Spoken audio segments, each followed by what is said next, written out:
All right. It is good to be back. Had to take a little hiatus from this. Had to rethink this a little bit. Rethink I wanted to come back to this. And I don't know if I had the time, right, to dedicate to doing like the full breakdowns of full cards and stuff like that. That takes time. Maybe people don't believe that does take time though. I tell people like that and they give me like a look of kind of like they don't believe me that takes time. I don't know if that's an insult towards me, the podcast, or just not understanding what the effort I put into this bad boy. But I know I can react to fights, like a fight happening, and I know I can break it down pretty well. So I thought, why not just do that? And if we have guests on, we have guests on. If we don't, it's just me talking. I'm cool with that too. So either way, however it plays. But let me post this. Make sure this is all on Twitter and everything. I'm going live on Twitter as well. I felt like I wasn't doing that for a while. But I was like, I might as well put it everywhere. Second.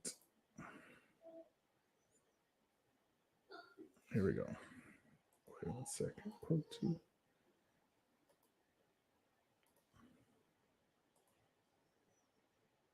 All right. So I think Andrade's up first. I think Andrade's opening belt, which is this is like a huge audition for Andrade. Like he has to know that this has to be an amazing performance for him. And Andrade's always had the same thing where he starts off strong. Everybody knows it, right? I think he's the worst finisher in boxing.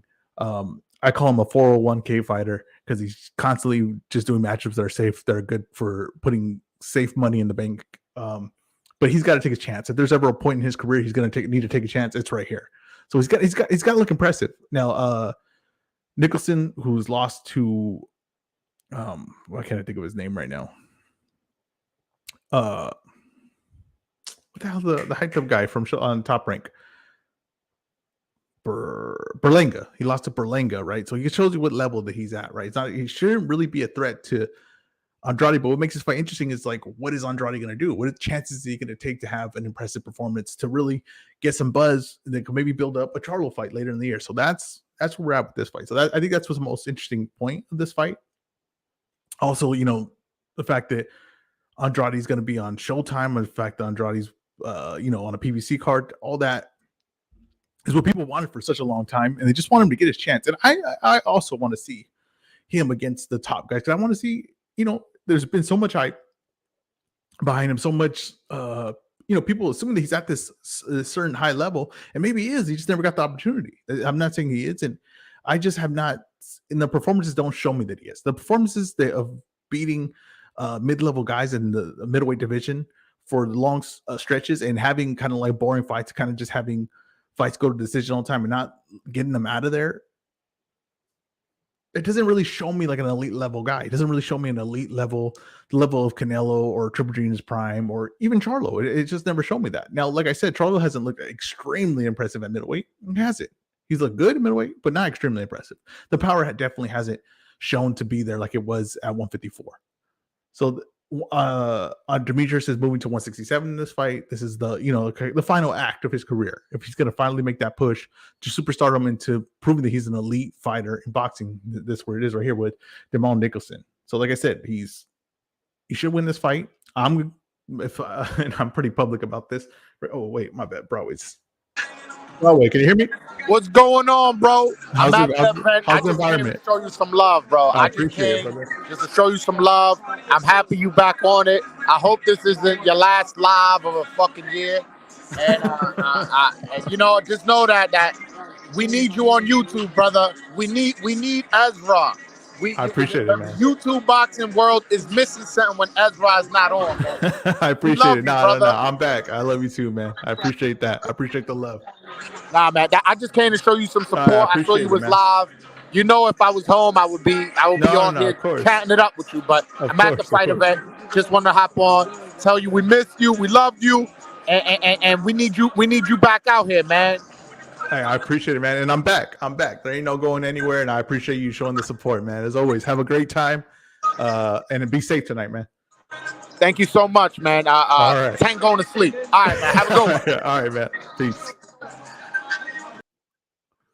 That's Broadway right there live. I know he's excited. And people saying, Broadway, who's going to win? Who the hell do you think Broadway says is going to win? Really? Like, who the hell do you think Broadway say is going to win. Like, of course he's going to say Hector Garcia. Of course. So I don't. When people are like ask him that, it's like, come on, you know where he's going, because he's been the voice of Dominican boxing. He's been the voice before all this thing blew up and all started. He wasn't just jump on when the success was there. He jumped on before any success was there. That's the thing people don't realize. He was bringing attention to these guys before all the success came. When he came, it was Hector Garcia versus Tank was not even an idea. It wasn't a thought. And then he came and look at all this, and it's perfect timing. And he's the guy to do it. He's the guy that he shows all that emotion. He really shows support. He really spends his own money to go see these guys. He was just on All Access. That's his money doing it. He's going and buying the award and giving it to him. This is all him making his own way. So I really, really am proud of him, everything he's done, and I appreciate it, of course, every time he comes on. But here we go. Andrade's in there. He's got a he's got a fencing mask on. So if you want to make the criticism with Andrade is that he's defensive and plays it safe. Him wearing a fencing mask is kind of symbolizes that. Honestly, it's gonna touch you and not get touched. And I just don't think you can win a decision here. I don't think you can win just a decision here and be good with it. I don't think you can. I think you have to have an impressive performance. I really do. I think you have to have I think he has to get a stoppage. He has to put, he has to show something that really separates him. It can't just be the same old. And he's 34 years old. Like, it's not like he's 38. He's 34 years old. He's right there. Like, he could make some things happen for himself. He's moving to 167. We got to see what he looks like there. But, a lot of times the guys prolong their careers when they can get to a weight where they don't have to cut that much. You get to a point in your career where you don't have to cut that much. You can prolong a career. Look at Floyd Mayweather, right? Manny Pacquiao, they got to a weight where it wasn't that hard of a cut anymore. They're very comfortable, and their skill allowed them to be there, right? Their skill allowed them to have success at that point for a long time. So when guys that make these extreme cuts because they need that to have success, right? They need to be at a certain weight to have success. You could see having short careers. You could see them kind of fall off. But if you get to a certain weight where the cut's not bad and you're skilled enough to still have success there, to be a dominant fighter there, you could see people's career and prime last longer. I see Gary Russell in the building and Antoine Russell. Oh, Carlos said, would love to join, but I'm a little tipsy and watching football. Carlos, whenever you feel you are stable conditions to join, jump on. Huey said, Ezra in the building. I appreciate that, Huey. Like I said, the invite's there for you too. I'll put it. Oh, wait, Huey's right here. Can you hear me, Huey? I can. What's good? What's up, man? My bad. I head that way, so I didn't see that you were in the thing. No, you're good. I joined. I appreciate you jumping on. I didn't realize you put the link out on your feed, and I was looking for it. And I was looking for it at the top of the chat. My bad. I was about to put it in right now. That's why I noticed you were on there. I was about to put it on right now. Oh, Malik Wally. I don't think I've ever seen this trainer before. This ref before. I don't know that I have either. I didn't like the symbolism of Andrade wearing a fencing mask, because that's the one thing he doesn't need to do is here to have the mentality of a fencer. I needed him to have like a demolition outfit or something like that. Yeah, no, he's got to come out and be impressive here if he wants to get those Charlo fights and things like that. Charlo, Benavidez, Plant winner, whatever that combination of people are. They got why can't I think of the dude's name that fights in Minneapolis all the time? Morel, yeah. Morel, yep. So yeah, he has to. He can't just have a normal performance. It doesn't even help that he's opening bout. You know what I mean? Like that kind of says something itself on its own, right? Like Rashidi's already passed him. Yep. Boots is ahead of him. This is his first fight with PBC, and it's Rashidi's second, and Boots has been there for most of his. Well, he's been with the PBC cards for a while now. Yeah. It's just this is just a huge audition. It's just a really important moment of his career right here. Just to see if he can, get that push that he needs, that he's always wanted, to prove he's an elite fighter, to fight the top guys. Yeah, the eye test only goes so far with the guys like this. Like you got to step up the competition to people who make you seem like you should get those big fights. And the thing is funny, so like we always say, like, oh, he's got to look impressive, he's got to take a chance here. And it's like, that's really hard to say. You know what I mean? Like, it's hard. It's not like he's choosing. It's not like he's choosing to be boring in fights. Right. It's just like maybe the way he fights, or maybe how his skills. Maybe he's not a skilled finisher. Maybe he's not. You know what I mean? He doesn't have those things. So it's like when you're telling someone to do that, that means to get out of your game. But in this case, especially in this case, if it takes him getting out of his game, he's got to get out of his game in this fight. This has to be an impressive performance. Yeah, I agree. It's going to be interesting to see how he comes out, whether he comes out aggressive here in this first round or if he kind of works behind that jab and tries to take a slow the rep approach. with him? You know what I mean? The first 2 rounds gets a knockdown. Quick start and then quick start, on cruise control. Yeah, exactly. So we'll see what happens. He usually, I've seen him get a knockdown in the first 2-3 rounds so many times. Yeah, and that's like let his foot off the gas. He's the worst finisher in boxing. I really believe that. No, he's good at putting himself in position for a finish. I give him that, but he's the worst finisher in boxing. Oh god, this ref seems all over the place already. Oh yeah, Andrade came out. Here we go. Came out aggressive. He knows where he's at. But I mean, this, like I said, this is pretty much par for the course early for Andrade.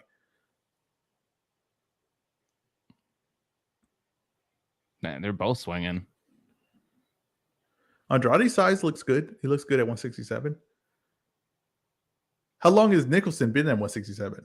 He's been there, right, for a while, I would say. Yeah, because he fought Morel 2-3 fights ago, or was it his last fight? Nicholson fought Morel, or not Morel? Berlanga. Yeah, Berlanga. Yeah, that was like 2 fights ago. I want to believe. Yep. So he's been there for at least a year or two at this point. It's getting rough on the inside. It's already getting chippy. Yep. Yeah, it's getting rough on the inside. Oh, this ref. I'm not sure about this guy.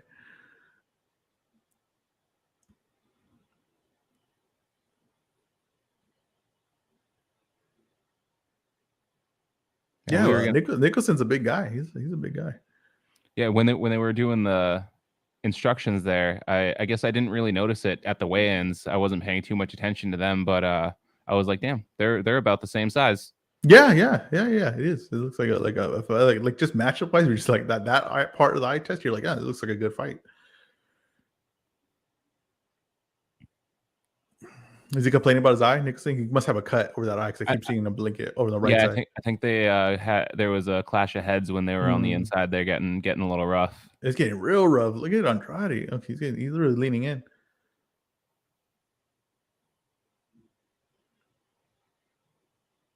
Andrade's staying aggressive. I wonder how long he stays this aggressive. What was that from the ref?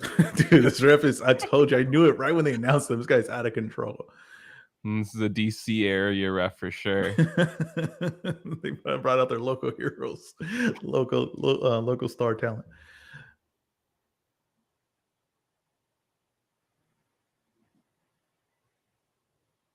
Man, this is a rough fight. A lot of holding, a lot of headbutts. Charles getting some good work. I mean, not Charles. Andrade doing some good work, especially with his right uppercut. He looks strong. He looks strong on 167. He does. He looks like he should have been here for a while. Yeah, honestly. yeah. Oh, that was a good shot. Straight left. Yep. Stop, Nicholson. Yeah.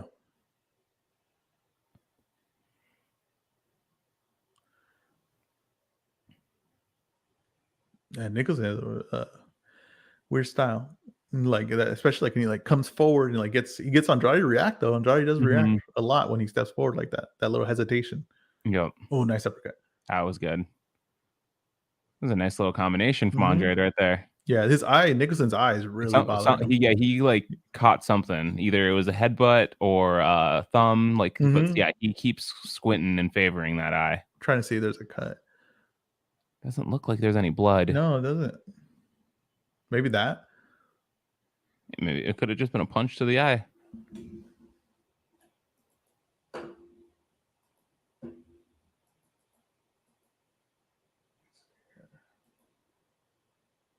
That was on the other side of that headbutt they just showed was on the other side of the face, so that wasn't it. Yeah, I don't know what it is. He just keeps squinting and squinting it. He might have just caught a good shot. Yeah. Especially if the production crew didn't show a headbutt or anything. It's really hard to see on the inside too, because there is good shots landing and then their heads are right there. Something is bothering that eye though. Is it swelling? It doesn't look like it's close. It didn't look like it was closing, but they had the end flow on it the whole time. Do you think we see any upsets tonight? Just on the law of averages, 4 fights. Is there one upset? I mean, I don't know. I feel like it's if there is going to be an upset, I figured it would be this fight or the Rashidi fight, but I don't really see it happening in either of them. I think Rashidi. I think you're right though with the Rashidi one. That's the best. Yep. I mean, technically, there was the Lamont Peterson fight earlier in the night. I think he was. He was favored in that. So yeah, at that age, I mean, anything can happen really. D-Style Boxing, I appreciate you tuning in, man. What's up?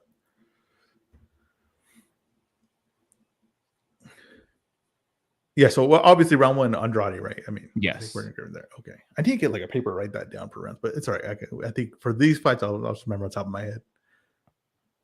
Yeah, I can actually pull up the Excel spreadsheet. I have the computer. I was like, I gotta get my spreadsheet out. Yeah, I can pull out the Excel spreadsheet. I don't have to be like Broadway adding it up at the end. Man, I like doing that. I lost my scorecard book. No clue. Did you? Yeah, no clue. I'm like, just like all of a sudden, I'm like, was looking for it one day and could not find it. Yeah, I was saving them. I was saving them like an Excel thing, and then I was like, kind of got away from like the podcast for a little bit, but now that I'm back, I need to get back in order. I need to get back in now. It was a good straight left. Yeah, Andrade's catching my distance now. Leading with the left hand, even.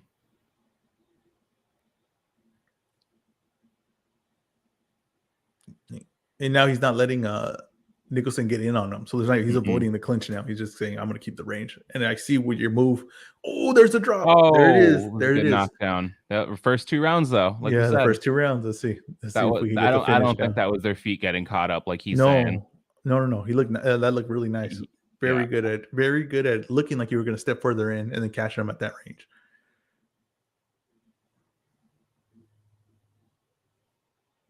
So yeah, this is the rep with Andrade. Drops him early, and then it kind of like fizzles out. Not that he gets worse in the fight or anything like that, but just kind of turns into just like a lackluster fight. Yeah. He just knows that he can control it and is like, why take the risk? Yeah, exactly. And I'm not sure if it's why take the risk or these guys just start adapting to what he's doing and it's not as effective. You know what I mean? That could be it too. Yeah. But he's killing him with that that left, straight left. Mm-hmm.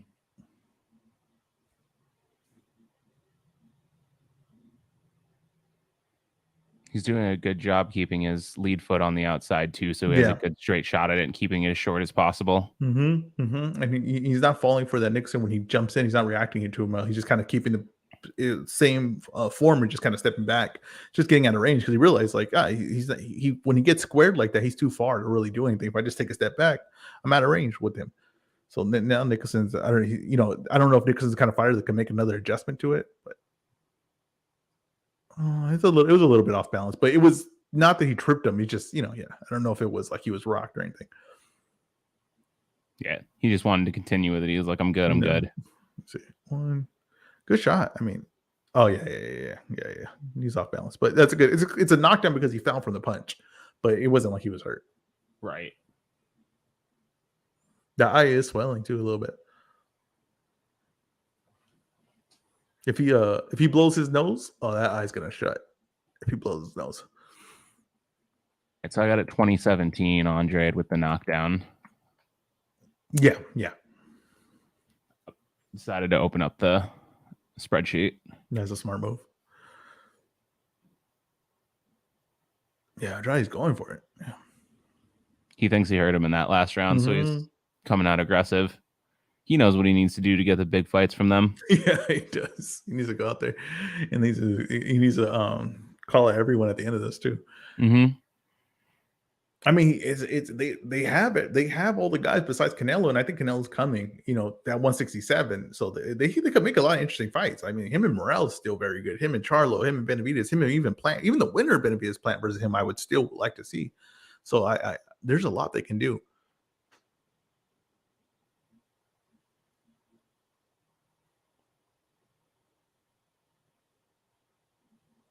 You still think that Benavidez Plant fight's going to happen? I do. I don't know. I do too. I just want them to make an announcement for it. That's I don't know why worrying me now with how long it's taken. I don't know why PBC can't just announce the fights. I don't know why so many fights rely on one other fight or something like that. This guy's trying to get out of this fight. Nicholson's trying to get out of this fight. So you hurt his shoulder now? Mm-hmm. He's trying to get out of this. The ref's like, come on, man, you ain't hurt your shoulder. He had no concern for his injury at all. The look on his face was just like, you bullshitting.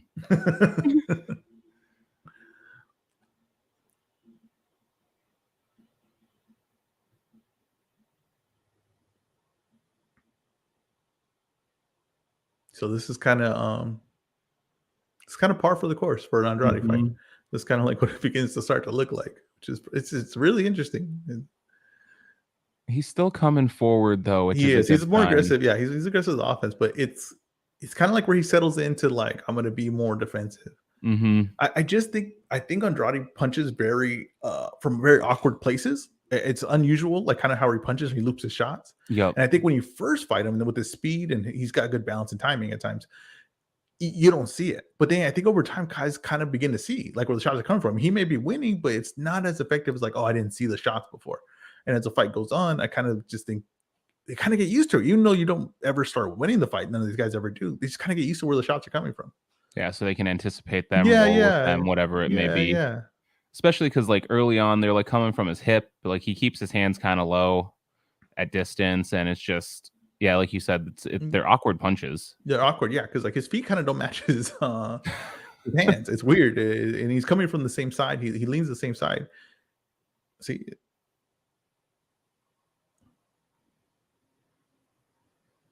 like his feet don't match his hands. Like if he took that step in and then he crawled down with that right, like he kind of like what is that called? I don't know. He just kind of came down with it like a clubbing. It's just something just like you're just like I didn't expect him to come with that shot for that punch. But there you go. That was an Andrade round. That kind of what happens after he knocks down somebody. You know what I mean? It's kind of not a lot happening. He wins clearly, but it's not that to me that impressive. As it would look like it was going to be. It looked like he was going to get him out of there, but then that's not kind of the way it turned out. Yep, and it looks like he thought about that right away when he came out, because he did come out aggressive. He forced him into the corner and was throwing those combinations, and then he kind of just settled into this, rangy, I'm a beat you from the outside type of fight. Exactly.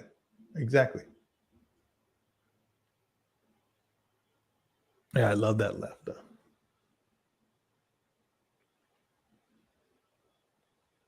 Nicholson caught that on the glove a little, took some steam off of it. Yeah. That one was clean, though.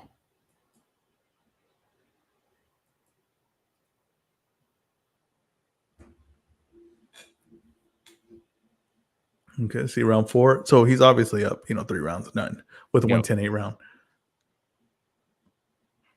Oh. Berlanga won decision with Nicholson, too. That's interesting.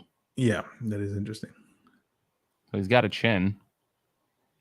Yeah, I mean, that could mean that. Yeah, that could mean that. But it'll also mean that Berlanga didn't fight anyone worth anything until it's also like a measuring stick fight for kind of Andrade Berlanga at 167 in a weird way, which I fight that I would favor Andrade like in a very big way. But I'm just saying, like, I don't think Nicholson has anything to really change this fight in his favor. So, like I said, the most interesting part, I don't know what happened here. Did the app's give me a problem? Okay, I'm back. Most interesting part to me is just if Andrade can, how he's going to look later rounds. Yep. Whether he does his because he settles in like he typically does, or if he continues to be aggressive and look for that finish. Yeah. I understand people like, oh, it's why am I going to pay for that fight? It's a bunch of favorites, and it's like, yeah, sometimes these fights tell a story, and the main events a good matchup. I don't care what anyone says. I like the main event, but this fight's an interesting story, right? Like him being on this format, him with those things, it does make it interesting. It does make it an interesting matchup. So I that's part that interests me. Rashidi Alice, in a fight that it could be tough for him, but is he going to look dominant? If he looks dominant, then you get really excited about him versus Boots. And I think Boots, you just everybody's expecting like a 2-round knockout. Yep. I've never seen Korean fight, so I don't know. Me either. I never. I'll be honest with you. I never seen the guy that Rashidi Alice is fighting. I never seen him fight.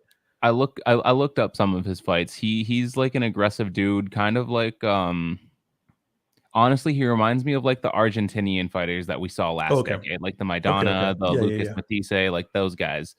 But he seems to be confident coming into this fight. I saw A-Side's interview with him from the weigh-ins. Mm-hmm.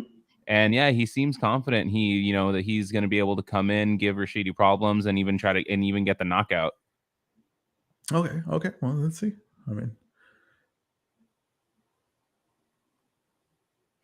that was a nice spin. He turned him and got right out of that corner. He looks very, very strong at this weight. That's one thing.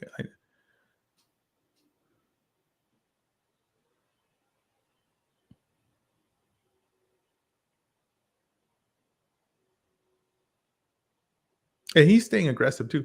He's not. He's still looking for it. He's still looking to land some big shots. He's still taking some chances. That was the one-hitter quitter right there. Just came up short. Yeah, it was. It was.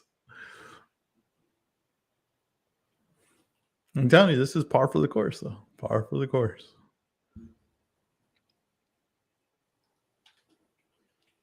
How much times has Nicholson been stopped? I want to say twice, but I could be wrong. I'm not sure. I can pull up BoxRec here. I think he was stopped. The first two losses were stopped. So I'm going to say. Let's see here. So yeah, he's 26-4 with 2 KO losses. Okay, that's what I figured. And those came to Jesse Hart and yes. Early in his career against someone that I'm not familiar with, Lakin Byfield. Not familiar with. I know there is rumors that Jesse Hart will be making a PBC appearance pretty soon. There's rumors of that. I've heard it. Interesting. So. He's kind of been gone, right? I have not seen that guy really since he fought Zerto. Yep. I'm trying to think of another fight that he had that I've seen or like was interested in. I can't think of one. Hundreds just comes out every single round and lands that lead left. Yeah, he does. I honestly, I think he should just stick to that, how he's been throwing that straight right there down the middle, because I think when he gets wide with it, it's not effective anymore. But that straight's still landing right through this guy's guard. Mm-hmm. He really doesn't need to get too wide with it. I love the way he sneaks in that right uppercut. Right there. Yeah, look at it right there. Just he's shooting it down to the bottom. Oh. Yeah. He just pushed the ref away. Wait, is that a knockdown? No, they didn't count it as a knockdown, but I don't know if it should have been. It might have been. That's interesting. I mean, he wasn't hurt. I wasn't kind of like the same situation. Yeah, it's kind of the same situation as the last one, where like the punches did the one that put him down, but they hit him on his guard. Yep. Oh, he got his arm cut on the rope. Yeah, right down the middle. Just keep it straight. I mean, the guy's guard is right. You're piercing right through it. There's no reason to go wide on him.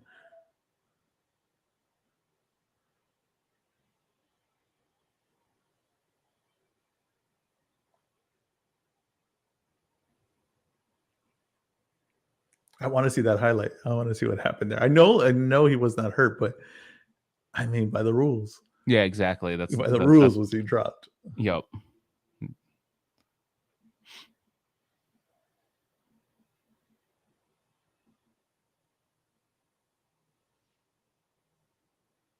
I'll say this: through 5 rounds, like if it continues to go this way, Andrade's, if he doesn't stop him, it's not for lack of trying. He did try. Yes, he did try. A good motor in the fight, and taking chances. You know what I mean? It was. He seems like he's having fun in there, honestly. Yeah, he's enjoying himself.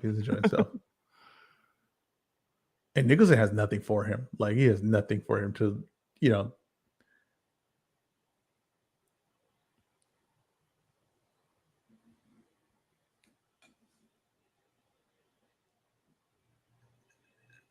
ref smacks the hell out of them. Ref's landing better work than Nicholson is.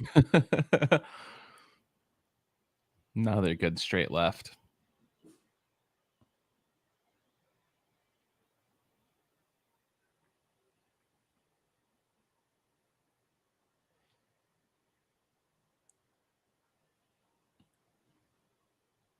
He's been landing that straight left straight to the head the whole time. Go straight to the body. See if you can catch him right in the solar plex. Take a chance. Yeah, he did it a couple times earlier in the round. I thought he was going to keep that work because he was like shooting it to the head and then shot it to the body. Ah, man, that's close. What's another angle on this? Oh, it was their knees his knee got caught up. But no, it didn't. Was he stepping on his foot? Man, is that a trip? By the rule, that might be a knockdown. Right? That's a knockdown, right? I wish I could see their feet in these replays. Let's see. Oh no, this isn't it. No. I wish I could see their feet, but yeah, I don't know, man. That's the same situation as what happened the first knockdown, right? That looked like it might have been a knockdown to me. Yeah. Either way, it was gonna be a slip that really caused it, right? Just being off balance. Yep. So it's not like I'm like, oh, he was hurt or something like that. Right. Andrade's up. So since it didn't count as a knockdown, Andrade's up every round. Yes. To this point. I'm trying to think of what Nicholson could do. I mean, he just doesn't really have the capabilities. I mean, he doesn't have the legs to get in. He doesn't really have anything. I mean, he's got to just at this point, just not saying just take a chance like random, like foolishly, or just try to slay it out. But he's got to throw punches. At some point, you got to get in range to throw punches. Just walking in with a closed guard like that on this guy, it's just target practice. And that's what Andrade's doing. Yep. Now let's see if Andrade can.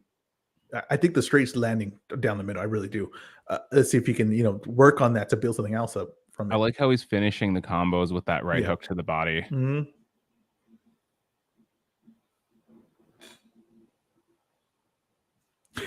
He's fighting the ref with a hand fighting the ref.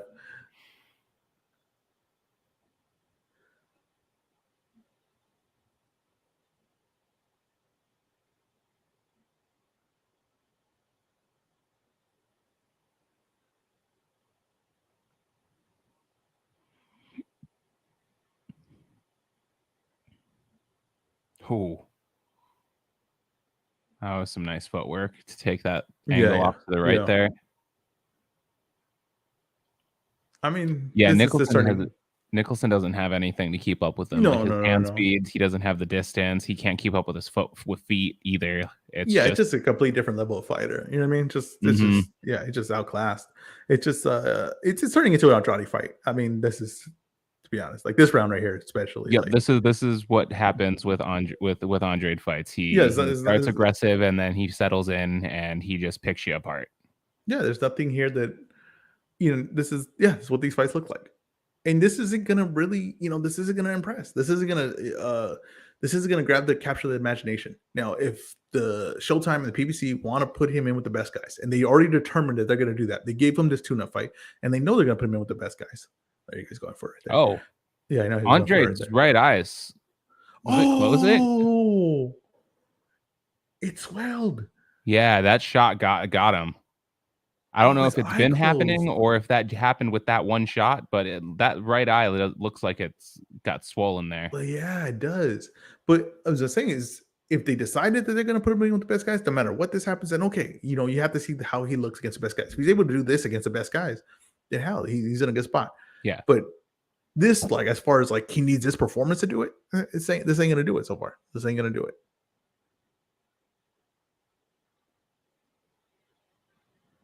I will give him the benefit of the doubt. He is staying in the center of the ring. He's throwing these shots. He's trying to finish this fight.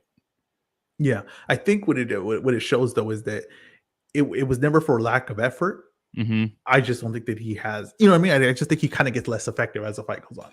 Yeah, I think he kind of gets less effective as the fight goes on, and it's not that we want to expect things out of the guys that, it's really hard to be a finisher. It's really hard to be like, oh, yeah, I'm going to go and get the kill. Like that's mentality. That's having that skill. It's being able to carry.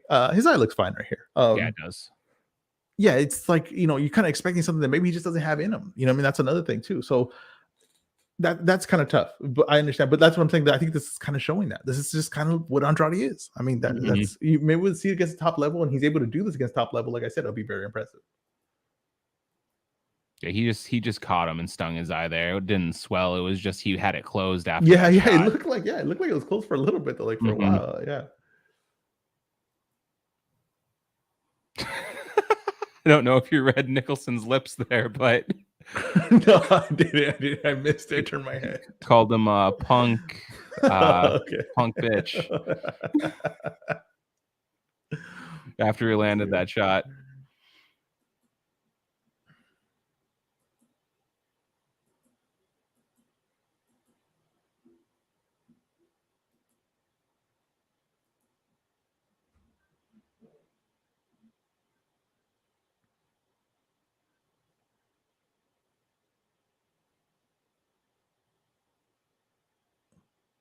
Oh, Andrade's going for it.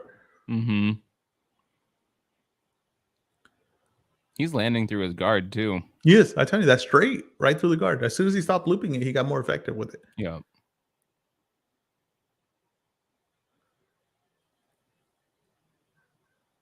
Another thing too is Andrade can only go one way. He can't go to his right. He can only go to his left.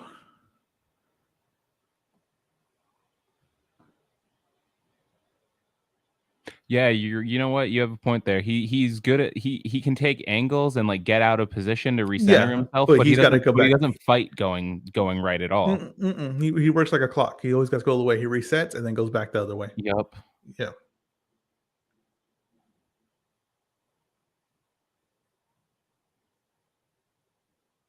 Even it's because the way he's completely he's super sideways, and it's the way he tilts his body. He always leans that one way.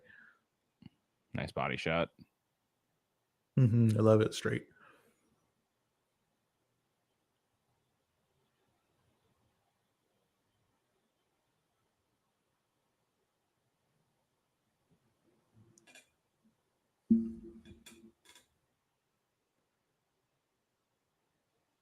I hope my man Ty is listening and watching this, because I told you, Ty. I told you bet the over. Was the over 7.5? No, 8.5. But I feel very confident in it. I feel very, very confident in it. Yeah, I don't know if he's gonna finish this fight. I think this is going to decision. Easy UD, but yeah. I mean, it's clear he's winning every round.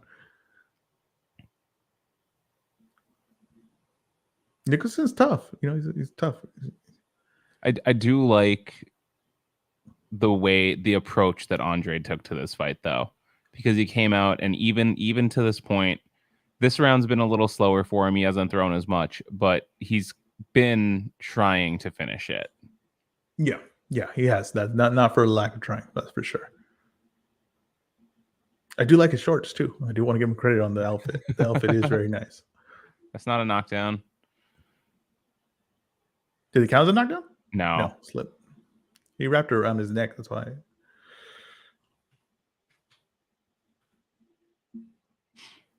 Credit to them too, controlling that swelling. That was in the first round they got that swelling. It has not got worse.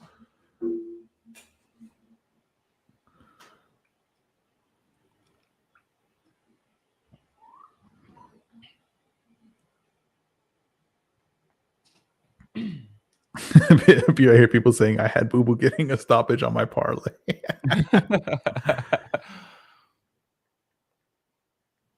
I think there was I saw someone say that they had, and I don't know if they picked specific, round blocks or anything like that, but TKO, KO across their entire bet slip, and it was like plus 600, which not bad if it actually happens. Yeah, that's not bad at all.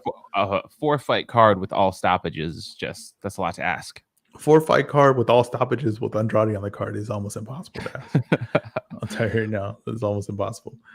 People got really pumped when he knocked out the Irish kid. Who was that? Liam. No, not Liam. Oh. What's the one that fought Shane Mosley and barely beat Shane Mosley Jr.? Oh, shit. I know who you're talking about. Name. I could never think of his name. And it's such a, like, when you say it, it's like such an obvious thing to remember. But yeah, when he stopped him, people were like, oh man, like this is what a stoppage for Andrade. And I was like, no, like it wasn't that Andrade got better at stopping someone. They just finally found a guy he could stop. You know what Quigley. I mean? Like, Quigley. Yeah, Quigley. Like people were talking like if that was like some impressive victory. I was like, come on, like, let's be honest with it. Yep. I was confusing the Liam Williams and Quigley fights. Yeah. I knew exactly. Williams. Yeah, I remember the Williams one. Yeah, actually, Williams was tough after the second half of that fight. He was very tough, actually. We are 30 seconds from me being right about the over. Yep. I would just always bet over on an Andrade fight. Yeah, it's a safe way to go. Is that Fulton right there? Looked like him. Where you see? I see Sean Porter. He was right next to Porter. I'm pretty sure. The Fulton rumors of the Inoue getting heating up. They are heating up. Yeah, I was listening to that here, and I saw. I mean, I hadn't really been paying attention to it. I just assumed that it wasn't going to happen this year, and then in the Jake and Lefty show, so I had to look into that a little more today. It's interesting. It seems like it's heading in that direction, which is unexpected, very unexpected. But I'm very happy about that. Andrade, it's good. Got him in the corner, he's trapping him. He's really making him pay whenever he steps out. Nice. He's trying to make him desperate to leap forward. So it's like it's almost putting pressure so you can counter. He's putting pressure so he can actually counter, making Nicholson jump out, make him be active, so open up for a shot. It's very smart, very crafty. Because he's not punching. See, he's not punching. He's just trying to make him react. See, where's my opening at?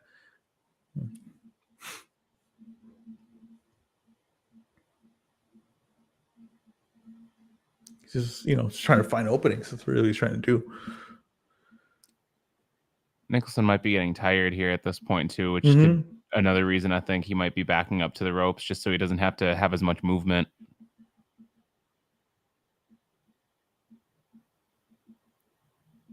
He fights he punches his way off the ropes and then just goes right back there. Yeah.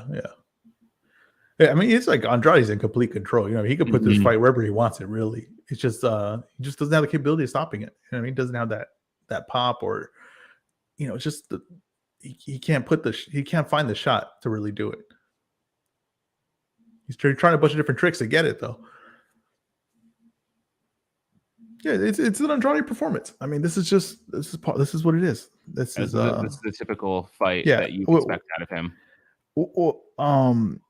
What I'm hoping for is that the PBC and Showtime just kind of, no matter what this fight looked like, had big plans for him. That's what I'm hoping for. I'm hoping that they for whatever, they thought going into it, no matter what he looked like, they said him and Charlo. You know what I mean? That's what I'm hoping for. It doesn't seem like Charlo's going back to 160. So if Benavidez plant, unless they want to give him, can't even think of like a soft touch right away. Oh, the one that Hitman always says is Jacobs. Oh, right. It makes sense. I mean, I will against it, and then I'm like, whatever it takes to get him going, get the ball rolling. Barclays, it's going to sell. Yeah, whatever it takes to get the ball rolling, I'm all for it. So Hitman kind of convinced me on this bad boy. Yeah, I'm sold on that fight. I'd watch it. Here, I'm going to put the...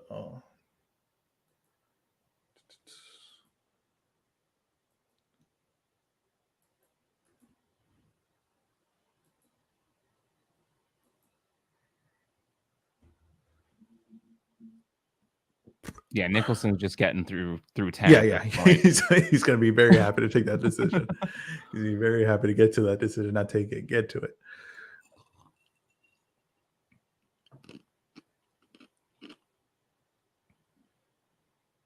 Andrade hasn't really used the jab in this fight. Wasn't like a super effective punch for him, or not even really in the game plan. Oh, one left got through there that snapped his head back. A lot of those missed, though. He's just kind of staying with a closed guard. You know what I mean? So, he's kind of just punching. He's just kind of punching out of guard, just hoping some get through.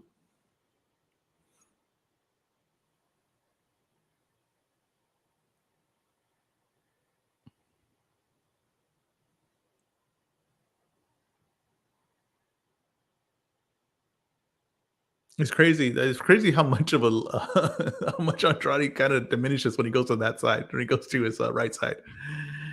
He kind of loses his balance too. Like, look at Nicholson. Once he started doing that, Nicholson started getting in on him.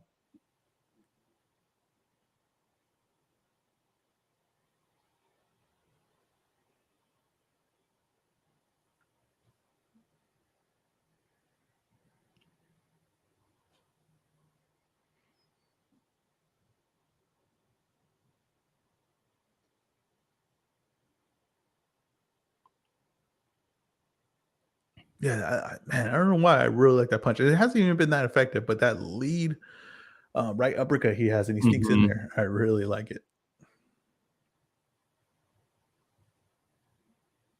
I mean, from this performance, how do you think he matches up with Charlo? When he matches up with Plant? When he matches with Benavidez? What do you? I think he beats. Man, I don't know. I think he might struggle with Plant. The size with Benavidez and the strength is where, like, because he's not easy to hit, but I don't necessarily. I don't know that. Man, Benavidez is. I think he could probably beat Benavidez if he boxes him. He wouldn't be able to fight him like he's fighting this fight, but if he fights him on the outside, things like that, it's the size that worries me in that fight. As far, I don't know how what that difference is though. Charlo is hard because it's been 2 years since we've seen Charlo. I don't know what he's gonna look like. Yeah, it's an impossible thing to really guess. Yeah, I don't know. I don't necessarily think he's a favorite over any of those guys. Like you said, Charlo, I don't know what he looks like at 167. I don't know what he looks like. That's probably the closest odds fight that they're at least the one that should be. But Plant, I think, probably beats him. And I don't. Man, he's sitting down on his punches more. Plus, he has the ability to box on the outside. Like I think Plant wins. I think Benavidez can catch him. And yeah, Charlo's the unknown at this point. Like, why has he been out for so long? I don't know. How's he gonna look when he comes back? I have no clue. Yeah. That's the fight that makes the most sense. That's the fight you make. Yeah, you know what I mean. That's the fight you make. It sells. It's a guy and Andrade you think's a credible opponent, and Charlo needs a credible opponent, and we don't know what Charlo looks like you said. So it sells. It's like it seems like a 50-50 matchup. I think I would think Benavidez would be a really hard time for him. I really do. I really think Benavidez would really be on him. Like you said, Plant.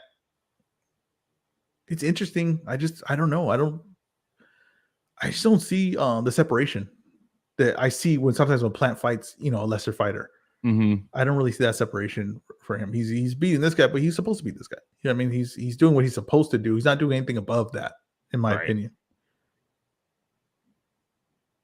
Right. This is the performance you expect out of him. He's not. Yeah. He's not being overly impressive or doing anything that you couldn't have seen coming. This is exactly how you expected this fight to play out. To be honest with you, this is exactly how I broke down this fight. Like, this is, if we word for word, you tell me describe this fight, this is what I said.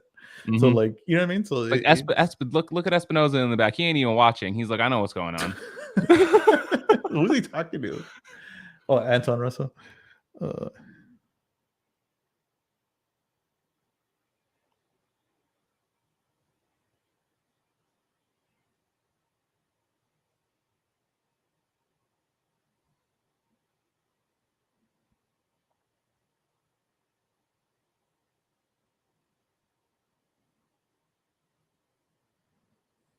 It's just, yeah. I mean, this is what I've been saying about Andrade, though. That's the thing. Like, I've been saying this about Andrade, and I've been called a hater, I've been called all these things, but it just didn't have the separation. He just does not. It's just, you can only really.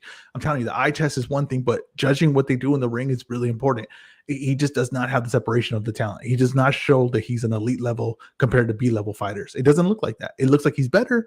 It looks like he's a high level A- fighter, maybe, but but he's not an elite fighter. He might even be a high level B fighter. I mean, honestly, he just might be better than the certain level. And when you got him against the elite guys, which he's never been against, I think he'd be in trouble. That's a knockdown. Oh, I don't. Yeah, I mean, they count it, but it really slips. I mean, he's not. I don't think he's hurting him. I just think he's off balance. I don't think he hurt him, but the punch landed.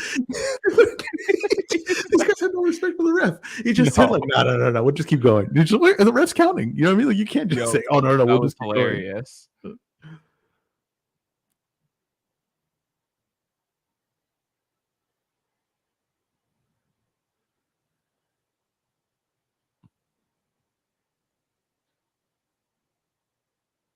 Oh man, that's hilarious. That's a funny thing to do. It's just be like, no, ref. What is Espinoza doing? He's like looking for something on the. Oh, he's on the phone. Okay. I was like, he's like looking for something on the ground. Yeah, okay. I tell you, I mean, that's just like I said. Andrade better hope that they had bigger plans other than this fight. This was just a tune-up for him. Yeah, it has to be. But if this was like an audition, I mean, it didn't go as planned. No. It's a clean sweep though. 180. It is. It is 188 because of this last knockdown.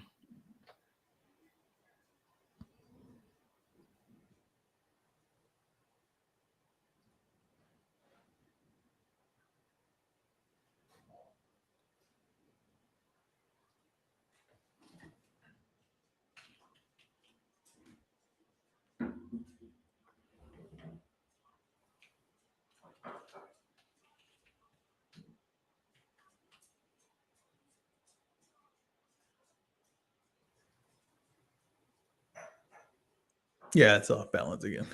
Yep.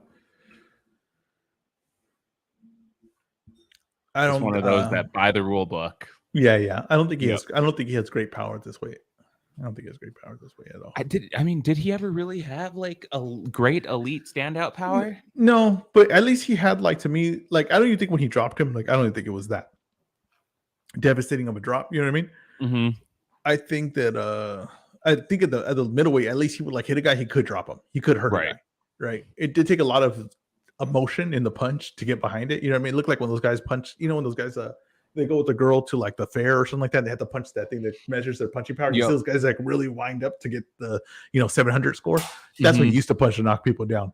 But here, I think even if he lands with that, I'm not sure he puts anyone down really, or with a one shot like that at least. It's just the like I said, par for the course. I mean, we could only say the same thing over and over again, but it's just what Andrade is. You keep telling me he's something else, and it's not there. I mean, he's not turning into anything that what we're seeing. People saying he beats Canelo, and I just don't see that. I just don't. I don't think it's crazy to say. I don't really think it's crazy to say that Canelo would be a huge favorite in that fight. Huge. It was huge because I just don't see this guy showing anything that. I mean, I honestly don't see him levels above Billy Joe Saunders. Like, I think I'm my favorite Billy Joe Saunders in that fight. If they were both prime for prime, they're supposed to fight. And this is things that piss a lot of people off. I get it because it feels like Andrade's being avoided. And I will say that Andrade's been willing to fight everyone. I give him that credit. He is willing to fight everyone, and no one's really giving him that chance. But we also got to be honest, and no matter what the situation is, I don't favor him in any of those fights. He just does not show separation to show that this guy is. I don't get the boots vibe from him. I really don't. No, I do think that he could look good for Canelo for a few rounds, though. Yeah, maybe. I do think that because Canelo just doesn't throw a lot of punches. Yeah. I think a lot of guys look good for Canelo for a few rounds. I mean, a lot of guys look good against Tank for a few rounds. You know what I mean? Yep. Well, I was just about to compare that because I saw Dan Canobio from CompuBox shared something earlier this week that Tank throws the fewest punches per round on average. And I mentioned, I was like, I figured Canelo would be down there too. And he's like, he's top 10. So like they both have that like patient, we're not going to throw a lot of punches, but we're going to place them really well. Yeah. Yeah, exactly. Yeah, exactly.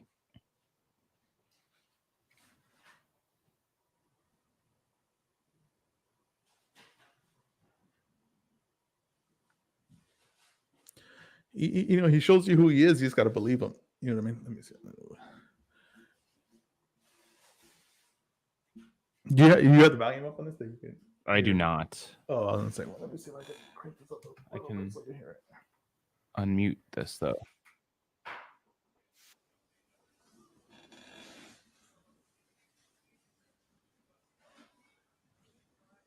He said his plan was to get the 10 rounds in.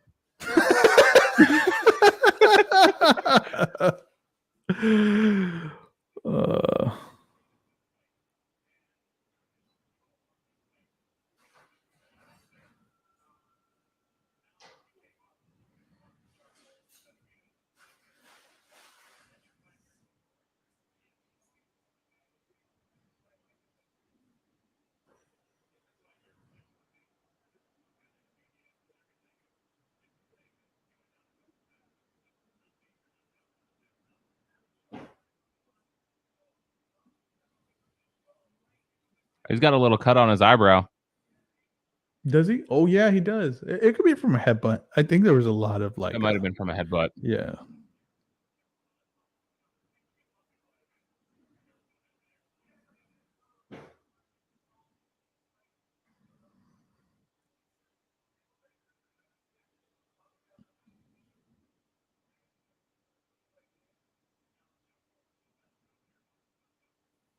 Oh yeah, that he caught him on the chin there. That one was a real knockdown. That last the one. First one or the last one? Second one. Oh, okay. Second one got right on the tip of the chin.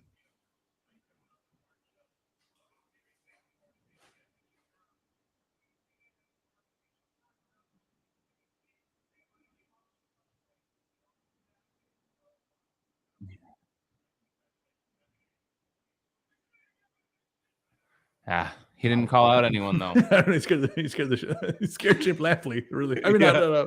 Jim Gray. Jim Gray really bad. Yeah, Jim Gray. I thought he was going to go back and call someone out, but he just yelled, "It's me again." Oh goodness. Yeah, gracious. Clean sweep on that across the cards, 188. That makes sense. Yeah, I mean, yeah. Okay, you can't argue that. Yeah, I don't know.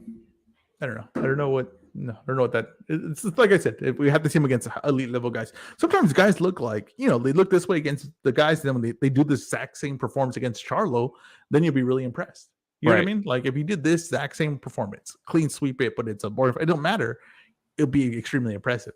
Right, because of who it's against. It's exactly. At this point, it's haven't done it against anyone that we can really say is an elite level fighter or even higher than like a B+ level fighter. So we don't know how good he is. We know how good he looks. Smogo Andrade just finished fighting because he asked who's fighting right now. Andrade just finished fighting. Got the unanimous decision. We got Rashidi and Romain Villa up next. Man, Rashidi is freaking fast. I'm telling you, see him, if you look at him hit a bag and pads like that, it's extremely impressive. Dude, we could have had tonight was Rashidi versus Boots. Yeah, that was an interesting revelation from the press conference that he just they tried making the fight, but he wanted more money. Yeah, they offered him $250. He wanted $500. Yep. But that was the same issue they had at Golden Boy. Is he wanted higher paydays. Well, and then they benched him after he beat Rocha. Yeah, because they couldn't figure out the pay, and then they wanted to fight Virgil, and he said no because the payday wasn't right. Yeah, which I'm not mad at. It is, if you don't think you're getting paid right for the fight you're taking, I get it, but it just sucks that it couldn't come together. Yeah, but you also sometimes you got to take those chances. Sometimes like if you're not a name, what I mean, it's kind of hard to say like, oh, I need to get this paid. It's like, well, like really, this are you a bigger name than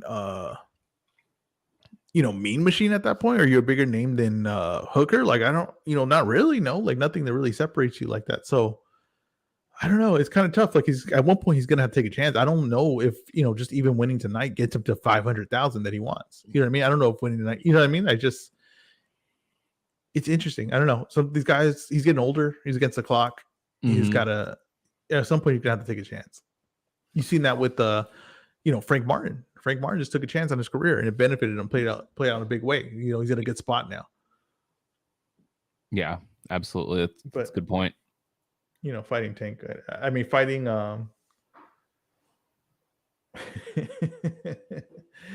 Fighting Boots though is a tough.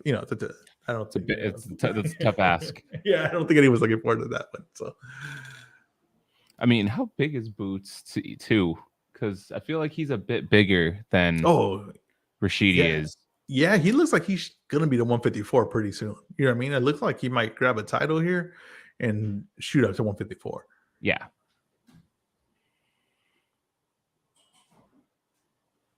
Do you have where you're at? Do they have sports betting? They are definitely talking about DraftKings. Oh, okay. No, but I'm saying. No, I don't know. Neither. I live on the border of two states, and neither one of them has done anything with it. No sports betting at all. No, there was. North Dakota was supposed to talk about it in their like state senate stuff last year, when they had their meetings, and then it was just never brought up in their session. Like they didn't even talk about it. They just called the session before they even got to that topic. The California had it up for vote, and I was like 100% sure, like, oh, that's passing. And I mean, denied in a massive way. Like, why? I mean, it wasn't even close. I don't know. I'm very surprised by it, but I mean, so I guess some people just think like it's too risky. I guess like people are just gonna bet all their money away. I'm guessing that's what people's mind frame is on that. But people already can't afford to live. We don't need to introduce gambling. That's what I'm guessing. I'm guessing that's what their logic was. But I mean, you really can't afford to live in California. But if you live in California, you must have spare money because it's super expensive to live here. So it's a very wealthy, like people. He's wearing. He's wearing Broadway's shirt. He's wearing Broadway's shirt. Let's go. Nice. I gotta make my order for that. I know it's a clean shirt. I know. I've been meaning to order that. Let's go edit this bad boy real quick. And Broadway's at the fight. I wonder if he sees this. Did you see that Broadway interview with Rivera? Yes. That was a great interview. Post-fight one? Yeah. It was a really good interview. I really liked that one a lot.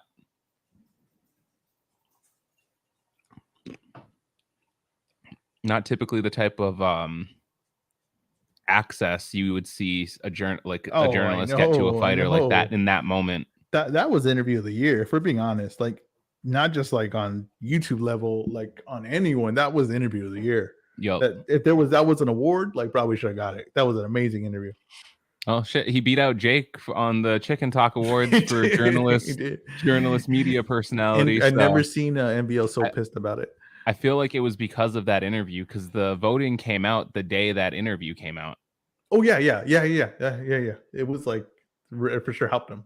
Yep. And Tracy Morgan did not have enough chains on at that Tank Rolly fight.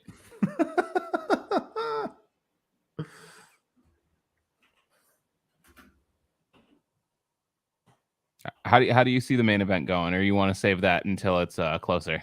No, we can talk about it. I think Hector. I think he's a good fighter. I think he's a smart fighter, a technical fighter. I just think he lacks the things to put him on the elite point, like as far as speed, power, something dynamic. He don't have nothing dynamic to his game.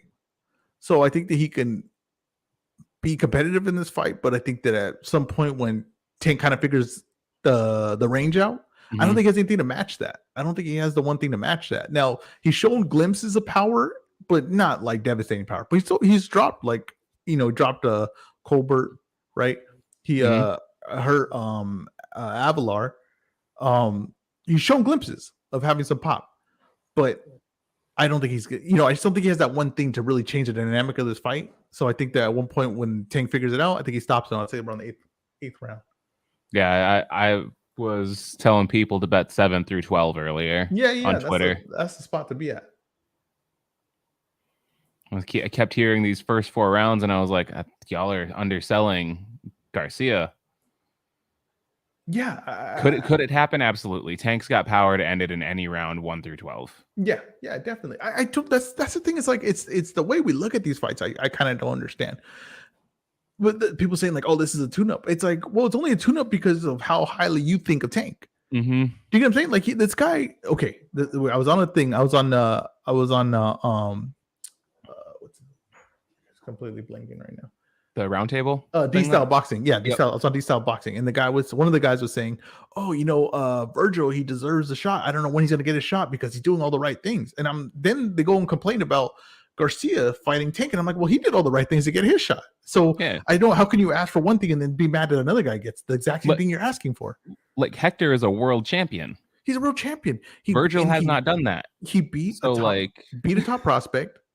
He beat a champion, right? He beat a top contender /champion. Yep. What more does he need to graduate to that level? Do you know what I mean? So yes, will he? If he get knocked down the first, that doesn't mean it's a bad fight. That just means it Tank's at this certain level that's surpassed everyone. That's the part that I think people find confusing. It's a point of Floyd's career that really was like, if you're going to be critical of Floyd, it's because you rate him so high that you think everything he fights is a mismatch, which it probably is. But it's not his fault. It's the guy he's fighting's fault. They're not at his level. Right. Man, speaking of, I saw someone complaining about like Floyd being a cherry picker, saying he should have fought all these dudes at 154, and I'm like, hold up, why 154 though? You're just building in disadvantages. Like that's not his weight. Yeah. That's what I'm saying. That's exactly. You want something. You want him to lose. That's what it is. Like I want him to lose. So it's the same thing over and over again. This is a credible fight. Like if anyone fought, not just Tank, if anyone fought. See, because I don't do that thing where it's like, oh, this is a notable win for this guy, but not this guy. No. This is a notable win for anyone. If Ryan would have fought Hector, if Haney would have fought Hector, it's all a good win for all the guys. So you can't say, oh, this one's a tune-up. It's not. That's just not the case. Now, if he's levels above him, that just shows what level Tank is. Yes. Yeah, I don't know. People frustrate me. The way they see boxing or the way they judge these fights, like it doesn't make sense to me. Like I don't know what they want. This is the fight that gets me to put Tank in my top 10 pound for pound. Yeah, it's definitely this is it. None of the other ones before this did it.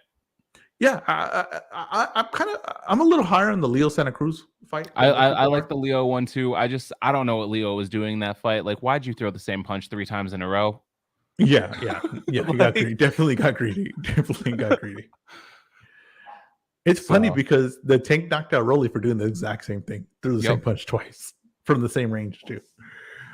And so that Leo knockout though, I mean, that was knockout of the year that year for me. Oh God, yeah. I was like, oh, I think he murdered him. Yeah, honestly, that was the same reaction as when Marquez knocked out Pacquiao. It was like I got really excited, and then I was like, wait, is he okay? Yeah, he was out cold. That was like when everybody was doing, you want to see a dead body for the Manny Pacquiao one? Yeah. Wait up real quick. Just hold up real quick. I'm going to just take this call real quick. All right.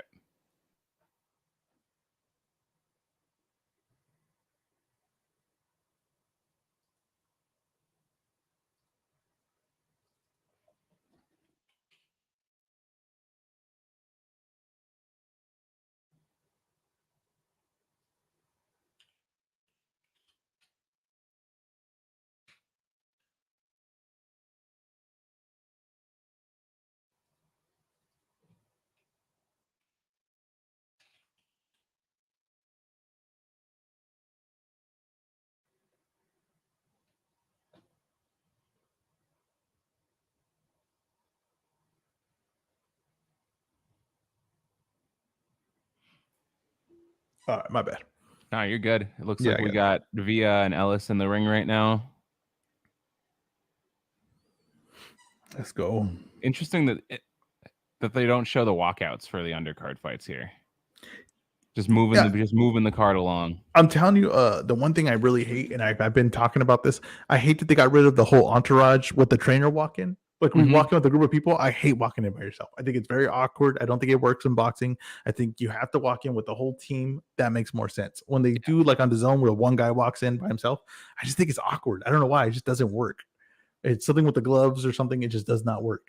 It's not wrestling. It's you got to walk in with the whole team. Right. Yeah, I've noticed that they've just been like not showing walkouts lately in boxing a lot. DAZN does it, but like you said, it's like they're walking out alone, and it's just weird. Yeah, it's awkward. It's awkward. He's a what's his name? What's that manager in the corner? Samson. He's a Samson fighter, so Yep, I was just about to say that too. I was like, I didn't know Vio was with Samson. I need to know what Samson sees. Like, what does he look for when he sees matches, finds a guy? Because I'm very curious. Like, what is you go to gym? What are you looking for? What are you trying to see that makes a guy stand out, other than because he finds like odd talent, you know what I mean? He finds like talent that's he finds the South American talent because that's where he goes. Yeah, that's true. Villa's from Colombia, I think. But he also found Pacquiao. True. Yeah, like it just has an amazing eye. Like guy just has amazing eye for talent, and he finds the unorthodox, like not like not what you assume what you'd be looking for. Like he finds the other stuff. I feel like a lot of his fighters are just exciting too, though. Like they're fun to watch. Yeah, that is true. He might just be looking for dudes that have that dog. Just give hard fights in the gym. Don't give up. Good work ethic.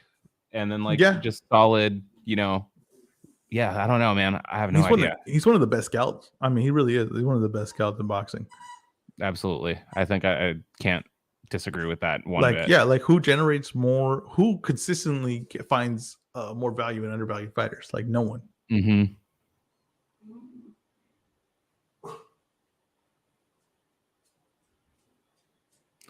It's going to be interesting to see how Ellis deals with his aggression. I think Ellis is just going to be too quick for him, if I'm being honest. But yeah, that's all.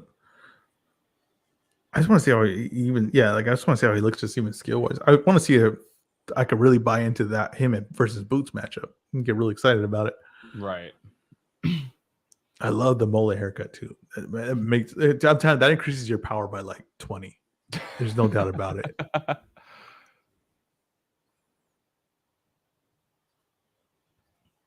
Because it's really like, like the thing is too about that haircut is it needs gel. Like it does not look good without gel. So it also shows you that this is a man very comfortable in his own skin, that he could just show up without gel and that haircut and it just looking puffy like that. I really respect that. He's just got good conditioner, man. He gets the volume. That is a fluffy hair. Like that is, it's like that Brian Kenny hair. It really is. We're going to find out years later it was just a wig. Like this bad boy, it needs so much gel. Because I know he slicks that bad boy back. Oh, he's got some power. 25 wins, 24 by knockout. Yup.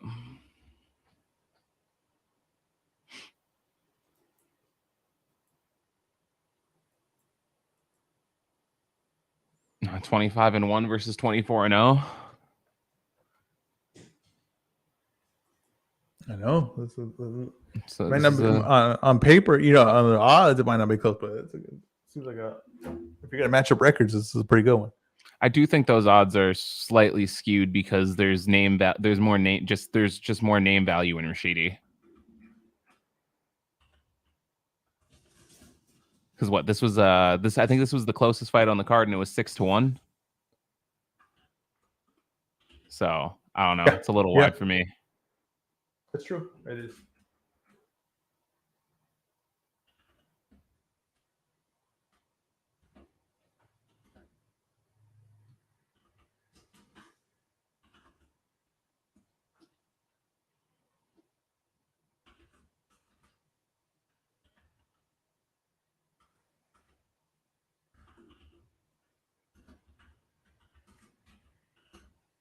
And that place is packed, even up in the upper deck. Yeah, the thing is, Tank's a freaking star. Like people don't realize that. Yep. Everywhere he goes, too. Yeah, it's like an event after event after event. All right, let's see what's good here.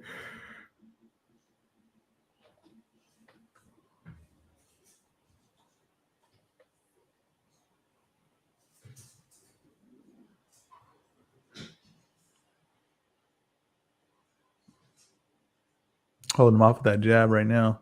Mm-hmm.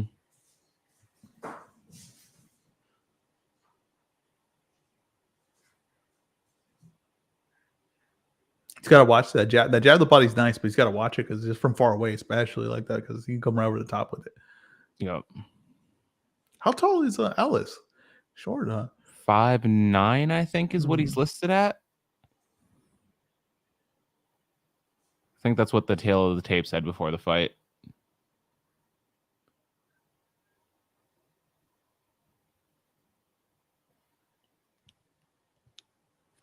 Villa looks a lot taller than him, though. I think it's because he has more of an upright stance where Ellis is bent at the knees, so he can have his movement and spread base. He has a real spread base.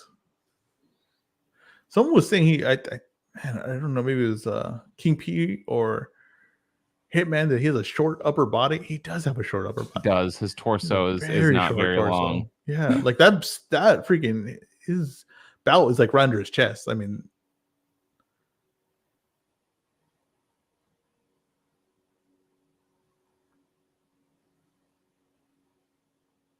actually, I think it was too slick.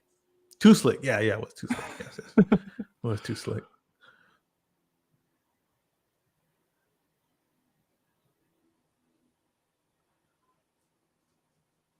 He's just kind of trying to, he's just kind of trying to find his way in. So he's gonna start working pretty soon. Just getting comfortable in his range. He's just kind of forcing, Alice is comfortable too, but he's just kind of forcing Alice to work right now. Mm-hmm. So he found there. He's in range right there. He wants to be. Yeah. He's finding little ways to get there.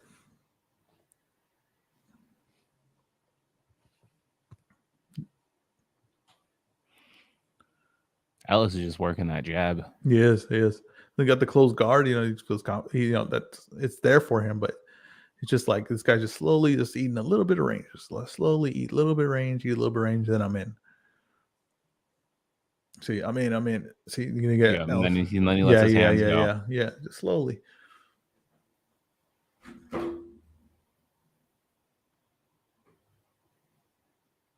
Ooh, good uppercut, son. See, Alice. Oh shoot, this guy's doing good work. He's doing very good work. See, Alice he's holding him off with his hands, but he's got to get out of there with his legs first. He's staying too long with that jab. It was a good round though.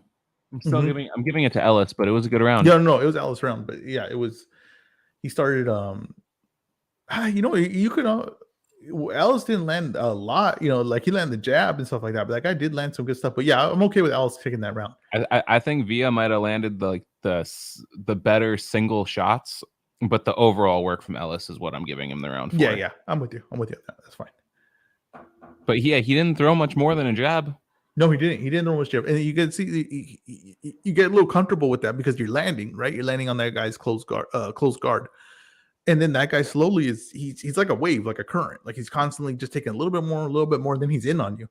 And Alice got to be able to keep the range with his legs. More importantly than the punch, he's got to be able to cut that corner too. Don't let him get you in the corner like that because you're gonna be in trouble with that. And you can see he can feel the shots too because he's already complaining like back of the head and stuff like that. It's because those shots hurt.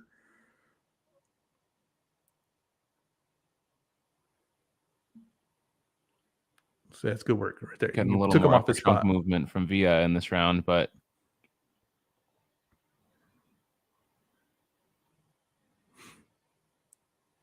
Yeah, I'll move your legs and you get out of there. Get away from the ropes. Turn them.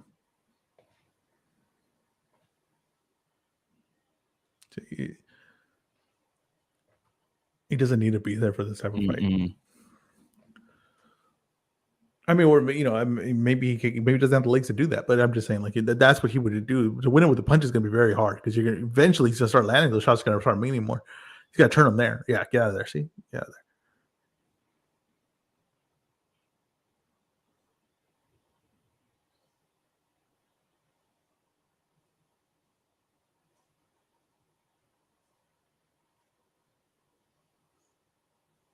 Shoot, big shot, big uppercuts. That looping right that got him in range too was nice. Yeah, good shot. You can see him, in that kind of portion of the fight, you can fall apart.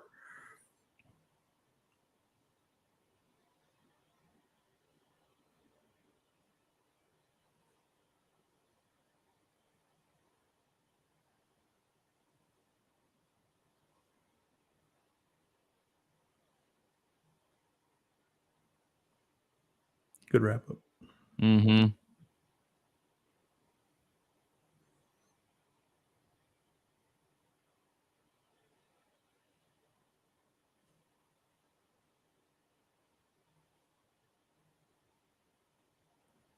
That was nice movement by Ellis in the corner. All those shots missed.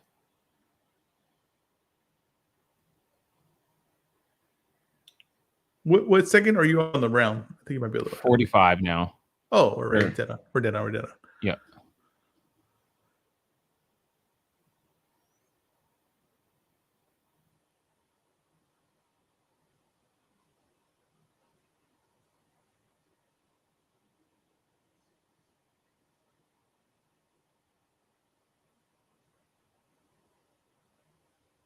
Good jab. Villa now showing a little bit of something. Yeah, he's just coming up short on a lot of these shots, though. It's going to take a lot of energy out of a guy to miss big like that consistently. Yeah.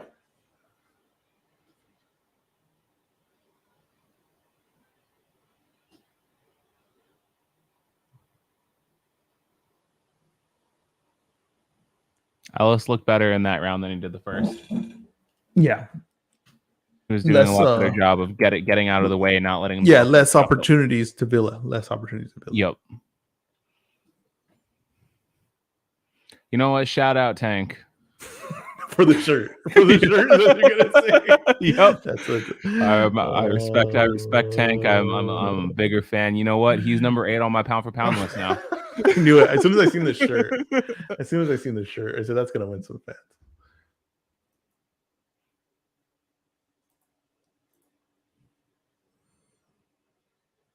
He's already got performance of the night in my eyes.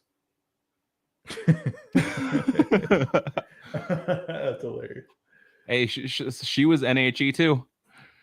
Oh, she was NHE. You gotta. It's hard. That's telling you that explains it perfectly. You gotta be more Mexican than the Mexicans. You gotta be more American than the Americans.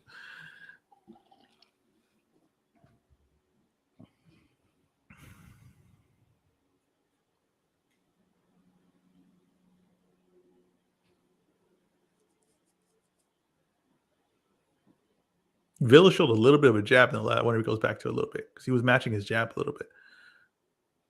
Then he goes right there. I'm curious if Ellis can keep this in the center of the ring because he would really be benefited. That's where he really needs to be. There you go. Good work right there, Ellis. Yeah. He stopped just jabbing, falling with the right. So because the guy wants to step in on that jab, he walks him into something powerful now. Boom, the jab.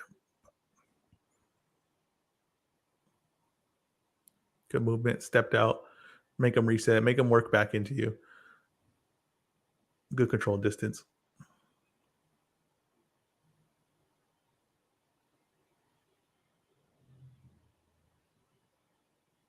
Oh, big shot. He's got to be careful. He's getting around that guard. He's getting around that ear spot, that right hand. Nice body shot there from Ellis. Mm-hmm.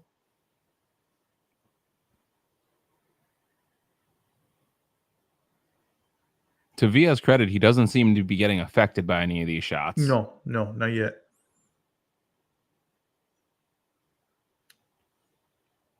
And that could be a mental game too for Alice. Like, start getting mentally fatigued. Like, I'm hitting him with something. He's still coming forward like this. But you see Villa a little bit more reacting to the shots now. So they're bothering him a little bit. If maybe they're not hurting him, but just annoying him. Mm-hmm. Look at that. That's good work. Get out of there. Yeah, don't get too fancy. Ellis is definitely getting more comfortable with his range and letting his hands go. He didn't really get touched there. Like, Villa worked, but I don't think he really got touched. I don't think Ellis really got touched.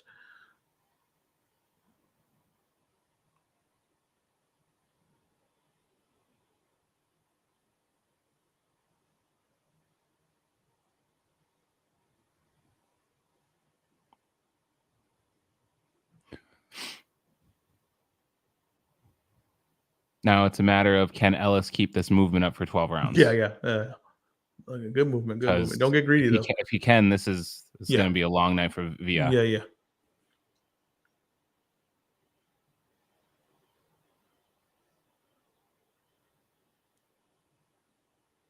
Don't stay too long. Yeah, there you go. Jab way out. Found your angle. He's doing good spot too because he's when he gets that jab that little distance, he moves off of it. He doesn't hesitate anymore. Wait for him to come forward. Once he jabs him off the spot, he moves off of it. So by the time the guy comes to him, he's already created his exit. An easy round for Alice. Yes.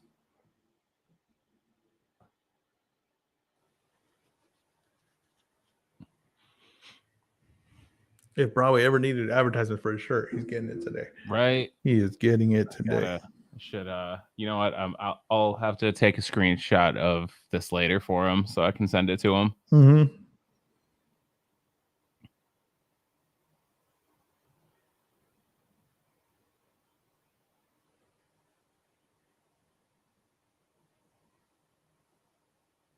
It looks like a good shirt, actually, like good quality too. It does, yeah. It looks like a clean fit. Very good, clean fit.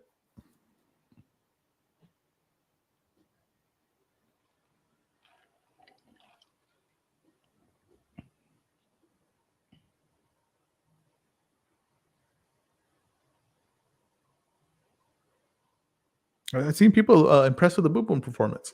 That's people that want to be impressed with the boom boom performance. But, he didn't look bad. It was just he didn't do anything that I didn't expect him to do. It's like when they say like when Canelo comes in, he already has the first 4 rounds scored for him.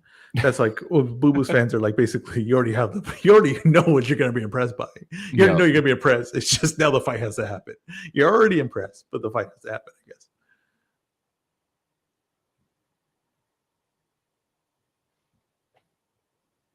Oh yeah, she looks good right now.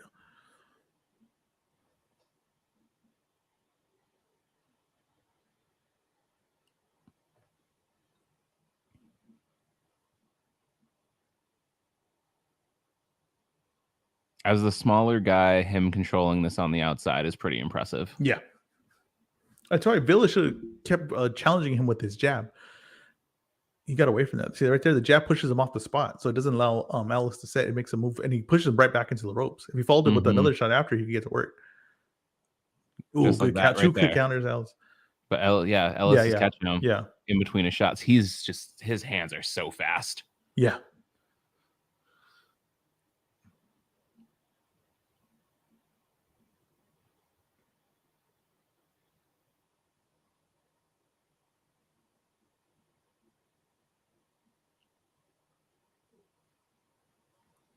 If you had 4 knockouts in this fight, 4 stoppages, like I think you can get 2 decisions right off the bat. Yep.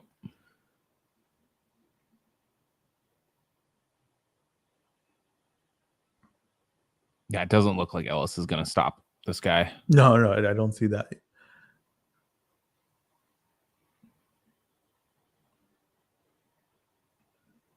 He's tough though. He's game. He's coming forward. He did what she did there. Smart is he didn't trade with him there. He just chose to find his exit, right? And then you can get to a better spot. Then he's going to work right there. Yeah, say uppercut. See, he's right in range. Boom, boom. Oh, he feels like he rocked with the uppercut.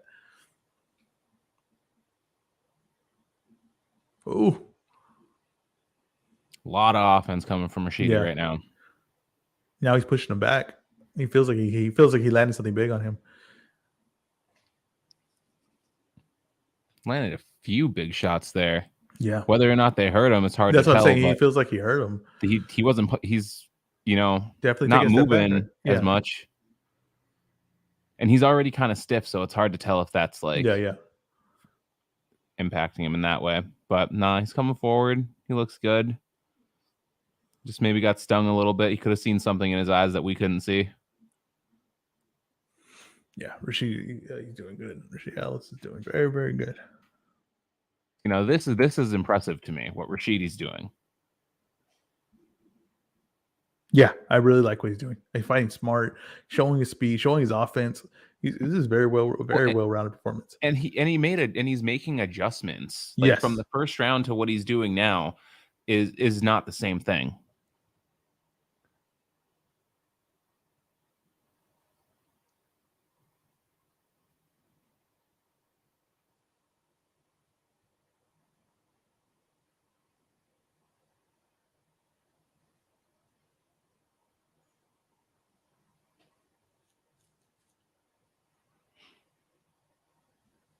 Villa needs to keep trying to go to that body, slow him down a little bit, and then see if he can catch him in the corner up against the ropes when he doesn't have as much energy to get away.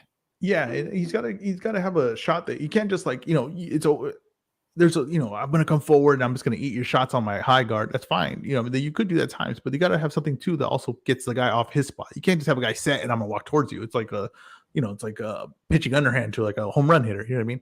Right. You gotta get something that gets him off his spot or gets him to react. He feints that jab or jabs him in, but it's got to be at the right there. So he jabs him off that spot. He's got to follow behind something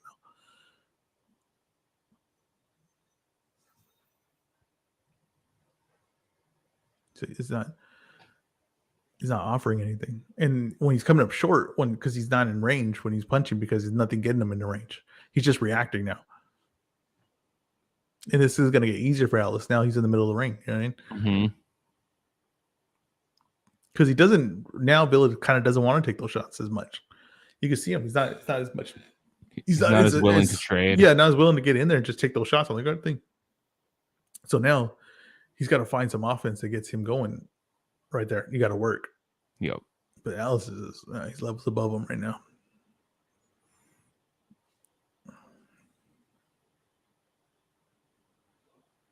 See, like, that's good. That's a good range. He understands his range, his distance. Just little movements to get him out of there. Ellis has a nice uppercut. Yeah, I'd like to see Ellis to see if he hits him right in the body.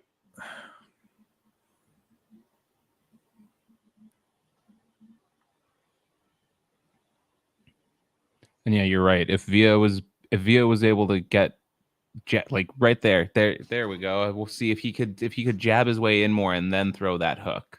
Yeah. Or, set up a shot. So you're in range right there. Paint it and then like set up shots to the body, do something. But he's rather than just kind of throwing those without anything ahead of it. And then I would almost tell him hey, why are you putting so much on your shot? Like, just place your shots. Don't put so much on him. He's like, it's too obvious. You're taking too much time. Just land something. He's telegraphing. He's desperate. Yeah, he's desperate now. He's completely out of his game already now. Like, this is going to get easier for Ellis as this fight goes on.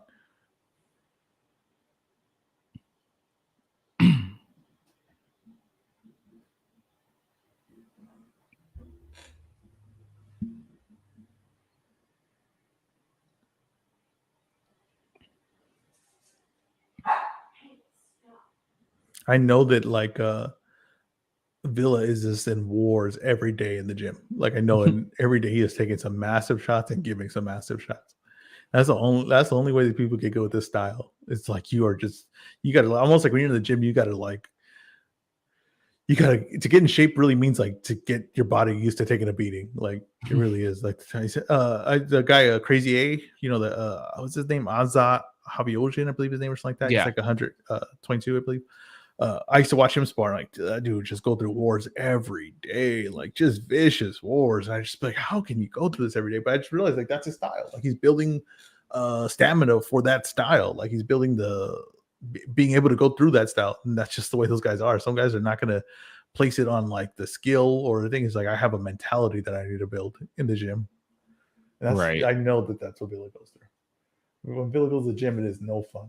There's not a lot of fun days.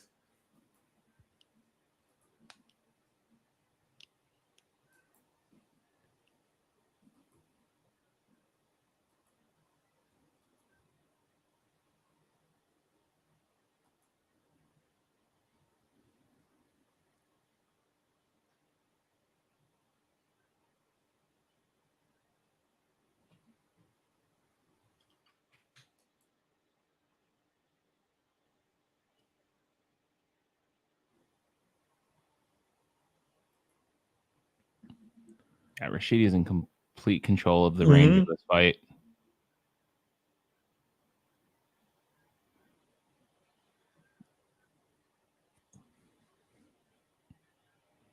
I mean, it's not like insane movement. You know what I mean? It's not like it's a lot to do. It's just taking little spots or just not giving him. He takes a step in, I'm gonna take that step out, and it's like that just creates my exit the whole time. Like, see here, he just didn't settle, not settling against the ropes. I'm a jab to get him to punch way too soon when he's out of range, and I'll just use that as my exit. Villa's leading with his jab more rather than throwing, hooks or overhands without anything to set it up. So he's throwing also Villa, he's throwing a little right hand now. He's just trying to place a shot. Just trying to get to landing, get in the inside, get to landing something. You don't have to put so much on it.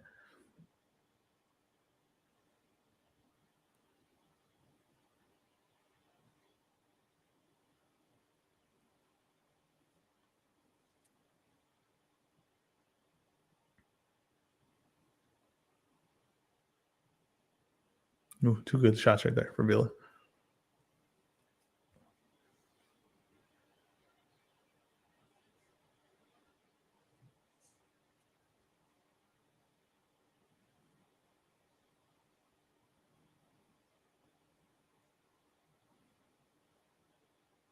He's getting range. I mean, this round for sure, he's getting where he wants to be.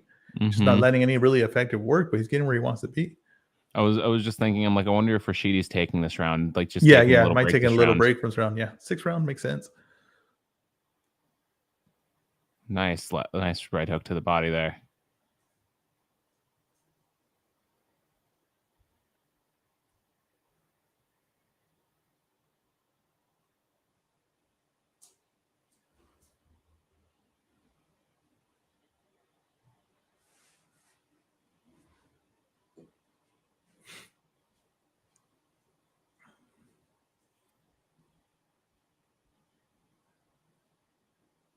The thing is, like, who do you think's winning this round? I still think Rashidi's probably landed the better shots. Yeah, I mean, it's like he's taking the round off, but still winning the round. Like that's being in control. You know what I mean? That's like it's because even when Villa does land, Rashidi's moving, or he's landing, or he's just beating him to the punch. Even if he throws second, and it's taking sting, and it's taking something off of that shot that Villa is throwing.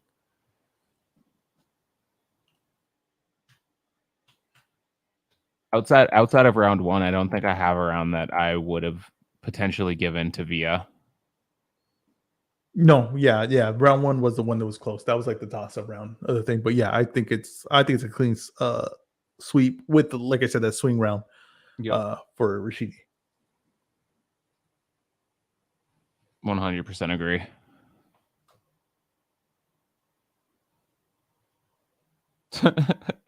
My brother texted me about Tank wearing the Selena shirt. See, that made waves to the Mexican community. That made waves.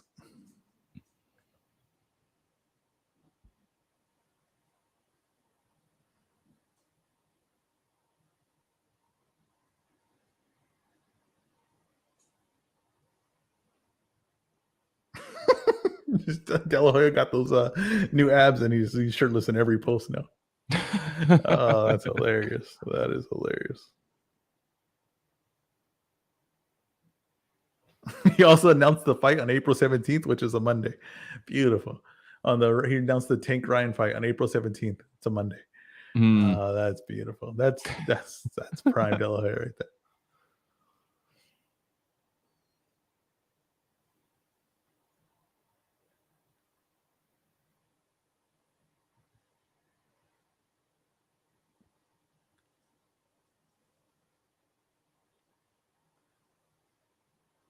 Rashid looks a little more energized this round, especially with legs. A little blow, buy a little time. I thought Rashid ride that out a little bit, get a little air, get a little time. It's going to benefit you more than it is him.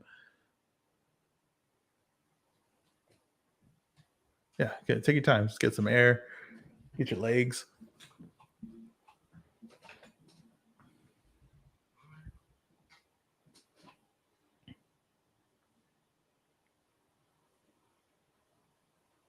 Villa is just looking at the ref like he has no body.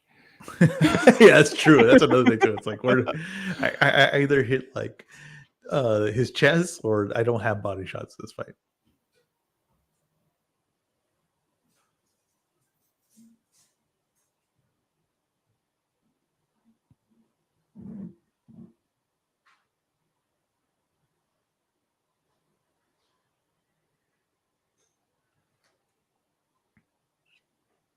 That one was pretty vicious behind that. I'll tell you right now, I'm buying the Rashidi Alice versus Boots fight. That's a good fight. That's an excellent matchup.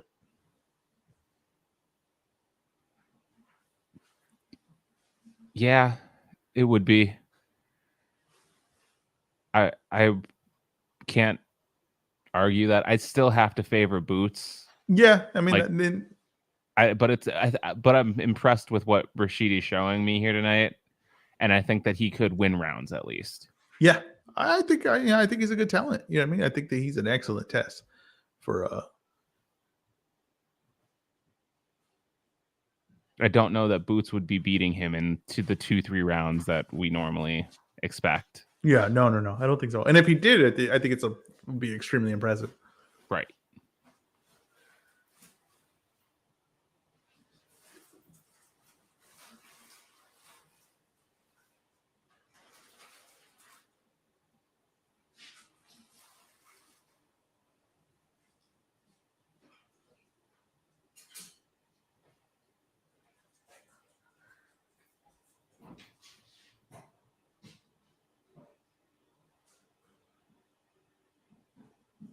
Rashidi round?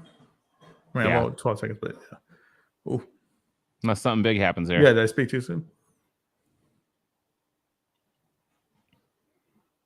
No, I think it's Rashidi round. It's a nice exchange at the end from both of them. Yeah, it was. I thought Rashidi landed cleaner, though. I did too, especially those last few shots that he got right before the bell. Either way, I don't know that it was enough for Villa to take the round. Oh, yeah, that was low.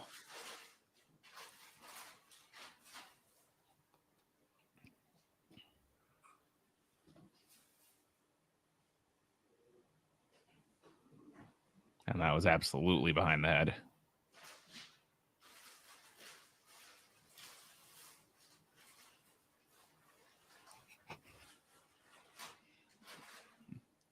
Oh, if you're not cheating, you're not trying, right?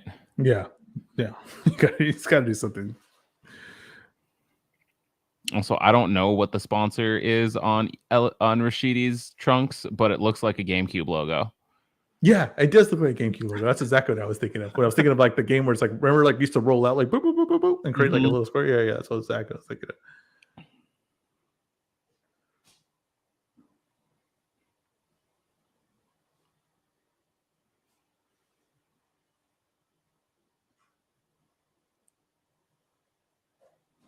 Rashidi's still doing really well, but he looks more labored than he did in the earlier on. Like, he's getting more tired, or some of those body shots are taking an effect. But I think it's a lot of work on his legs. But he's landing pretty good right now. Yeah, he is. He just looks like he's having to work harder to do it.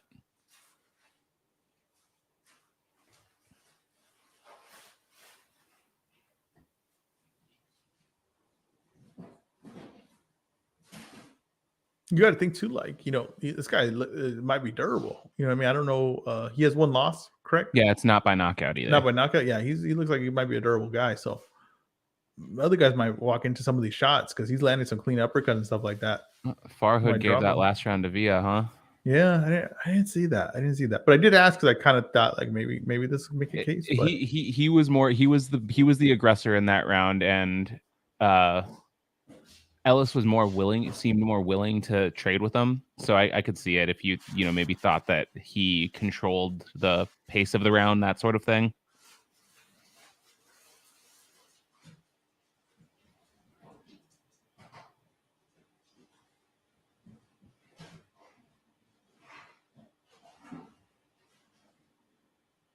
I think Villa is looking better in this round than he did last round. Yeah. Oh, that was a good right hand. A big right hand. It's kind of slapping, but it was still nice.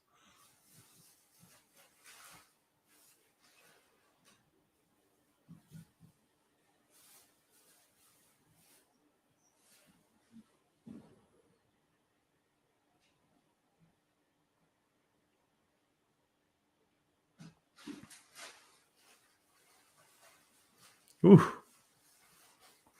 Little shoe shine. Mm-hmm.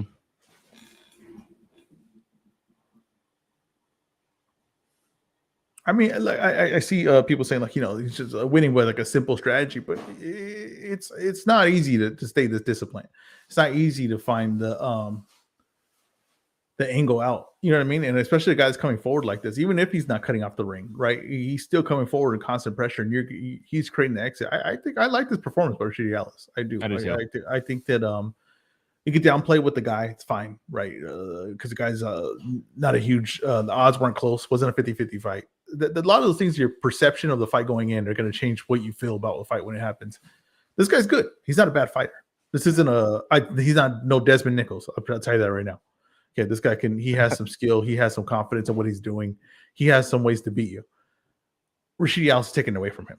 Yeah, he's having moments of success. Yeah, and the guy's durable. Rashidi's landing big shots. It's not like he's not landing big shots, and he's even putting combos together. The guy's durable.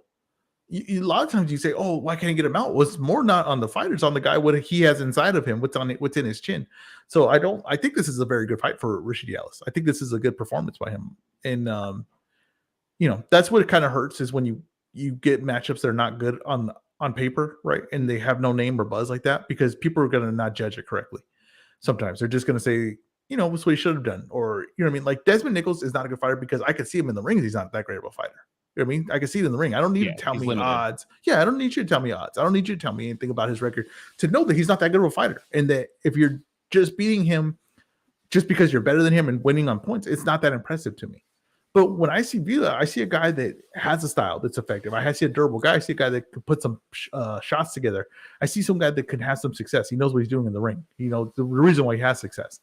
And I see a guy like Shitty Allison who's really taking everything away from him. And when he does get inside, he does get caught. He's durable to handle the shots. He's countering them. He's doing things. He's showing me a lot of things in this fight. I like this performance, and I don't care what the odds say.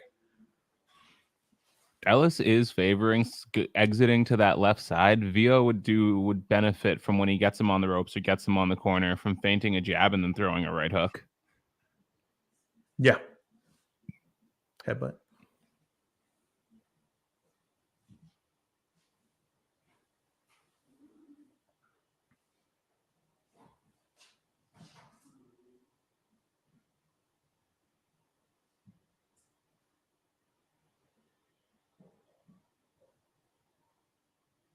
See, like right there, Villa did cut off the ring there.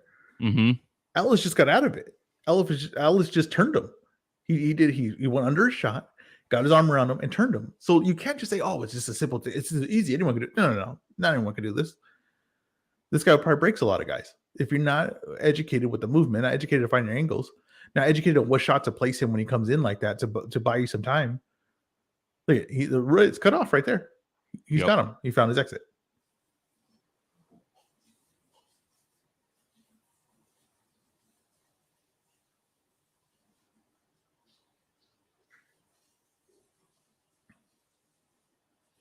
It's the perception going into the fight. That's what the one thing where I think like promoters and everybody screw up. It's the reason why you can't do fights like this with the odds, because not every time the odds tell a story, but it's just the perception of the fight. You're not going to get the credit that it's not going to really do much for you. Yeah, this is an impressive performance. Yeah, by all accounts for me for Rashidi Ellis.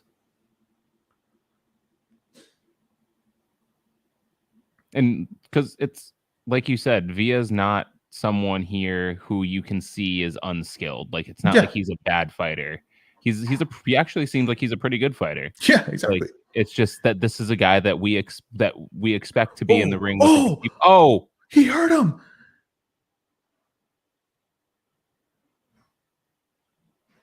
Stunned him there for a second. Yeah, he did. He went over that. He came down with that right hand. And then he landed the left, followed it up. Oh, he's still feeling it. Oh, he's hurt. And Allen sat down on. He bit his gum shield. He bit his gum shield a few moments there. Mm-hmm.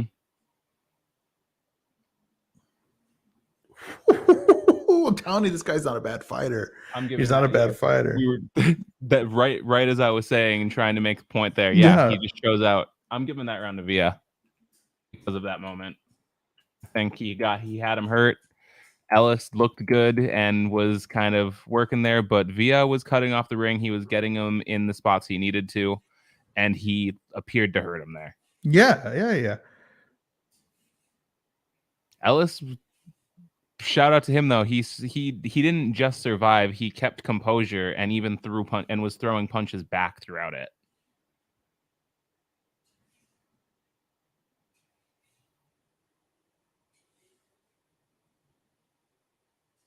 Now, if Villa had just been throwing that jab for the other rounds, he might have been having more success throughout this whole fight. I also think too that Alice kind of was looking to looking to land more shots, and kind of just stood there a little. I was going to say that. I was like, it might be a fact that he's able to catch Ellis now that they're 10 rounds into the fight.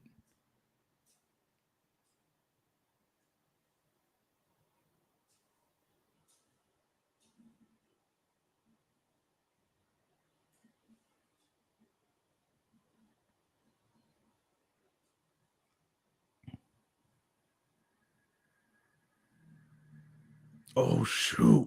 Yeah, Ellis isn't having as easy of a time getting off the ropes here in this round or the last round.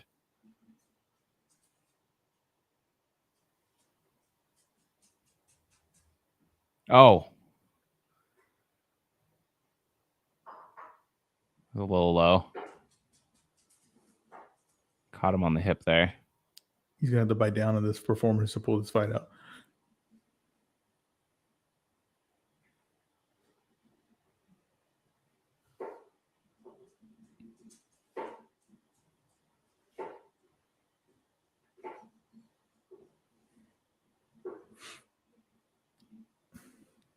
Smart knee from Ellis right there. Mm-hmm. Buy himself a little time.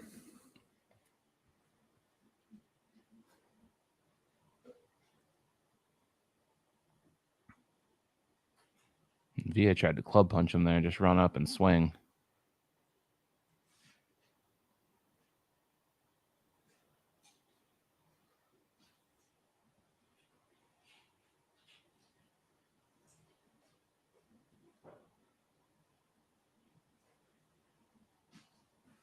This is a Villa round, right? I mean, absolutely. Yeah.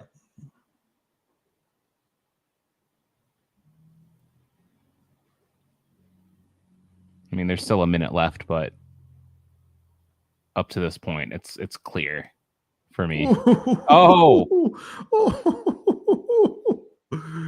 He is landing some big, clean shots. Big shots in this 9th and 10th. Good body work too. He didn't just keep hunting for the head. He went to the body. Might change a little something right there. Again, back to it. Yep, that was a nice little 3-4 to the body.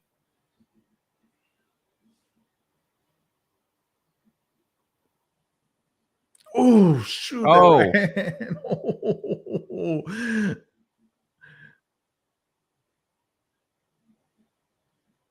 Man, Ellis has some mental toughness and a chin too. Yeah. And he's sitting on the shots. He's trading back. I don't necessarily think that's maybe the best idea, but he's trying to hold him off him. Oh, shoot. He's hurt. Hurt again. Yep.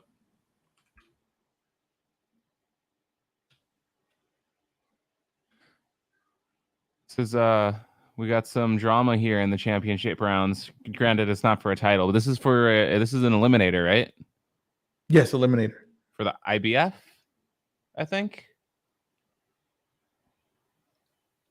Doesn't matter. One of Spence's belts. IBF. You're correct. You're correct. One of the belts that one of these guys has that will definitely never fight the guy that becomes the mandatory. Right.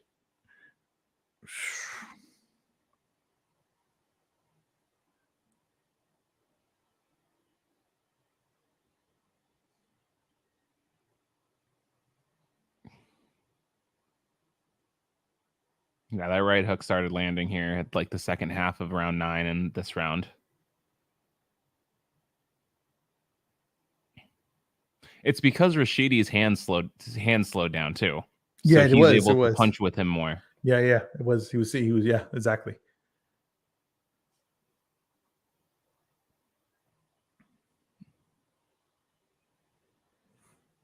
So we have Villa winning the last 2 rounds. Yes. We think there's a case maybe the first round that he could have won. And if you want to, I mean, Farhood has that one round that we didn't score for him so too. It could be close. It could get close. If he wins out, it could be like where it could be. Oh my! Oh, damn! Is Alex going to survive without going down? Because if he goes down, then it's really it gets real interesting. It gets very interesting. And he looks, honestly, I'm going to tell you right now, his legs look gone. His legs look really bad right now. Yeah, 2 knockdowns makes this a draw. His legs look really, really bad right now. He needs a hold. He's punching too much. He's looking to trade with him too much and bite down. He needs a hold. Someone's got to tell him, like, hey, we feel like you have a lead. You need a hold until you feel really confident in your legs again. Hold. Nice body shot. Yeah, I don't know how you don't think that Bill is a good fighter from watching this. I really don't. I don't get it. Like I said, he's, yes, he's stiff a little bit. I get all those things. I get, but there's a lot of fighters that look this way that are good fighters. You know what I mean? Yeah. He's a good fighter. He's got the attributes to make him a good fighter. He's good at the style of fighting that he has. Exactly. He's not your boxer. He's not going to look slick and make people miss and do all of this, but he has the skill to fight the type of fight he wants to. Yeah, and if he like I say, I didn't think Desmond Nichols had a way to winning the Andrade fight. I think this guy has a way of winning fights. Yes. Can he win against the highest level? Probably not, but he can make. Yeah. But he's showing that he can make it competitive. Yeah, definitely. And there's a lot of guys who can't win against the highest level. You know what I mean? There's only so many A-level fighters. Like, I have a question whether Andrade can win against the highest level. So, you know what I mean? So you gotta think of like that. I just think perspective's all wrong. See, Villa's got to start punching his way in again. Yeah, I was going to say Rashidi seems to have regained some of his composure and faculties here. Yeah, and it's also just because Villa's not giving him anything to worry about. You know what I mean? Like he's just kind of walking into stuff now. You got to put something behind it. You still got to build towards something.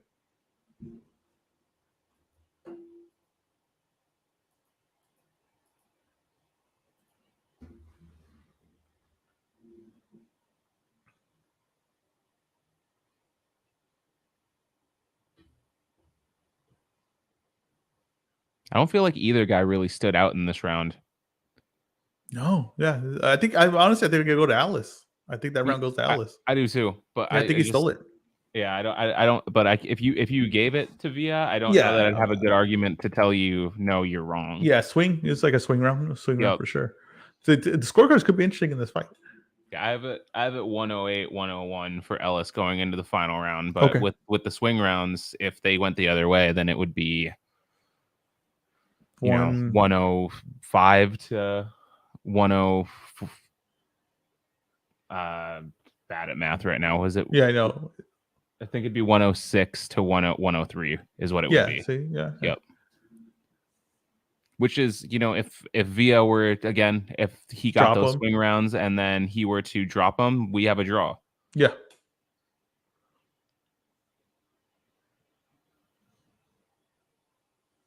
Damn, it was a good fight. This is a very good fight. Yep. Now, like Rashidi looked really good early on. He got tested here late. He had to survive. He had to show his not only mental toughness but ability to fight through adversity. I could tell you what everybody's going to say after this. They're going to say Rashidi's trash. He got exposed. They're going to say that. I guarantee it. Because it's just perspective. It's just perspective that's going to rule the day. This he shouldn't have beat this guy. He's it's like if odds determine what the fight really should look like. But he was a 16, to 1 favorite. You know what I mean? He shouldn't have been close in this fight. And that's what's going to be the thing. It's fine. You know what I mean? It's fine. I just had everyone tell me the other day that Raymond Ford will knock out Warrington. Well, I remember Raymond Ford coming up, struggling against journeyman, you know what I mean? Getting gift decisions against him. Now he's gotten better from that point, right? But that's what I'm saying. It's just perception. It's just, whatever you've done for me lately. Yep. Ellis pulls this fight out. I think he shows me a lot of things. I think he shows me a lot. I think he shows me speed. He shows me boxing ability. He shows me movement. He shows me heart.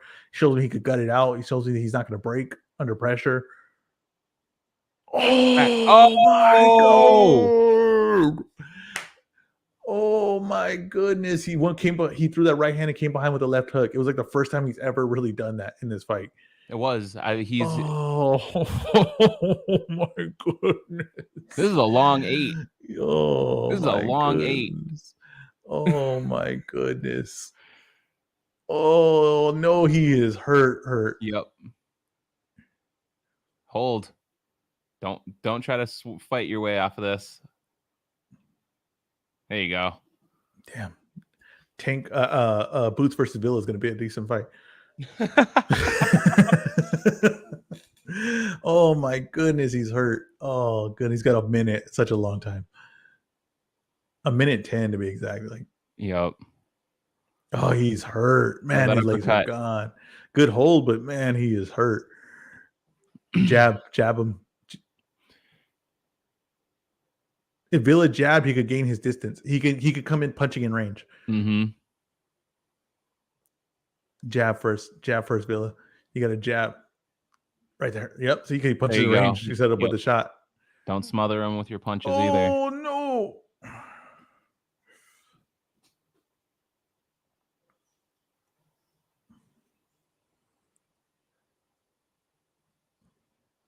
Okay.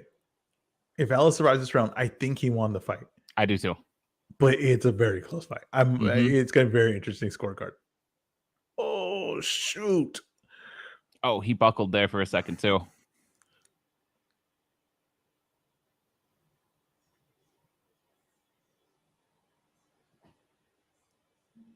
Oh, he got hurt again. That's it. Oh, they're not going to call it. They did call it a knockdown. I was like, they're not going to call that a knockdown, but that was a knockdown, is what I was going to say. Is he going to lose this fight? He might lose this fight right now. This might 10-7 round for sure. I think Farhood's card is going to have this a draw. Oh my goodness! What a oh man! Goodness! What a fight!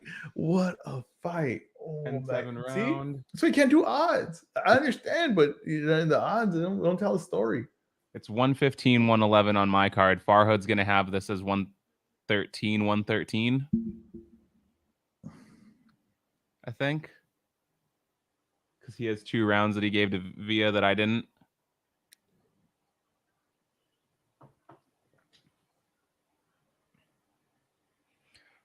Man, a 10-7 12th round fight. I am looking forward to seeing Villa fight again. Yeah, no, I mean, that's what the funny thing is, that's what we were saying through the whole fight. Yep. That's the best part about it. We were saying that through the whole fight. Like, this guy's not a bad fighter. If it looks easy, he's making it easy. It wasn't easy though. And as soon as it got a little bit tired, as soon as he got a little bit more vulnerable, he fell apart in the fight. Mm-hmm. Because that's how hard it was. That's what he was showing in the beginning of the fight. He was showing he was able to avoid that, but it was tough. It wasn't easy. He was making it look easy at points, but it wasn't easy. And as soon as it slowed down a little bit, that's when it went. Yeah, because it wasn't so much a skill gap that was keeping Ellis as good as he was in the first part of the fight. It was because it was an athleticism difference. Yeah, exactly. And as soon as that athleticism evened out a little bit, where he wasn't as quick, he wasn't punching as fast, his legs weren't working as well, Villa put it on him. Put it on him is a little strong, but he put it on him in that 12th round. Yeah, he did. He put it on in that 12th round. Yep. So in your scorecard, you have him. You still have Ellis winning? I have Ellis winning 115, 111. 115, 111. Okay. And you get that 10-7 round though, right? Yep. Okay.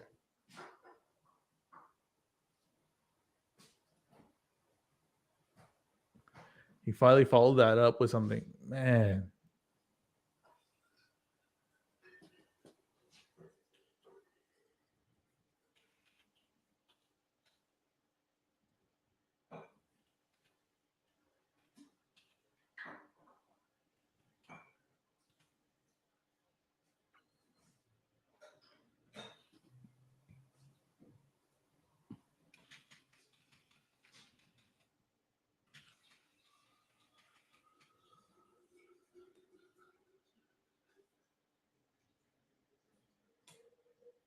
I honestly thought they might not have called that second one a knockdown. I'm glad that they did. Oh, you thought they called a slip? I thought the referee, because he had it looked like the ref had a bad angle at it. And so that was the only reason I thought he might not have called it correctly.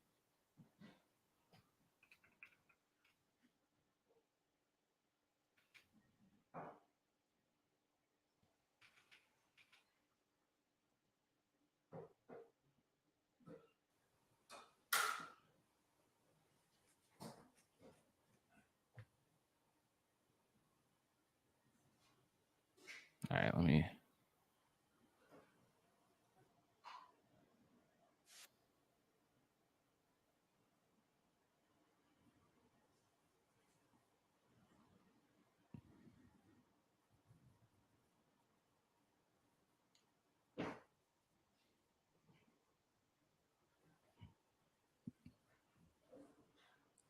What is Villa? What nationality or ethnicity is it? Pretty sure he's Colombian. Oh, okay.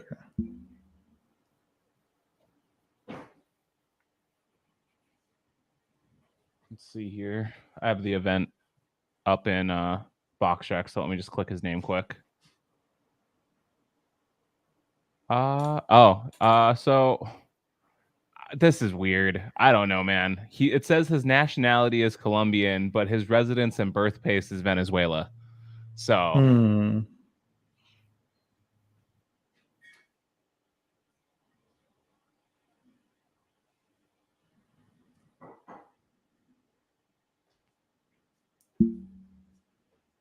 what is this? And why is there a movie trailer during my pay-per-view card? Is this House Party? Oh, is that terrible? Is this a new House Party? Yeah, it looks terrible. It does. I couldn't tell if that was LeBron James or Cheeto.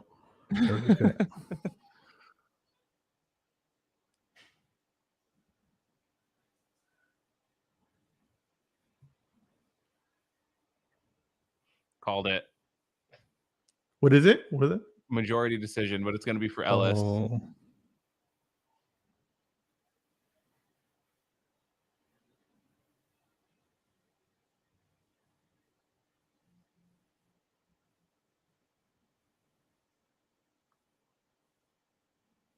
It's Rashidi.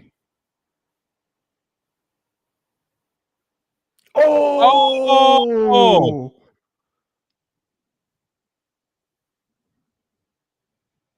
All right, maybe I need to rewatch this. Maybe I scored this wrong. I knew it was gonna be close. The knockdowns, the first 2 rounds, I knew it was gonna be close. I was okay with the Rashidi winning the fight if that's the way I had it, but it was gonna be close. It was gonna be close. Yeah. The knockdowns really turned the thing. What a crazy, crazy fight. There's the upset. We said it when we started doing this. Like, what fight's going to be what fight has the most chance of being an upset? It was this one, and it's because those odds were made because the bookies weren't familiar with Via, and the people betting weren't familiar with Via. Yeah, some of those there were a few swing rounds. There were the knockdown.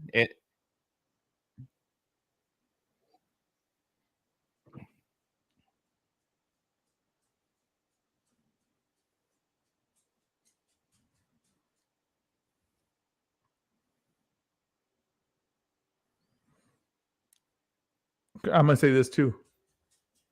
I still like Rashidi. I do too. I still like Rashidi. People are gonna. I know. I already know. He got exposed. Rashidi's actually trash. All these things. I already know. He ran into a really good guy. I think this guy's a good fighter. I think he's very durable. He's very tough. I think he has a good chin. I think he hits really hard, and I think he'd be I think he'll beat Crowley. I think he'll beat Rocha. I think he'll beat guys like that. I don't think he'll beat the top guys. No. I don't think that. But I think he'll beat those guys. I think he'll be a hard time for a lot of these guys. This guy's good. If you can really box and turn him, he's gonna have a hard time with you. I want to see him and Virgil. That's what I'm saying. Like, I'm saying he's an interesting matchup. Most likely we get him and Boots next. Yeah, and I think Boots beat him. I favor Boots beat him, but I like that matchup. I don't think that's a bad test for Boots. I don't think that's a bad test for Boots, especially a guy Boots who gets hit. Tattoo game is not bad. But yeah, I think Boots beats him. But I think he is not gonna be an easy out. And if he is an easy out for Boots is better than we thought. Like, I have Boots in high regard, and if this dude is an easy out for Jaron Ennis is a better fighter than I thought he was. Yeah. And you know what? If he beats this guy, I don't know if there's another 147 pounder that he doesn't beat, because like if he puts this dude away early, is what I'm saying. Like, you know, exactly. Like, I gotta favor him over almost everyone, including Spencer Crawford. I'm about to piss everybody off right now.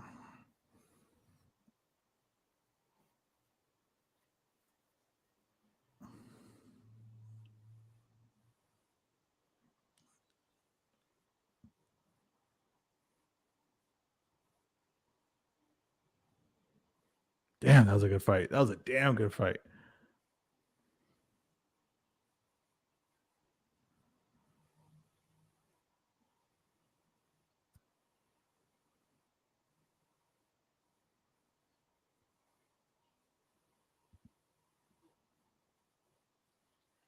I don't care if he rematches this fight or whatever, but Via's gonna get a nice paycheck in that next fight. Yeah, yes.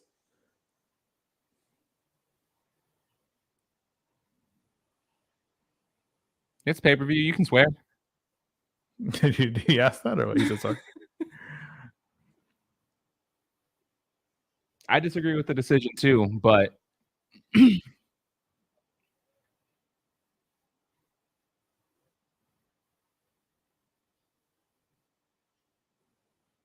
I don't know that the rematch goes the way Rashidi wants it to, though. It might look the exact same way, honestly. It might look the exact same way. Yeah, but it might look the exact same way. But he could also, but Villa might hurt him sooner. I don't think they do the rematch, though. I'll be honest with you. I think they do Villa versus Boots. I think that makes a lot of sense. If they're gonna, because Villa's not taking this rematch for the same money he took this fight for, and if you got to pay him more, then I don't know who these judges are. Are you familiar with David Braslow or Paul Wallace? This is the one thing that I gotta admit that, like, even on my game of like the podcast and everything like that, we don't pay attention to the judges too much. Like, we should, as a boxing community, judge the judges. We should have a grade on them and be like, oh, this is a good judge. Oh, this is a bad judge. Or this judge looks for this. I don't never heard a pro fighter be like, oh, I don't want this judge on my fight. Do you know what I'm saying? Besides Adelaide Bird. Yeah. But like, you should be scouting reports being like, this judge looks for this type of fight. He's going to give you credit for this type of thing. I don't ever really see that. I think we need that. Yeah. And I think that, if I had the time, I would try to do that, but that still takes a lot of effort. But that's definitely something to try to do that, but I need to get better at it. Yeah. It's right there for someone. And it's very valuable information. Because I've never heard, I don't think I've ever heard of either of those guys. And maybe I have. And like you said, like you were saying, it's something where I try to pay attention to it, but I don't always get to. And obviously, if I'm going to pay more attention when I disagree than when I agree. Yeah. And most of these, and another thing is, these are probably, DMV judges that aren't working Vegas they're most cards. Likely. Yeah, they're not working those cards that we see most often. I mean, this is the first fight in DC area that I can think of, like, on a national scale since what, Peterson Khan?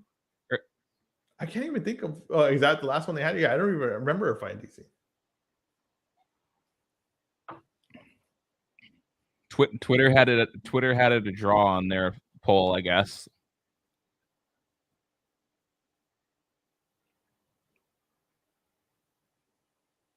But yes, I had it the wrong way, but I called the majority decision. Yeah, you did call the majority decision. Oh, so yeah, no. There was even someone on. I got this on record because it was like I picked Boo Boo by unanimous decision, Ellis by majority decision or split decision, Boots TKO 1 through 4, Tank TKO 7 through 12. I think that's gonna be good. Those were my 4 calls. I think damn, that is a good fight. See, I'm telling you, and no one's gonna give that fight the credit it is. It's all it's gonna be is the story is gonna be the exposing Rashidi. It's gonna be the exposing Rashidi, or he was robbed. But no one's just gonna say, "Oh, that was a good fight. I want to see Villa fight again," because that's what we should be selling. We should be like, I want to see Villa fight again. I want to see these guys fight again. I don't mind a rematch, or I just want to see them fight any of the top guys in the top 10. That's what I want to see. That's what we should take from this fight. A damn good fight. That's why we can't sell the sport. That's why you can't. It's hard to build things because you choose a negative headline all the time when really you've got just a hell of a performance from a guy. Which once again, Samson, who we were just talking about, one of the best scout in boxing, finds this talent out of nowhere, finds these durable guys, these hard hitting guys, these guys that are going to keep coming the whole night. And he's just the best at finding talent. Just finds talent where it's not appreciated. So I know Teddy Atlas isn't the most favorable person in boxing anymore, but I think that his take here is honestly probably what is valid with this, and I think it gives credit to both guys in a fair way. Pressure breaks pipes and people, but give Ellis credit. He behaved like a true fighter when he had to. He was fighting. He was trying to stay in it. I don't necessarily agree with the decision.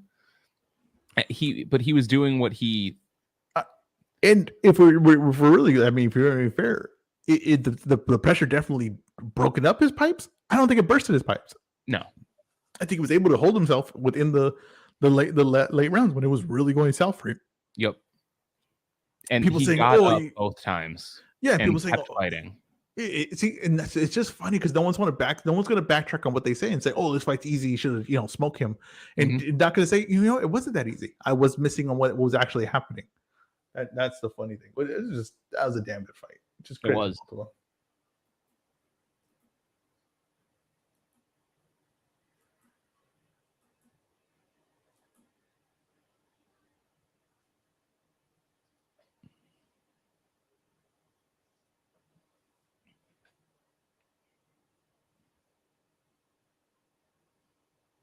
It's I'm interested to see both of their next fights.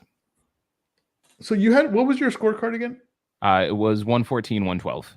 Okay, you had a 114, 112. Yep. You gave the last 2 rounds to Vila. How many rounds did last 3? Okay, then one was a 10-8 and one was a 10-7. Yep. Because he dropped him, remember? Or did he just hurt him? He just hurt him in that round. So it was okay. There was just the 10-7. Those were the only 2 knockdowns. Okay. 10-7. And then if the swing round you had was the first round. Yes. So if the swing round went the other way, what was the best score that Vila could have got on your scorecard? On my scorecard, so it would have been 114, 112 the other way. So you saw the Vila could have won, right? Yep. All right, yeah, I'm good with it. I am good with it. That's all it is. That's all that matters.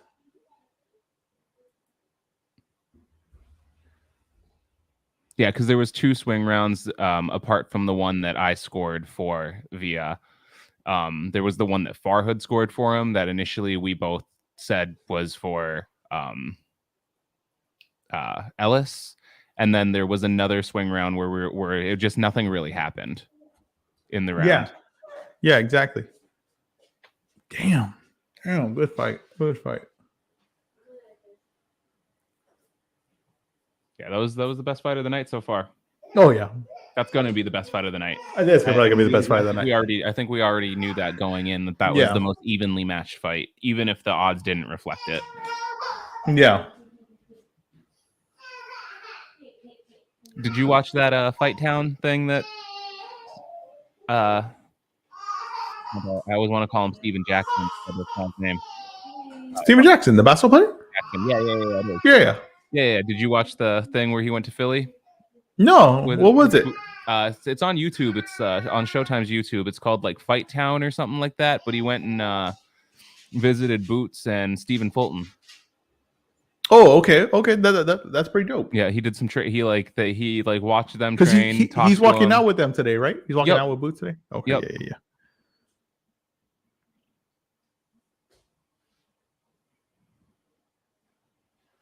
Oh, even Boots has that OnlyFans sponsorship. Yeah, OnlyFans sponsorship is very popular in boxing right now.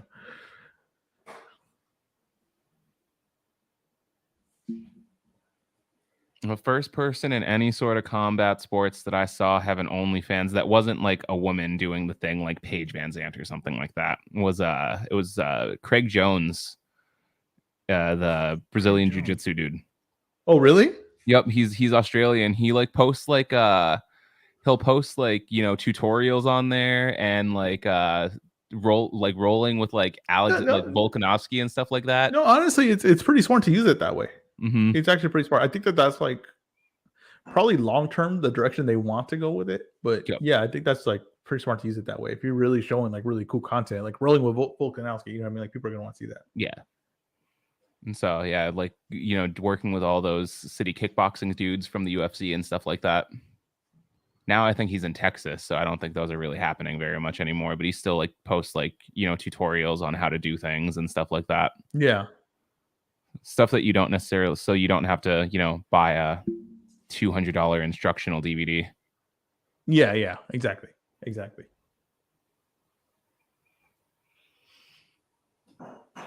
Jesus, minus 1,000, it doesn't go the distance. This is just, yeah. And I've never seen Chikadzin, but I don't think these odds are wrong. Yeah, that's exactly. I'm just judging by his name that these odds are 100% accurate. Yep. Which, you know what? That's probably how other people felt about the last fight. So maybe I'm completely wrong. Yeah, that's what I'm saying. But honestly, like this fight, like it's not going to do Boots any favors. Like he knocks him out cold. People are gonna be like, "What'd you expect?" If it goes more than 5 rounds, yeah, the people are gonna be like, "What the hell's going on with Boots? Is Boots getting exposed?" You know what I mean? These fights do him no favor. But really, this isn't even like the promoter's job or anything like that. It's just, you know, people care about belts. They're trying to get Boots in a situation to be the mandatory for one of these belts. This is the guy that's available. They will put him in the rankings where he needs to be to fight for the belts. So, you know, it's just kind of blame the sanctioning bodies really for this one.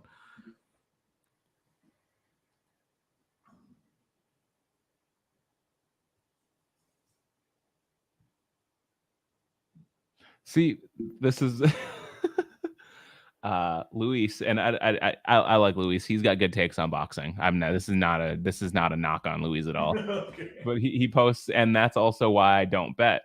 And I'm like, but that's exactly why I do bet, because I would have bet Via. Yeah, you want to hit. Well, who's betting the minus 1,500? You know what I mean? No one's really putting money on that. Nah, see, the only way that if you were going with the favorites, the only way you make money on this card is like rounds or method of victory, and you got to like parlay them together. Like that would have been something like Via alone would have been nice, and then like, but if you were to parlay that with like Tank, whatever group of 4 rounds you think he's going to, and Boots just straight up by KO TKO, then that's you probably get like plus 200-300 on that. You'll probably get like plus 1,000 on that, because Via was what, plus 600. So you're gonna get good odds, but that's who are they doing this for? Oh, Steve Smoker. Oh, Smoker. There we go. It hadn't come up for me yet. Okay, I mean, if would you say Villa, right? Just from what you've seen right now, right? Just the limited what you've seen right now, matching them up with Crowley. Who do you think wins that fight? I might go Via. Okay. Match him up with Rocha. Rocha's there to be hit. Yeah, Rocha's gonna stay on the inside. That's what I was thinking. I was like, he might stop Rocha. Okay, Avanesian. He stops Avanesian. That's exactly what I'm saying. Exactly what I'm saying. So if you would give credit for beating those guys, right? You can't say Vila's trash, because he would beat all those guys. He seems like a big 147 too. Like, he's not what? Hold on. Rashidi Ellis on BoxRec is listed at 5'9". Okay. Romain Villa on BoxRec is listed at 5'7". Yeah, no, they got that reverse. If anything, they had that reverse.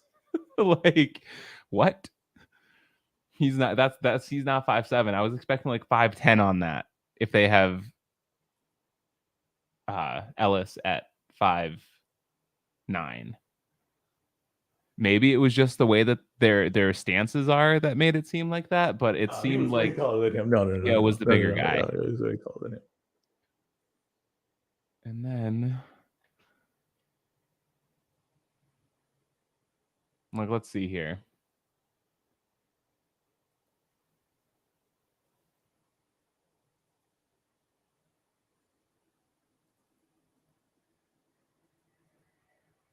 Now, here's a good one. Villa versus Thurman. I'm gonna say Thurman. I'm gonna say Thurman too, but that's an interesting one. The interesting thing is because it seems like Thurman is like very for some reason it seems like he's very vulnerable. I don't not that I don't know why. Yeah, Barrios hurt him really bad to the body. He's been hurt to the body multiple times. He just seems vulnerable. So I think Thurman would win enough early rounds, even if it did kind of fall apart for him late, to win a decision. But yeah, I don't know. That's interesting. I'll pick. I don't want to go that far. I don't want to go that crazy. Yeah, well, I was just going off the box rankings. What it was. I get you. Because he's and I know that they use this like point thing and whatever they're doing to figure out how the ratings are here. But Crowley's at 6 and Thurman's at 7. And we got Emianta Stanionis at 8. Wait, who was at 6? Crowley. Oh, he's at 6. Crowley is at 6. That's one spot ahead of Keith Thurman. Yeah, that's what I'm saying. So, like, I'm saying, like, Crowley, like, I already know that people are like, Crowley's all right. Like, I know people are like that. Like, yeah, he's actually pretty decent. Yeah. You know what I mean? So, I know that. So, like, if that's what I already know that. I already know the boxing. Well, according to some, he's equal to Caleb Plant. Who's equal to Caleb Plant? King P calls him the great value, Caleb Plant, and he was arguing his argument for it. He was like, people were like, don't be disrespectful to him, And he's like, he's not. It's actually a compliment. Great value is just as good as the national product. It's just not as well known. It's not as well known. That's pretty good. That's solid. And then I can't remember who it was, but they were like, you may not be. They're like, that's just disrespectful to plant then. Yeah, it's disrespectful to plant. That's what it is. Oh, that's hilarious. Damn. Yeah, see, here we go. These are the walkouts we need. Yes. This is good. This is a boxing walkout. It's a true boxing walkout.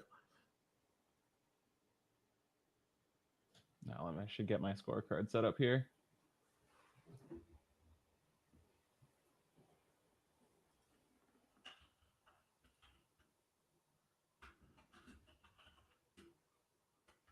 Is Boots walking out first? No. That guy's already out. Okay.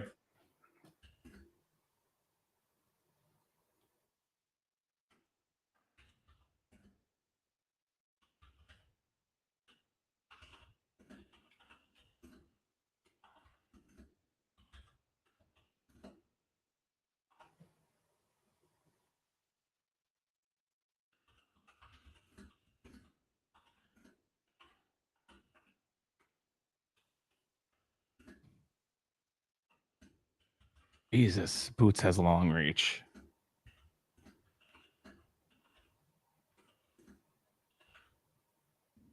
And 6'2" reach at 5'10".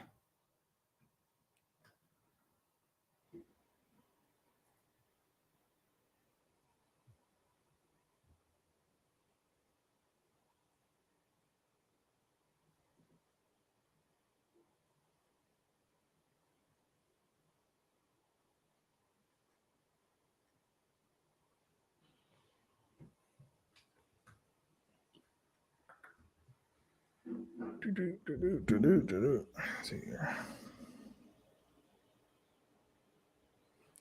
Shoot. All right, before this fight starts, wait up real quick. I got it. Okay, there he is. I'll be right back. All right.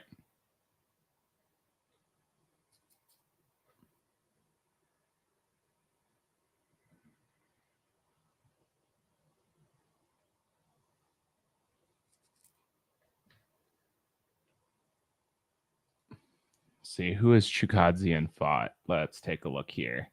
Anyone of note?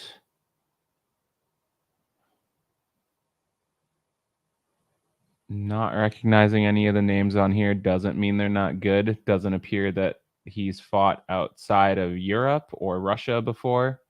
So a lot of Ukraine fights, few Russian fights, and then his last 4 fights have been in Germany.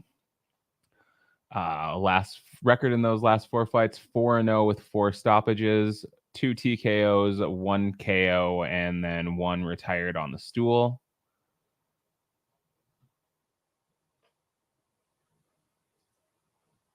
Compared to Boots, who has fought all his fights in the United States, much better opposition in his last, we'll go 5 fights. So he started off with Juan Carlos Abreu, got a TKO round 6. Sergey Lipinets, KO round 6. And then his last 2 fights, Thomas Delorme and Castillo Clayton, didn't go past the second. He finished Delorme in the first. This is gonna appear to Chukadzian appears like he might be a good opponent. 21-1, 11 knockouts. If he can give Boots some rounds, then that's ideally what we're hoping for. But as I said before, I'm expecting this to end within 4 rounds, if not within 2 rounds, and Boots getting a clear victory.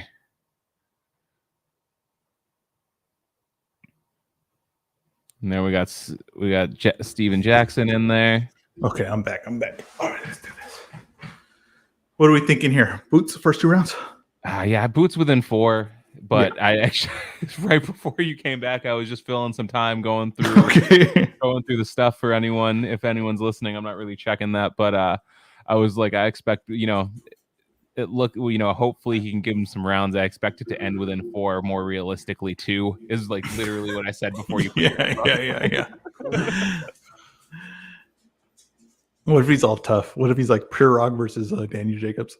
Man, that's the thing that I'm looking at here, because this dude, I mean, he's never fought outside. So all of his fights have been in either Ukraine, Russia, or Germany. Mm-hmm. And his last 4 have all been stoppages. Oh, is that the first ref from the first fight? Is that the ref from the first fight? Huh? It is. Good. He was actually not bad in that fight. Actually, I was critical of him, but the fighter, they just didn't respect him at all. No, they did not. They did not respect him at all. He wasn't like getting himself too involved or anything though. So this guy's already a lot slicker than I imagined he would be. Mm-hmm. Right? Like, up on the balls of his feet, he's moving. Did not expect him to fight this way at all. No, I was expecting flat foot, fight behind a jab. Yeah, come forward. Yep. Take everything on the arms. Ooh. Oh. Ooh.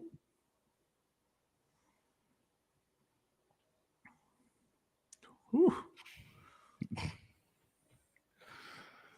He's making Boots miss early, but I just think really Boots is just he's just throwing stuff out there, see if it lands, to get the timing down.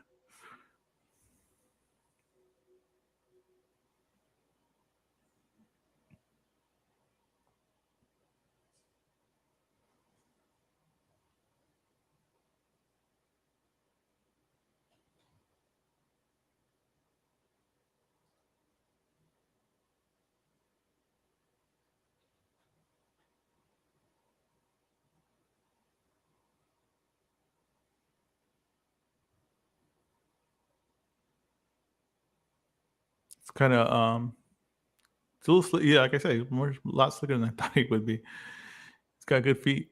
Yeah, he's moving a lot more than I expected. I'll tell you right now, I heard people scout him out and they really described him as complete trash. From what I'm seeing right now, I don't know if I trust those people scouting anyone out for me ever again. So I don't want to say names, but I didn't bother looking at him. I didn't look at him. Yeah, I didn't look at him. I didn't have the time to, but I'll tell you right now, like from what they explained to me to what it actually looks like, and he could get knocked out like the next second, but they're already wrong. Like they're way off on what they said.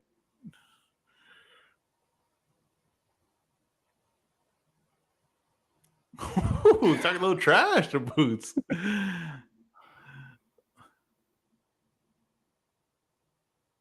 I don't think Boots likes this movement. No, he doesn't. He doesn't.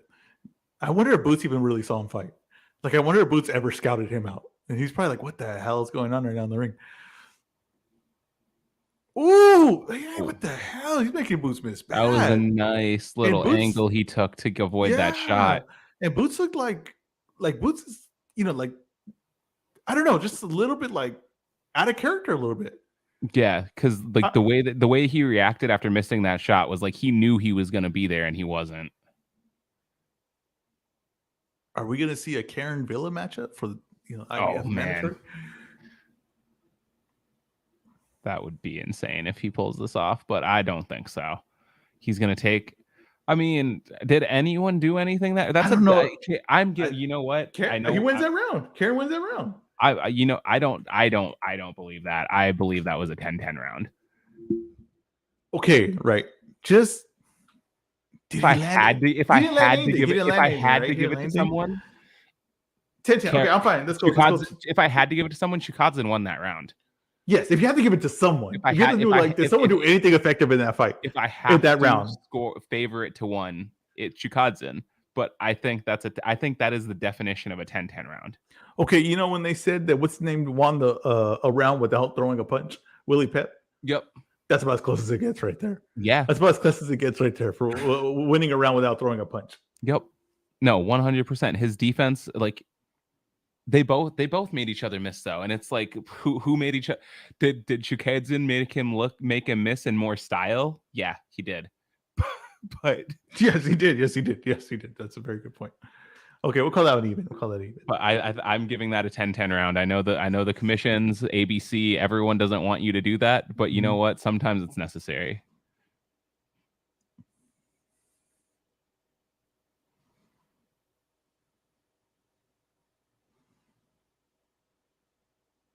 He's getting around his front leg very well. This guy.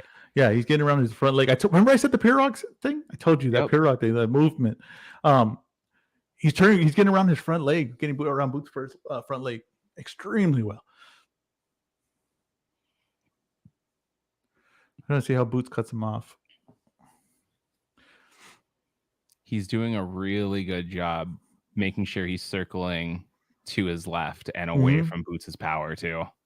Boots has, don't get me wrong, Boots has power, and you see Boots switch. Yep. So he's going to eliminate that now. Yep. Right. He's going to eliminate that movement going to that side.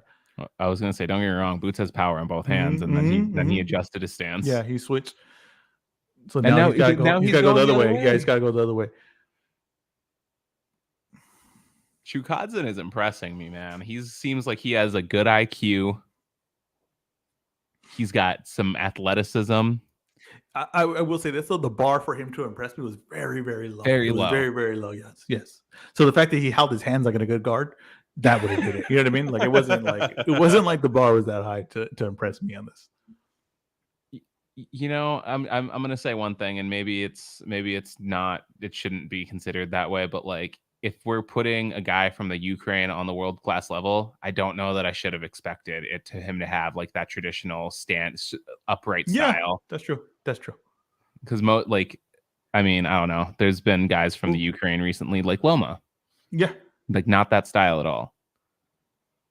Granted, he's not a Papachenko fighter, but interesting hold right there. Do you see by Boots? Yep. He got a little frustrated with his movement. Good body shot by Boots. Okay, he's finding him a little bit. I was like, I thought he was going to catch him there when he ducked.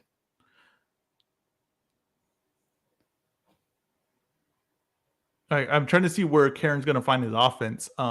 He's looking at it for a little bit. I see him a little bit. You know, he's slowly sneaking into range a little bit, especially with that little jab. Mm-hmm.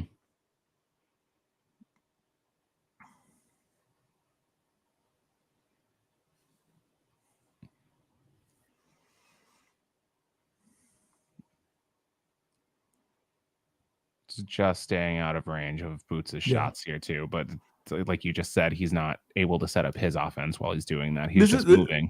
This is an excellent test for Boots, honestly. This is a very good test for Boots. Oh, caught him finally.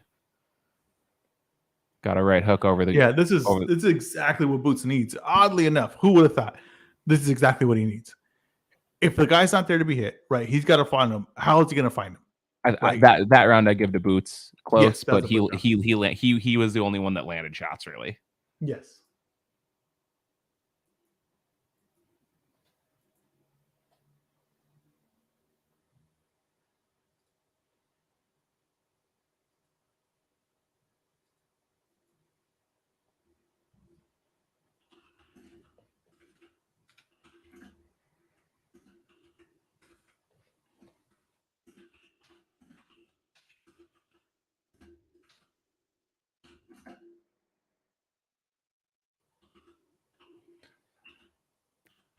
Yeah, man, this guy's not a bum.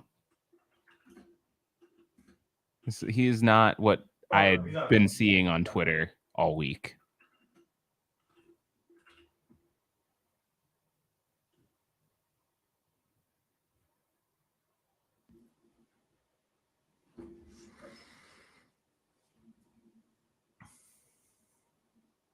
I'm about to tweet out, Karen beats Rocha. Karen beats Crowley.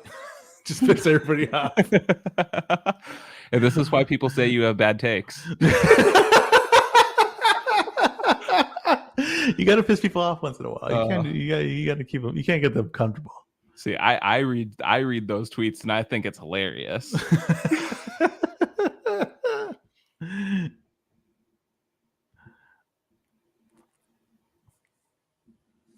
But I think this had a 2.5 round over under. Oh, they hit. They hit on anyone over. Who went over, which I don't know many people. I didn't see many people saying they were going to smash that over. No. You see, Boots tightened up his offense a little bit, and then right there he got wide again. Mm-hmm. But he tightened up his offense a little bit. Oh, there we go. Caught him on the ropes. One thing is like, Boots does have to be planted to really land effectively. And it was always kind of curious too, like with movement like this, would he have a problem with it? He kind of is. I mean, that's just the truth of it. He's kind of is a little bit, not to lose the fight, but enough to just not look as effective. Yeah, he can't find a home for these punches when he's trying to, because he likes to be planted. You know what I mean? And those were a couple good shots there. He's gonna have to chase him down with his legs, not his punches. You know what I mean? He's gonna have to trap him with his legs, which is good right there. What he did right there.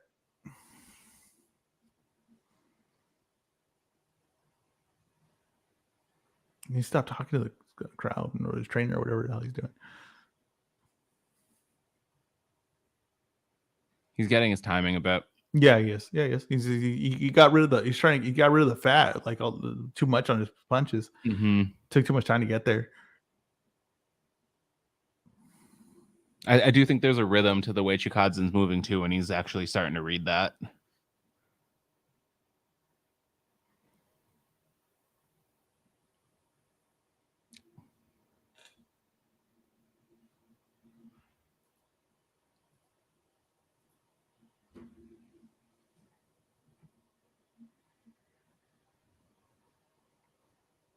There you go. It's good. It's Boots is finding him now. Yeah, it's going to show his class. It's going to show Boots his class in this fight.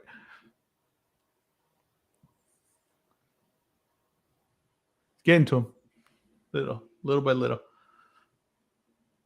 He's getting into range now. He's not just throwing the punches from like trying to counter or throw something big to lead into or something. He's allowing his legs to get him into range. Yep. You know what I mean? It's like a jiu-jitsu, like when they say like first position then submission. Yeah, right? A lot of guys like, oh, let's go submission. You're not in position. You're gonna get reversed. You're gonna get in a bad position. You got to get your position first, lock that in, and then lock the submission in.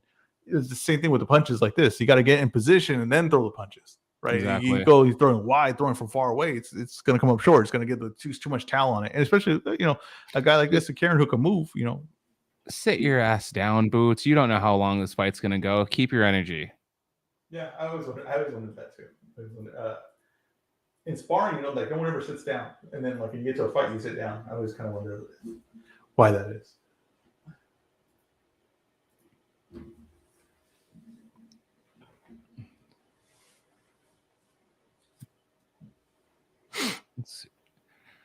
If they do decide to move, I'm speaking as if this fight's going to go Boots' way, because I still feel he's going to stop this guy. Maybe not as quickly as we thought, but I still think he's going to catch him and stop. Yeah. I wouldn't, if they do move forward with via Boots, I wouldn't mind seeing this guy against Ellis. It's a different style.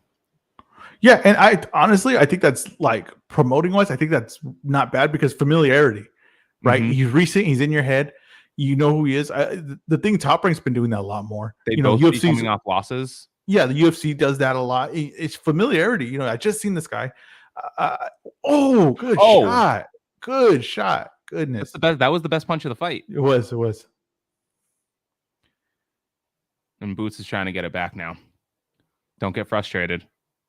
Can't get frustrated with a guy like this. He's too slick. Just in case like someone's listening to this after the fact, we are in round 4 right now of Boots Ennis versus Karen. 1 minute 51 seconds, minute 50, minute 49. Oh, good right hook by Boots. Good chin on Karen. Yeah, from that. It's a heavy shot. He walked into it too. He was going that way. He walked right into it.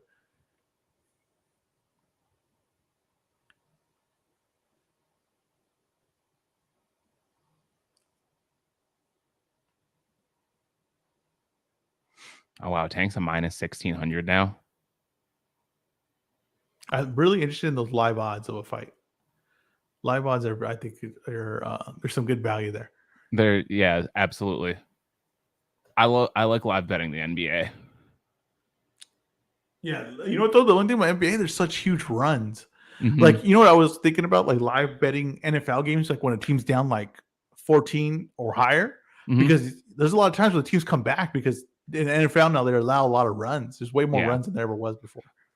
whenever the Chiefs go down in a game, I always look at what their live odds are, and I'm like, all right, if I'm like, this would be a good time. It's wild, dude, because the Chiefs can get down for like 14 points exactly, and still come back. But they'll still have like it'll still be like minus 150. Who's that guy in the green yelling at? He's like yelling at someone like 20 rolls up. I think that was Steven Jackson. Oh, is it? Yeah. He's yelling at someone like 40 rolls up. He's yelling at someone like in the cheap seats.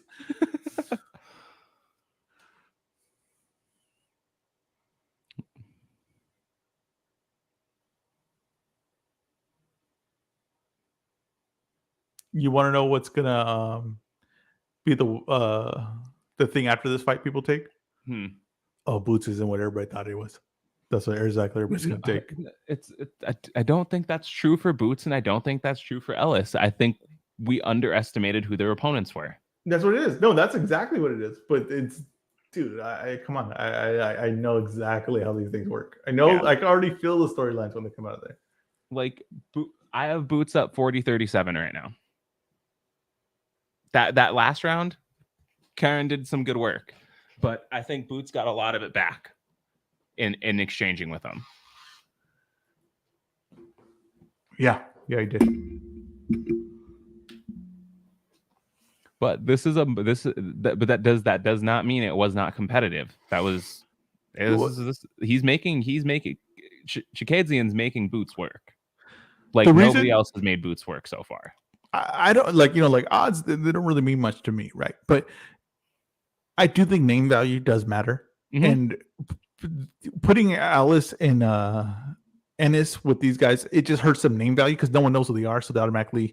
And then the only way they're going to know them is by looking at the odds to see if it's a good fight, and then that's going to build against you. So you're in a no-win situation almost in a way, right? Now, like I said, I already explained the Boot situation. It's more with the the boxing ranking thing, but I think like I said, Karen proved to be a better fighter than we all thought at this point, even though he's losing. But he proved to be a better fighter. Villa proved to be a better fighter than what everything else said. But if you saw Villa and you saw Karen in the ring, once you see him in the ring, hey, they're fighting some capable guys here, right? So you got to judge it accordingly. You can't go off the odds. Odds aren't a real thing. It's just what someone makes out that a fight should be, right? And usually it's to get someone to bet the other way, right? No one's going to put money on Karen, so you got to. Oh, he got hurt. He got hurt right there. You got to go the money really wide for Karen because no one's going to throw money on this fight. That's what makes the people bet the money a certain way. Exactly. So I don't know. Odds don't determine if a fight was if this was a good win, a bad win. It just doesn't. If you're using that as a boxing fan to determine if it's a good win or bad win, you're not looking at the sport correctly. Right. I mean, that's just the truth of it. Or you can't dictate what's happening in the ring. I mean, that's just the truth.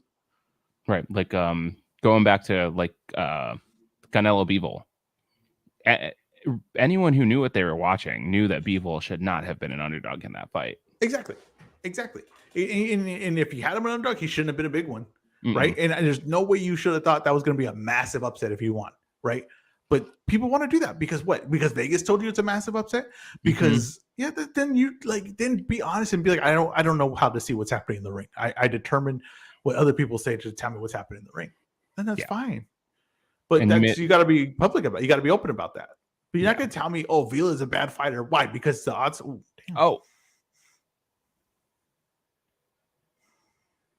Some good work happening in this round. This is actually a close round. I love the way Boots is fighting right now. I love the slight pressure, the slight taking of range. I like how he's changing stances. Yeah. Because he's doing it strategically to land certain punches. He's not just switching stances to switch stances. Yeah.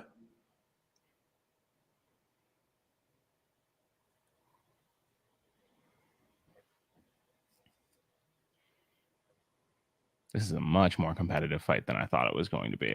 Yes. There will be an argument though that, Boots runs through everyone.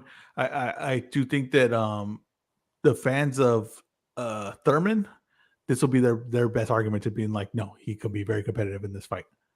If Thurman's on his if he's on his movement like that, and he'd be a better offensive fighter than of course Karen is. I think it shows some things that he could do. Now, we don't know. One thing we don't know is Karen, how durable is he, right? He might have a very good chin, and Thurman might get hit with these shots and fold. So that's the thing. But like I said, Thurman's also never been put to sleep like that or knocked out really like that, besides like a big shot from Pacquiao, right? So yeah, that Pacquiao shot was the only one that. But this is his only knockdown in his career, right? Yeah, exactly. Yeah. And what round are we in right now? We are going into the 6th round. We're going to the 6th round, Carlos. Yep. 6th round, my friend. And let's see. So Chikadzian's only loss came in his 2nd pro fight. It was a 3-round fight, and he lost a unanimous decision. It was a 3-round fight? Yep, 3 rounds. I've never seen one of those. His first 2 fights were 3 rounds. Nope, first 3 fights were 3 rounds. Just didn't want to commit to that 4th round, huh? Guess not. Just wasn't ready. Didn't have the cardio yet. So we are in the 6th round, 245, 244, 243.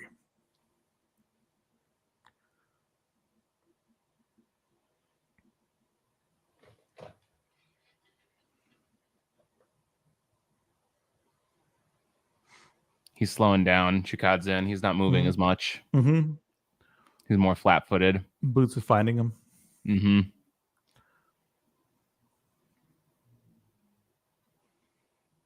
One thing that was key, I think it's kind of been the theme here, is Andrade started straightening out his punches and got rid of the fat on them. He was going wide early, straightened about. Vila took off the fat on his punches, started going more straighter with his shots, a lot tighter, took a little bit off him. And then Boots doing the same thing. Same similar theme to all punches in the fight is they had to take something off him, go a little more basic, straight down the middle, get there faster. Yeah, it's a good point. That has been what every single fight has amounted to so far.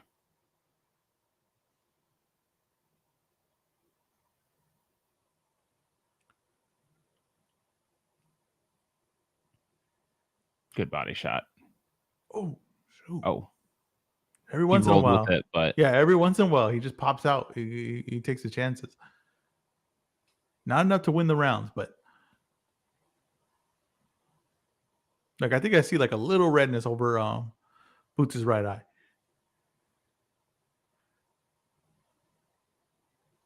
Yeah, you might be right. It's hard to see you.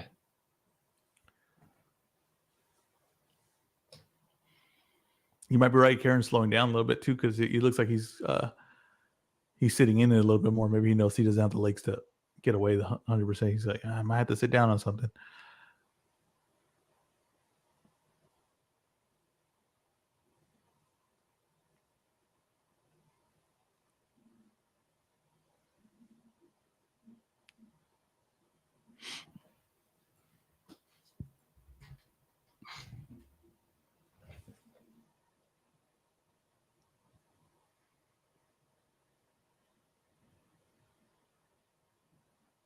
It's funny because, you think, like I said, in the eye test, I was just talking about this. Like, the eye test don't mean a damn thing when it comes to, like, to me, pound for pound rankings and everything like that.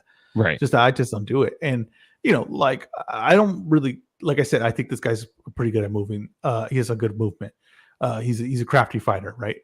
That was a nice punch. Yeah, it was. Or it was straight right over. Yeah, right over the top shoulder. But eye test, Boots is unbeatable. Eye test, he knocks everybody out, right? You argument knocks out Crawford, argument knocks out Spence. But you got to see those guys at a certain level. You got to see them facing this kind of competition. Canelo, right? Oh, Canelo is overrated, right? He doesn't have the skill that Boots has, right? He doesn't have the skill that these other guys have. But I've seen him at a high level and be effective at the high level with what he's doing. Right. And these other guys, I haven't seen at the high level. I haven't seen them tested at that level, right? To say, oh, yes, he's 100% better than this guy. That's the thing I'm talking about. Like, it has to be proven in that ring. I understand that there's guys with capabilities. I understand, okay, I pick Boots to beat Crawford. That's fine. Of course, you're seeing something that's there. But I can't rank you higher up than Crawford just because I pick you to beat him. You got to do it. You got to prove it. Right. That you can beat him, right? That's what I'm saying. So I think Canelo, he gets a lot of things taken away from him. Like, and people are like, oh, this guy's 100% a better fighter than him. Well, he's got to prove the effectiveness in the ring. And Canelo has. Yeah. Time and time again. He might, it's like this guy might look better, but what's the level of competition he's fighting? Exactly.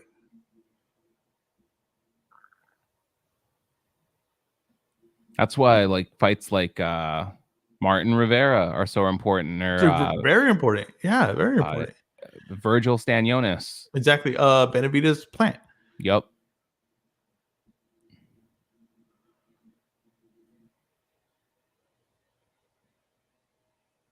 See, right now, Boots is punching from too far away. He's not getting in range.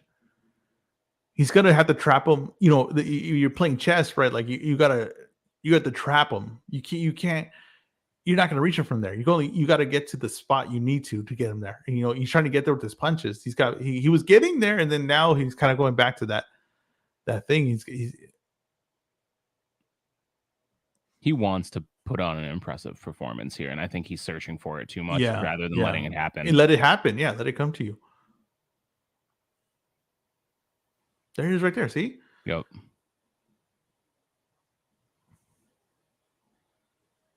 Right there. Yeah, you got to work right there. Work right there.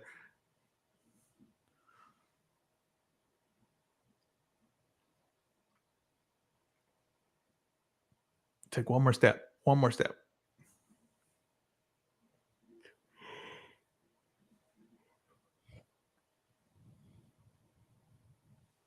Good body shot. Excellent body shot. Ooh. Oh. I don't know if that landed and he turned his head or if he rolled with it. No, he got it. It landed. Yeah. Right there. Yeah, you're there. Oh, no, you're there.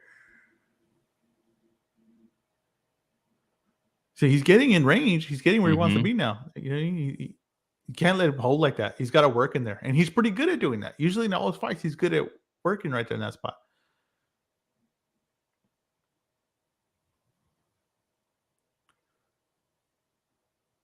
This is a very mature performance by Boots. I agree. He's adjusting to what he needs to, and he's not getting frustrated with anything. Like I said, I think he early on, he was definitely looking for the finish, which, to your point, makes me wonder, did he watch any of this dude? I'm telling you, he probably did not. I promise you, he did not. Who knows if you can even find footage of this guy? Did you find footage of him? How much footage did you find? I didn't try. Yeah, that's what I'm saying. I don't know if you can find footage. I read the name, I looked at the box track, and I was like, this dude's never fought outside of Europe. Hell, the guy in the main event, Hector Garcia, you can only find 2 fights of his, and he's been on the Showtime didn't even put his fights that were on Showtime. They didn't put the Colbert fight. They didn't put the Puello fight. I mean, not Puello. Gutierrez fight. They didn't even put the Gutierrez fight. So, like, how much fights do they really have of this guy on YouTube? You know what I mean? Because there's a good chance maybe not that many. So, just curious that he might not have seen them. Yeah, I mean, like I said, all those fights have either been in the Ukraine. He had 2 in Russia, and then his last 4 were in Germany before this fight. So maybe you can find one of those fights from Germany. And I just want to talk to the people on Twitter right now that I said that Villa could beat Crowley. And people are saying, hell no, right? Hell no. Okay, well, did you think Rashidi could beat Crowley? Because I know for damn sure before a few hours ago, you did think that. Right, I know for damn sure you thought that thing. So don't tell me now, right, that no, there's no way he could beat Crowley. Stop, okay? Because you thought for sure. I still pick Rashidi over Crowley. So don't tell me now that no, Crowley's superior to him. Don't do that, okay? Look, we have the evidence in the ring. The guy's a good fighter. Don't try to take it away from him. So don't try to just knock Rashidi and don't give the other guy credit. I do think Crowley's a good fighter. I think he's a good fighter too. But I think Villa would beat him. Yeah, I think Villa would beat him. And that's what I'm saying. It's not, when I say something, it's not calling the other guy trash. It's just saying, hey, this guy's pretty good. I think he could beat some good guys.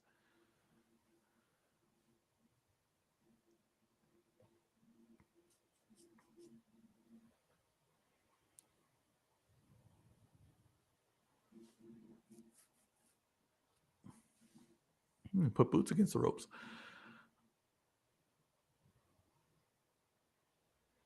I wonder, you know, what do you tell Karen at this point, right? Like, okay, we're doing good, right? Like, we're in the fight. We're not winning the fight for sure.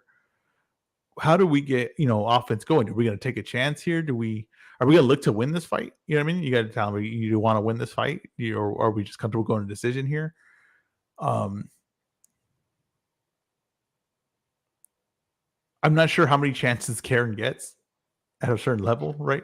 So I think at some point you got to kind of look like, even if you got stopped in a competitive fight where you land some good shots, I don't necessarily think, I think that would help your career more than what he's doing right now to go in a decision. I don't know if they bring him back. You know what I mean? Right.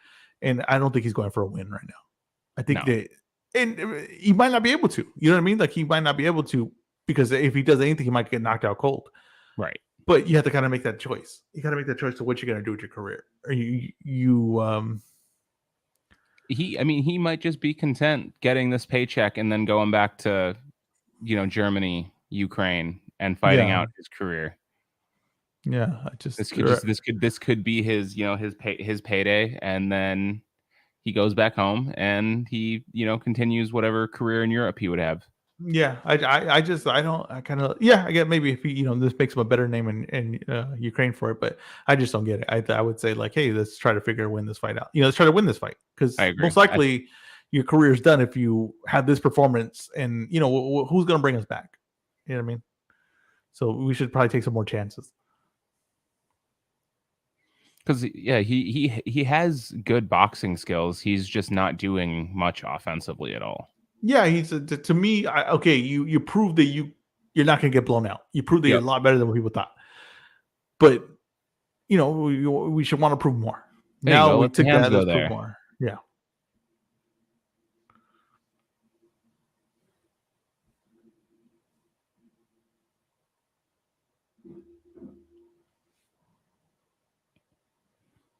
There you go. Boots, work that body when you get in close.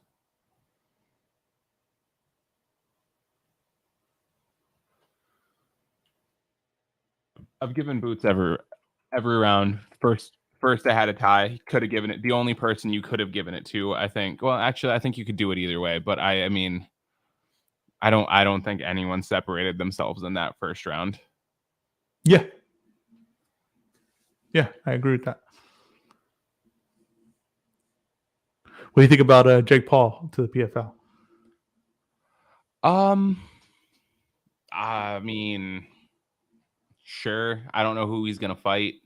If he fights Nate in a MMA match, he's gonna get his back taken and choked out within 3 minutes. Yeah, I don't think they do that. If they do the Clarissa Shields thing with him, but you can't, because I don't know that he sells MMA pay-per-views on ESPN the way he sells boxing pay-per-views against the people he was going against. Man, I don't know that. That's how I'm curious. I have no idea. I think that they needed a star. I think it's the right move.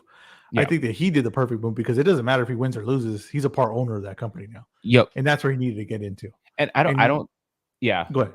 Oh, I was going to say, I think that the biggest thing is I don't think PFL really cared about giving him ownership, because they already have so many celebrity endorsements. Yeah, exactly. Or celebrity they ownership have, with Wiz Khalifa, and there's a bunch more too. Yeah, and but the thing I think is that he's putting his footing though. Using your name power. Boots coming out. Okay, let it up big. There we go. Right, yeah, Boots is throwing that left or right. Actually, I didn't realize he was orthodox. Man, these young athletic fighters, I love how they can switch stance. Yeah. Stay defensively sound though. Yeah. Because MMA fighters don't stay defensively sound when they're switching stances mid strikes. No. But yeah, a lot of times MMA fighters just do it because they're athletic to do it, right? Like it's all offensive. No one's really ever thinking defensive when they do it. But yeah, Boots does. He does stay defensively sound.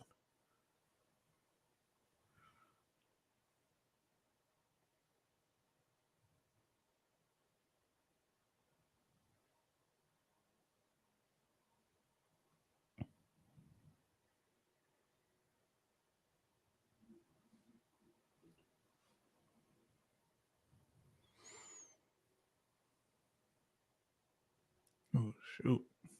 Nice hook there.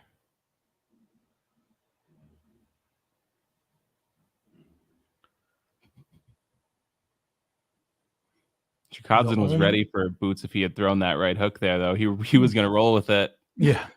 The only one that stood predictable was Andrade. He was the only one that stood predictable. Oh. You know what? Boots hasn't went to the body in a while. Mm-mm. Put a little water in the basement. The old Teddy Atlas thing. Stuck in the he did. Tie.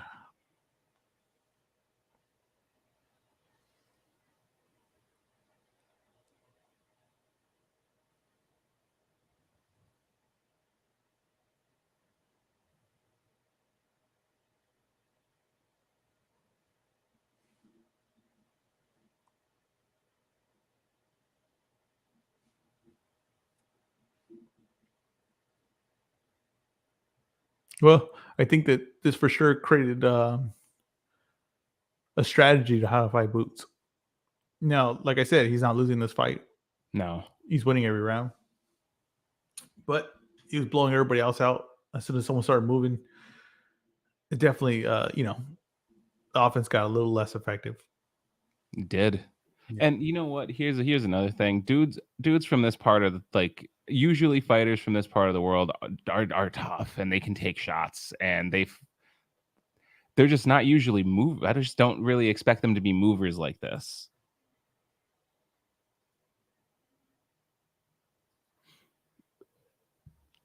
One thing I was going to say, going back to that PFL thing with Jake Paul, is part of the concern as far as like making sure that when they do put him in that pay-per-view, that it is actually something that can sell, is because they actually they've had a few rounds of funding, but they actually haven't received that much funding in like the realm of the fight game.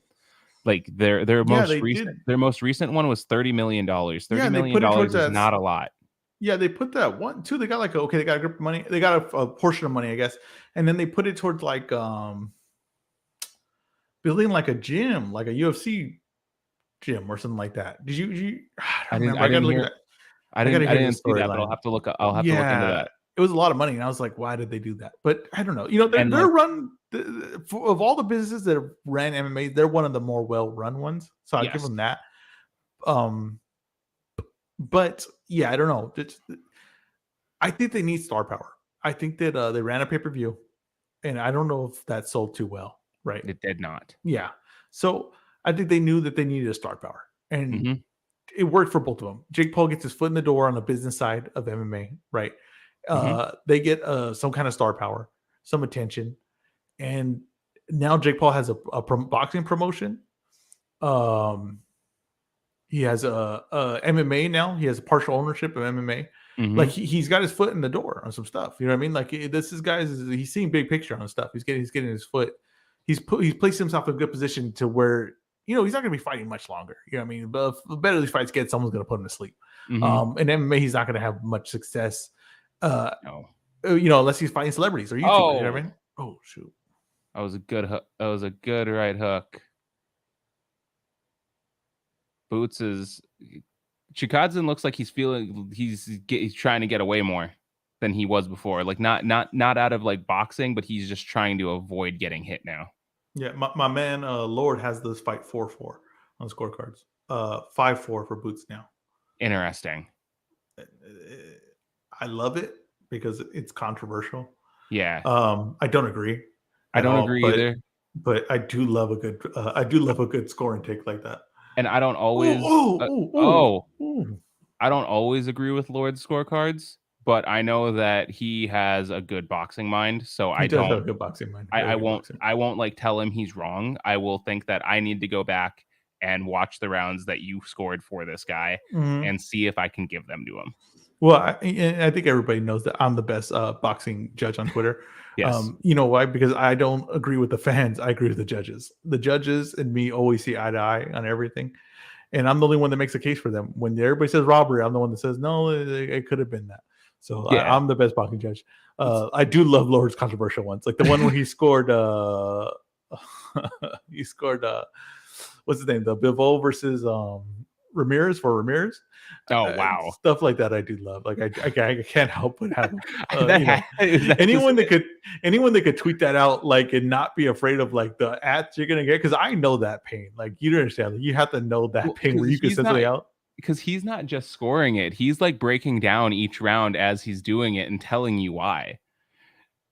No, he's going in detail, like his thing. That's the thing. Yeah, he's doing something similar to what I'm doing, but yeah, like that was a really, like, he has some bold ones. But yeah, I don't know. I believe me and him both agreed. Real controversial one I have is that Jojo Diaz and Haney was a draw. That's a real controversial one I have. I don't remember how I scored that fight, but I remember thinking it was closer than what a lot of people did. Yeah, I don't think I was on box. I don't think I was. I think I had been taking a break from boxing Twitter at that time, so I wasn't live tweeting or anything. Man, I've been on boxing Twitter since 2010. But have you really? But it's been like on and off. Like I'll be on for like a year and then off for like 4. Yeah. Okay. So like I've like, and then I'll come back for like, but in between there, like I'll always come back for like 3-4 months a year and then like leave again. I hope I never leave. I thought I was gonna leave for a little bit, then I was like, no, like I'll keep it rolling. So like a lot of the people that were on boxing Twitter when I first started, well, a lot of them are like were like Gabriel Montoya. Steve Kim was someone who like who I didn't think was like completely ridiculous at that like 10 years ago. Yeah, then like over time you saw it. A bunch of them are crypto dudes now. Oh, okay, yeah, of course. Beautiful. Yep.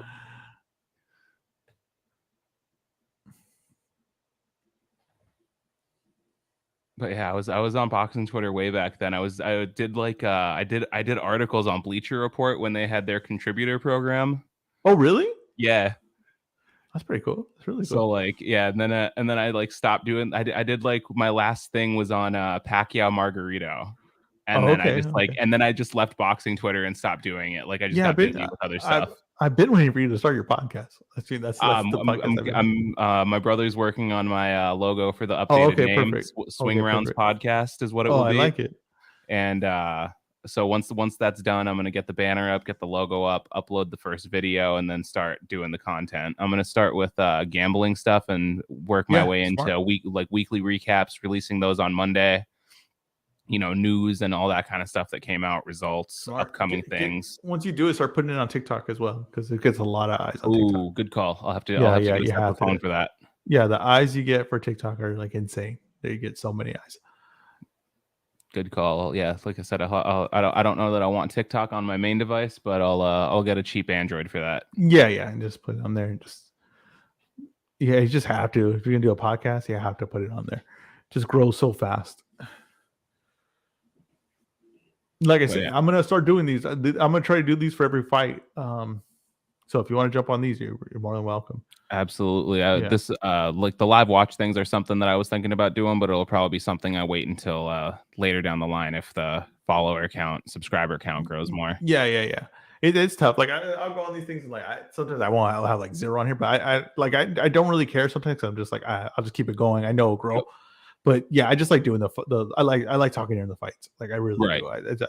You're gonna be doing it. You're gonna be doing it anyway. Might as well turn the camera on. Exactly. That's exactly. Bad headbutt for Boots, right? Yep.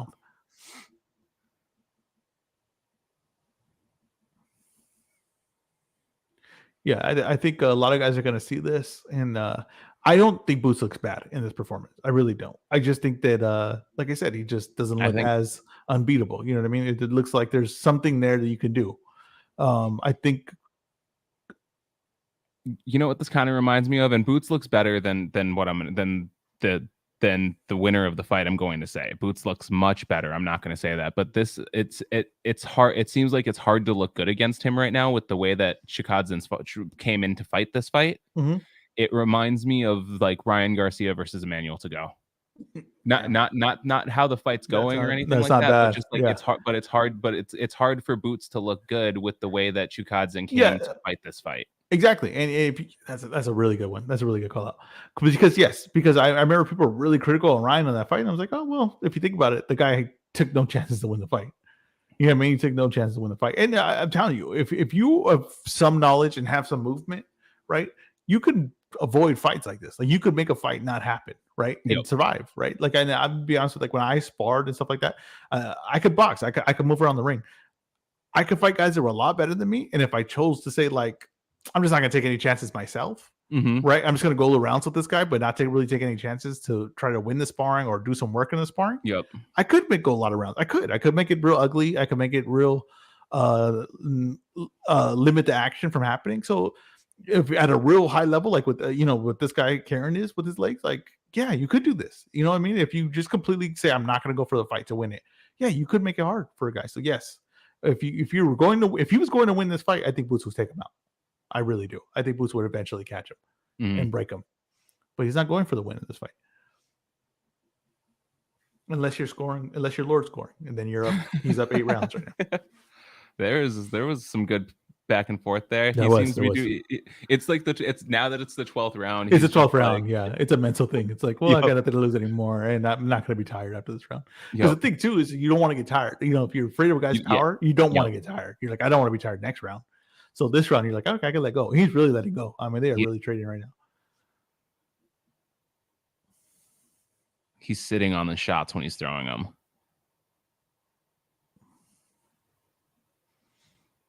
Boots is catching him now too, though. Yeah, that's what I'm saying. I think that if really this guy tried to win, I think Boots would eventually put him out. Yep.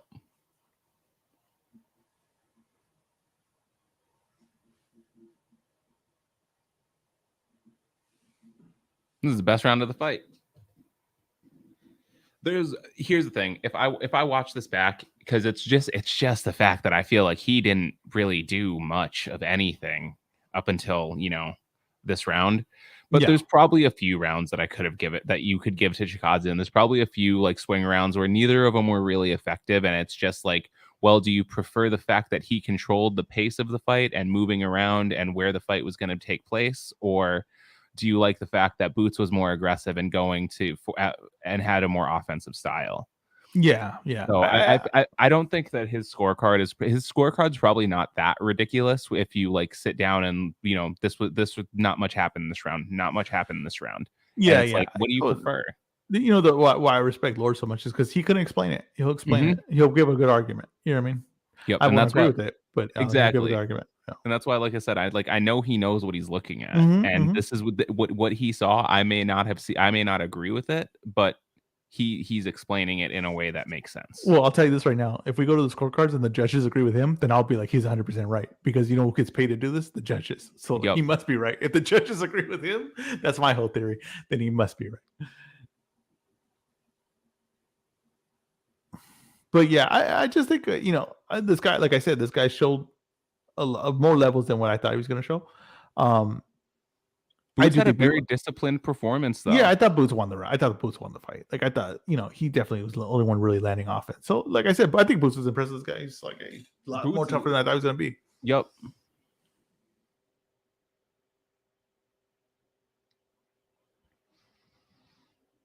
I don't know that I can confidently say I had a round to give to Chikadze in that fight. Just once again, I'm going to value the offensive nature of Boots and the fact that he was having some success in each of those rounds versus the completely defensive nature of Chikadze.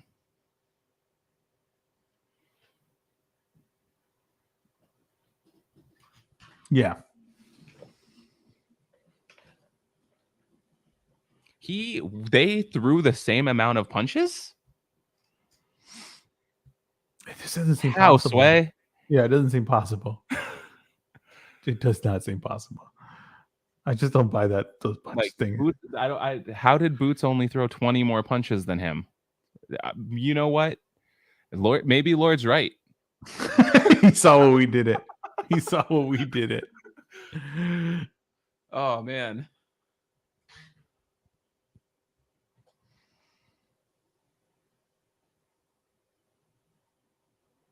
Yeah, I'm honestly surprised that North Dakota hasn't legalized gambling yet, because they just basically do everything for business and revenue, and it's that's what I'm saying. Well, everyone there's so many tax dollars to be made with that. I was just guessing. California was just like, we do not need that tax money. We have plenty of tax money. So I'm guessing that's what their thought process was. Do you know how much cannabis we sell? yeah. I mean, something like that, because these guys they were not in a hurry to pass that tax law. I mean, they were in a hurry to pass that the gambling. It failed miserably. And like Minnesota, man, I'll tell you this. Like I said, I live on the border. this is just like huge snowstorm. North Dakota roads are clean. Minnesota runs out of budget like the first week of winter, and it's really? just like, yeah, it's just like terrible for like driving around, man. Like they need the tax money. Goodness, yeah, I don't get it. I don't know. I'm surprised. Minnesota did legalize edibles this last year, though. So, did they? So the Democrats snuck it into a bill that the Republicans were trying to pass without, and because they didn't assume they were going to read it, and they didn't. So like, yeah, it's like they're like low dose, whatever. But politics at its finest. Yep, it's like low dose edibles, but yeah, you can go buy like 5 milligram edibles at like at a gas station now.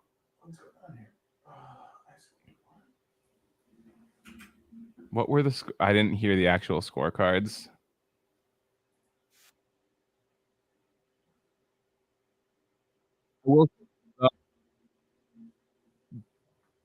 Wait, what happened? Boots looked just as good as he did in round 12 as he did in round 1. Yeah. So can he go rounds? We know that 100% now. Yeah. No. Yeah. I'm telling you. I thought, like I said, people, boxing fans, it's hard to please them. But I thought it was a mature performance. Like you said, the guy didn't, you chasing the guy who doesn't really have any intentions of trying to win this fight. That gets tough. And I thought he did what he needed to do to win this fight. And he didn't get out of control. He didn't let himself get frustrated or something like that, or let the crowd get to him. I thought I liked the performance. I really do. I thought it was good. Said he wants Errol Spence or the winner of Virgil Ortiz and Stan Jonas. I love it. That's what you should want.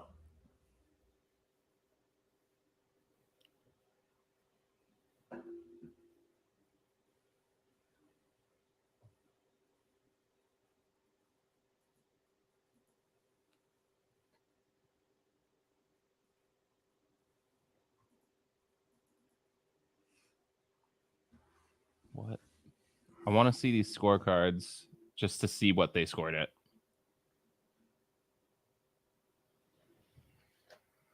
See how many rounds the judges gave to Chikadze, because I didn't turn my sound up in time to hear the actual. Yeah, when I looked up, he already had the belt in the win. I was like, what the hell?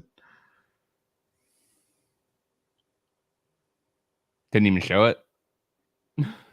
We just cut straight to Brian Custer. They had to be in a hurry to get Tank out on the thing. It's like his leg on the East Coast, right? What time is that even? Oh yeah, 12:30, man. Yeah, I didn't realize it was so late. Yeah, so I'm saying they're probably rushing to get this guy out there.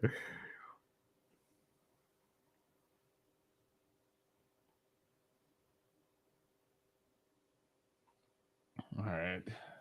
Where are you, Jake? I need the scorecards, and I need the names of these judges.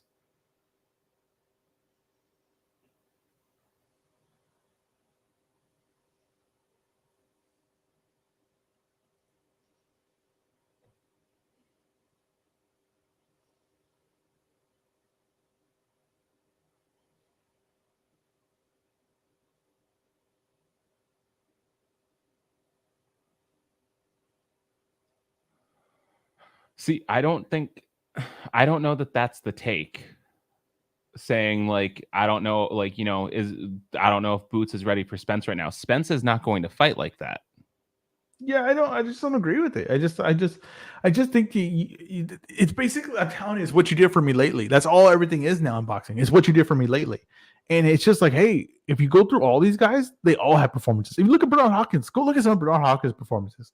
Like, there's some performances there you're like, this is a boring fight. Like, this doesn't look like it. That's what I'm saying. The reason why I'm like critical on Andrade is because he has that performance every night. Right. Right. He starts strong. You think he's going to put the guy away, and then it goes to a unanimous decision. Yeah. So that's why I have that. It's consistent. I have a consistent idea of what he's doing, right? It's a consistent. I have a lot of evidence, right? But now for Boots, I have a lot of evidence of him being devastating, right? Against very good fighters. And now I have one where he was able to stay mature, disciplined. And no, did he knock the guy out? Did he destroy the guy? Blow him out the ring? No, but he showed me something still, though. He dominated every round. This is what I'm talking about with Ryan Garcia. Everyone say Ryan Garcia is trash because he got dropped in one round, right? He got dropped in one round. Now he's trash. But if you look at everything else, he's blown out everyone. And then the fight with like you brought up with to go, the guy didn't want to fight him. 12 rounds, the guy ran away. He blew him out for 12 rounds. If Haney blows someone out for 12 rounds, it's a boxing lesson. If Ryan does it, he couldn't catch him. He couldn't knock him out. So it means he's limited.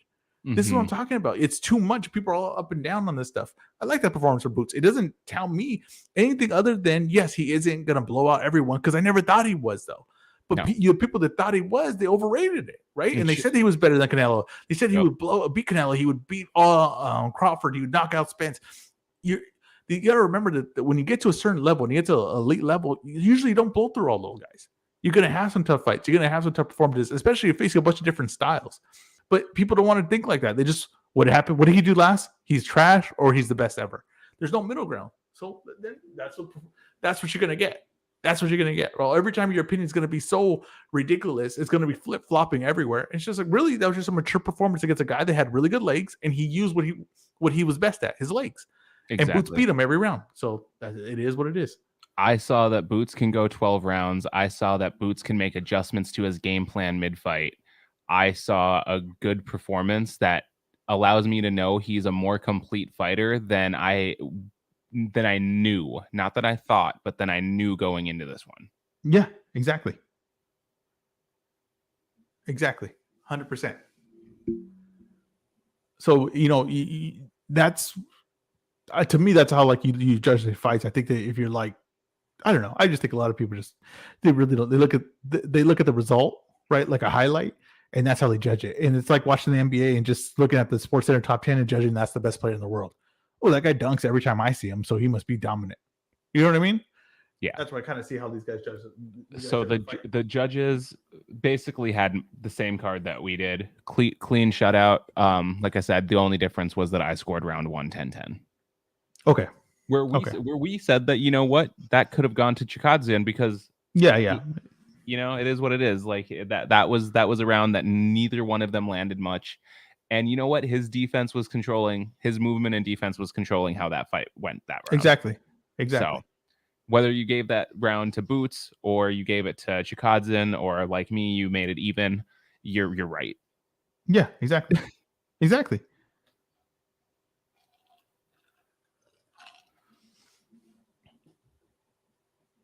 Oh yeah, they're getting this going. No, I'm telling you, they were like late. They were like, rush us out. We thought we had 4 knockouts in our hands. Everything went to the. I bet PBC really did think that they had a couple. What was the odds for everything going to decision? What if you parlayed everything going to decision? Can't tell you what it would be if we parlayed, but I can tell you what each one of them was. Here, give me a second. Oh, Kyle Kuzma, please come back to the Lakers. We'll trade LeBron for you. Please come back to the Lakers. And I'll just look at the first 3. So, fight to go decision. It was it was minus 146 in the Andrade fight. Okay, yeah, that makes sense. That's actually really good odds. I kept telling everybody to hit those odds, but no one listens to me. It was minus 190 in the Rashidi Ellis fight. So you're looking at like plus 130 probably at that parlay. Okay. And then the boost one has to be like insane. Plus 620. Yeah. So you're gonna get your plus the 3 plus it's a 3 fight parlay there. Ooh, so you're probably looking at like plus 9 plus 1,000. The problem is that someone would have got greedy. Someone would have got greedy and added Tank. Yep. They would have added Tank by knockout, and Garcia is gonna last 12. Oh yeah, I can see that too. Oh man, it's beautiful. But yeah, there was some money to be made if you parlayed those all together.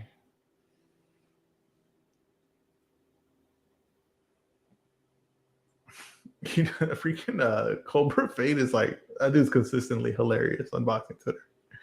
He just said Boots Ennis after going the distance with Karen, and see people going, do I even have it anymore? I saw that. I saw that. That was good. Yeah, he's consistently hilarious. Oh man.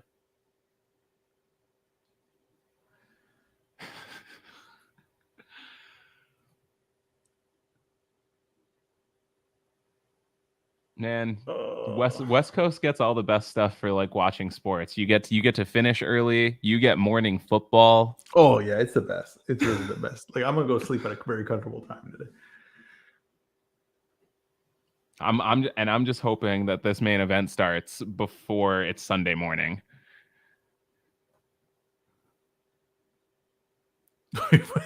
Yeah, no, definitely not. No, definitely not. We're definitely going to decision here. I got 11:42 right now. I mean, I just mean like the opening bell. Yeah. Yeah, I don't know. I've seen trailers now, movie trailers. Batista's on the screen. This looks pretty good, actually. This movie. What is this? M. Night Shyamalan. You know, it's gonna have some crazy ending to it. Oh yeah.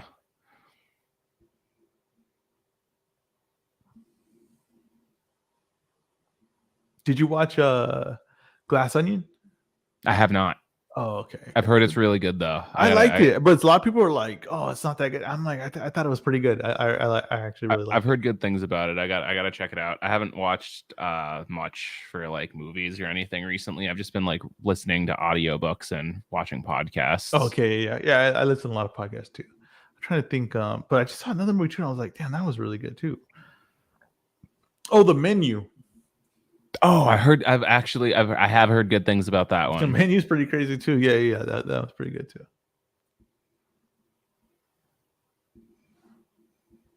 Knock at the Cab. Oh, this is what sponsored the show. I saw that ad over during the weigh-ins and stuff. All right, here we got the walkouts.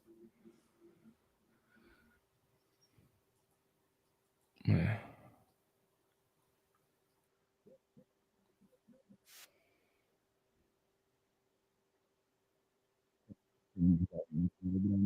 See, excuse me. Good. I want to see what Tank's walkout song is, or if he's getting walked out by like a rapper.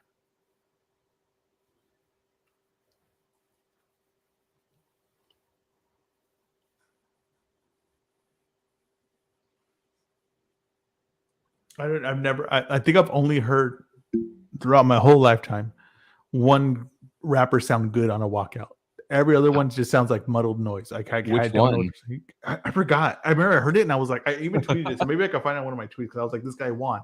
He beat the curse of like walking out and not being able to understand whatever the hell he was saying. Yeah, I don't think I'd ever because you always can like never hear them, or they just like aren't good at walking and rapping. Yeah, you know who was good actually? Nelly. I remember Nelly came out with what's his name Sphinx. Was it Sphinx? Sphinx, yes. That was like amazing walkout. Like that was a really good walkout. Yep. But most of them, like it's just what it is. They just don't let them do like probably like a mic check or anything like that. Sound check. So like So they're just it's just whatever like noise. It's just not built for music probably.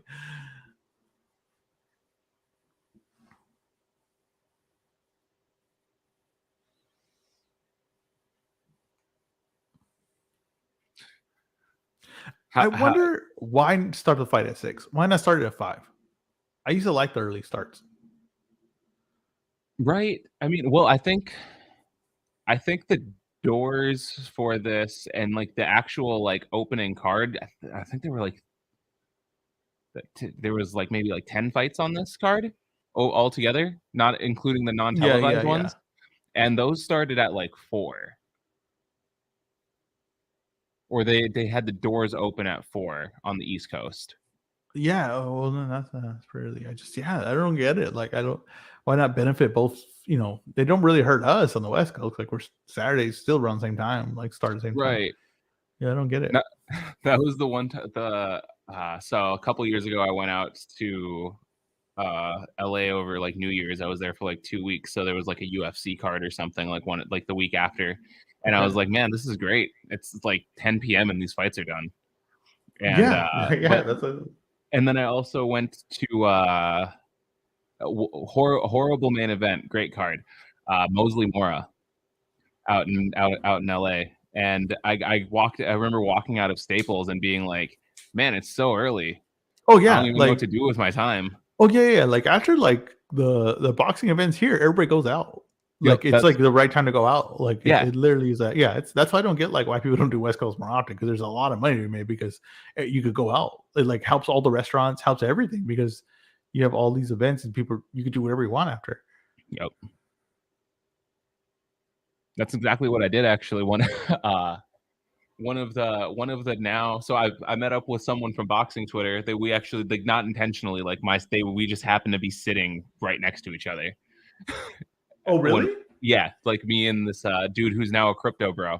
Oh, okay. Hope. But yeah, just like went out to the bar and like had some drinks and stuff afterward, and it was just like, all right. Yeah, I'm telling you, it's really cool. Like like you said, it was a decent time. It's a great time. Yeah, you like, especially if like in LA, like you go like Staples Center or Crypto Arena or whatever, which your crypto bro would probably be really pumped to go to.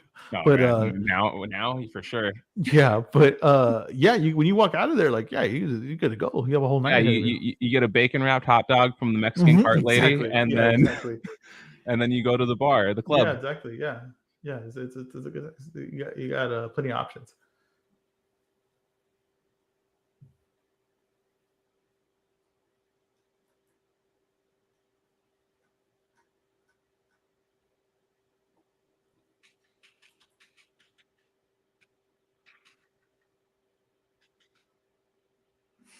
I really don't feel like there's a need to score this. Well, actually, honestly, I think this fight, I've been conflicted. I think Tank can finish this fight, but I also have a weird feeling it's going to go 12.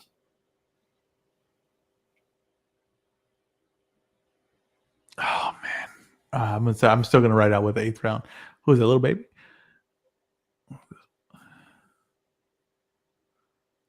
Who is this? I don't know. They're not getting. I can't see him out. Oh, I have no idea. I have no clue what this song is. I just turned my volume up and I'm like, I don't recognize them. Can you hear him good? Yeah, actually, I can. Well, there you go.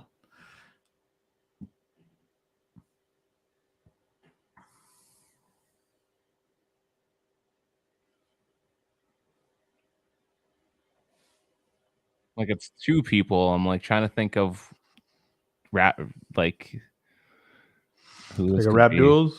Yeah, rap duel.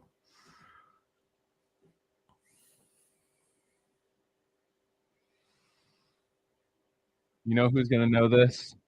The timeline. Yeah, I was gonna say that. I was like, just looking at the timeline.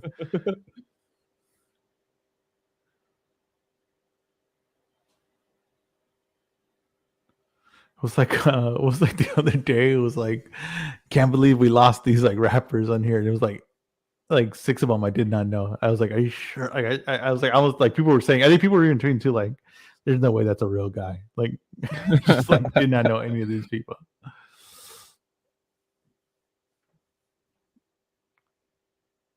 Oh, damn, we got another rapper too. I don't know who this is either.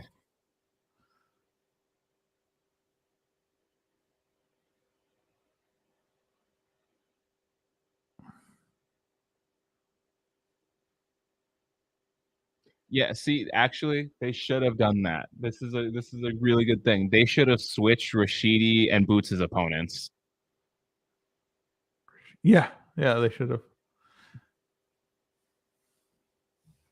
Honestly, I feel like Ellis has a better style. He like his feet are a little. He uses his feet more, and he would have been able to try to catch Chikadzian, and via coming forward toward Boots would have been fun.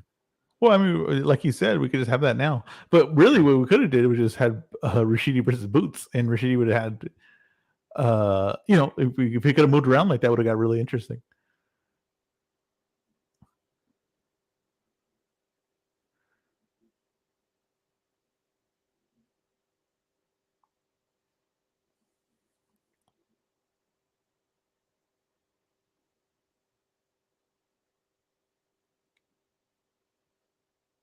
What are they doing?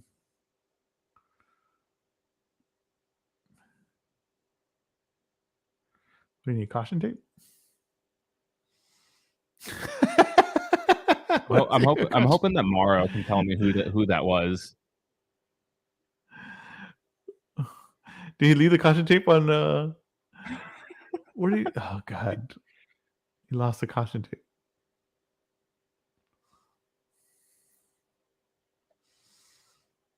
He's like, he's almost like too loose for this fight, right? He's having fun. I don't know.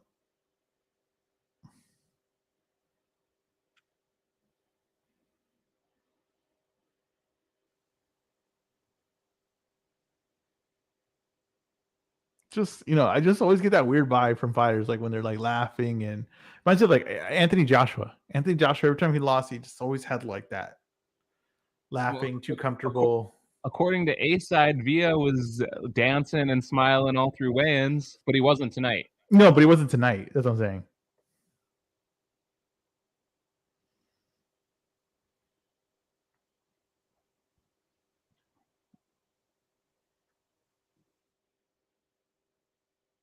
Shy Glizzy.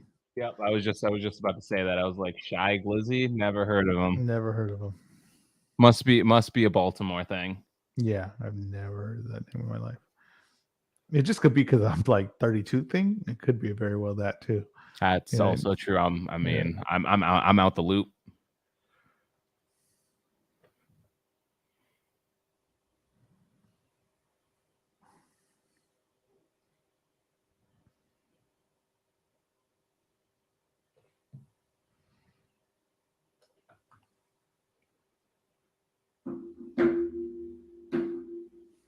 I'm gonna, someone just put like, I want to. Just, let's see.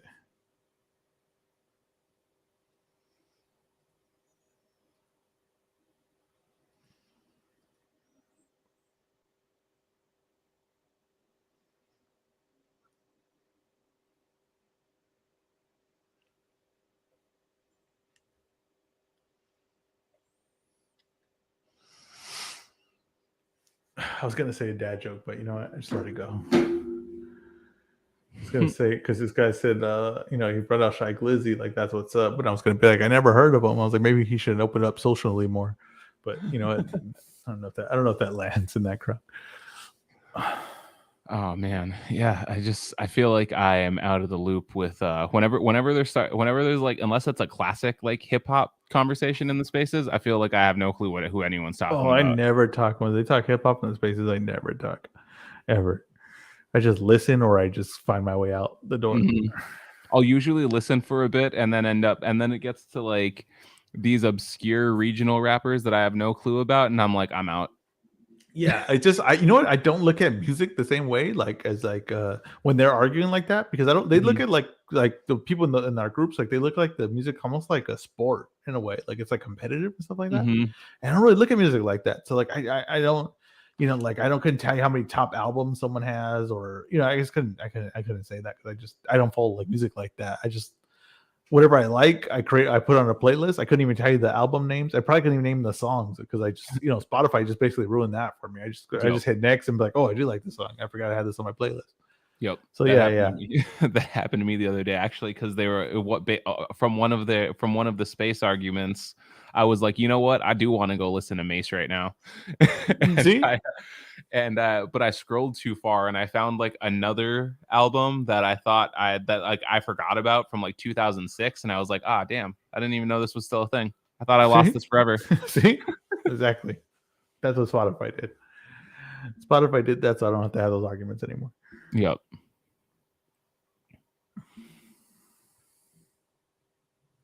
Man, I think Tank's gonna win this fight. I think Tank's gonna stop him. I got 8th round, but you know what? Only one of these fights has gone how I thought it was supposed to go. And you know what? I had deluded myself into thinking that, you know what, Andre might stop him. So none of these fights have gone the way I actually thought it was going to go, except my original thoughts on the Andre fight. Yeah, I agree with you 100%. So like, man, Tank seems real loose, real happy. It's just real carefree right now. Yeah, every time I see that, it's like a net recipe for disaster. But like I said, maybe he just feels 100% confident.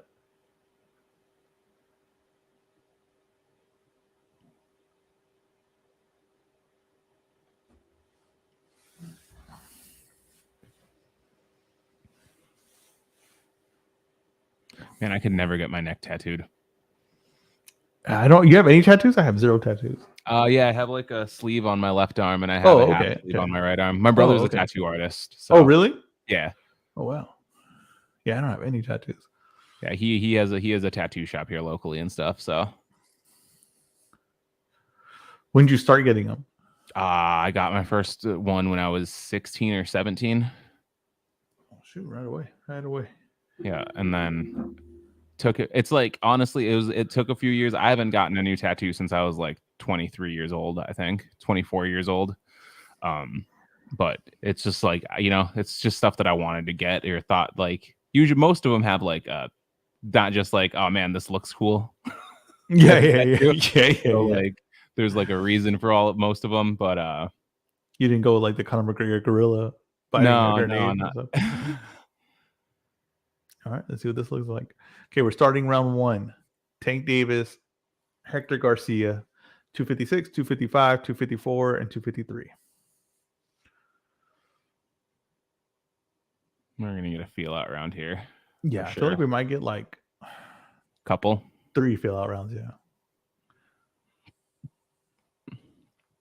both guys pick up. Both guys get better as the fight goes on. Mm-hmm. So I was wondering if Hector Garcia would start off a little bit faster, but I think Hector Garcia is, I don't think he's the kind of guy that's going to get out of his game. He's going to stay in his game plan. I just hate he does the like those running man punches in the UFC sometimes. Like he does those sometimes in these things. Like I noticed, I was like, if he does that in here, he might get caught cold. He gets a little eager. Did you see the Boxing Voice interview with Floyd Diaz that came out a couple days ago? Mm-mm.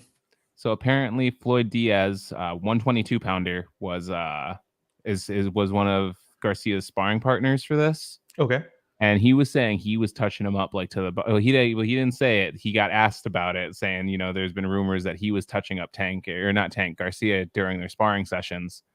And he's like, I won't say what punches or anything. He's like, but if he's like, I was touching him with some things, and there are punches that if Tank could hit him with, and if Tank hits him, it's gonna be a problem. Oh wow! Yeah, everyone says they destroyed Hector in sparring.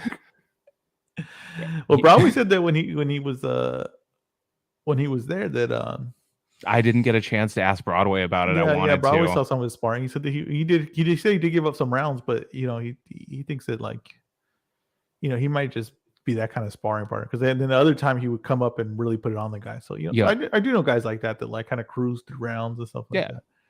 For sure. I didn't necessarily take a lot into account, but I just thought that was kind of like, that's a small dude, and there's going to be a speed difference because he's 122 and you're 135, but that speed difference might be there with Tank too. That's a really good sparring partner to get though, like a smaller guy for Tank. I would think, because you want to get that. Yeah, you want to feel that speed. Yep.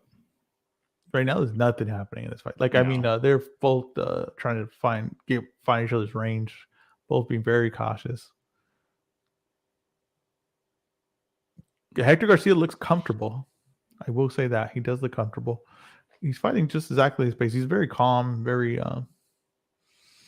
he's one of those guys that you might not look like when you look the film, like, it doesn't really stand out impressive. But then you see him against better guys, the fights always kind of look the same. And you're like, okay, that's pretty surprising. Right. He's making sure he doesn't get into Tank's reach right now. Yeah. He's not staying right outside of the end of the punches. I guess you give Tank that round. I think he landed the like couple cleaner shots, but Tank 1-0. Yeah. I mean, Garcia kind of just stayed at range and stayed out of range from Tank in that round.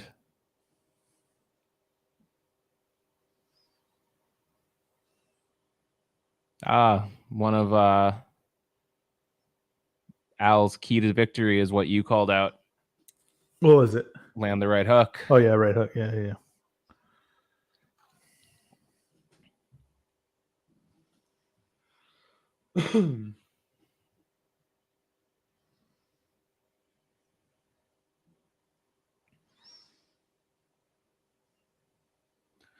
The thing that I'm thinking about is like, I wonder if Bob Santos and Hector Garcia developed like 2 game plans for each half of the fight, because if you give Tank the same look for so long, he's gonna catch you. Yeah. I don't know. Santos honestly, is smart. He's smart, but I don't know if Hector Garcia has that kind of game to him where he can have 2 different styles. Yeah, he might not. I don't think he does. I'd be very surprised if he does.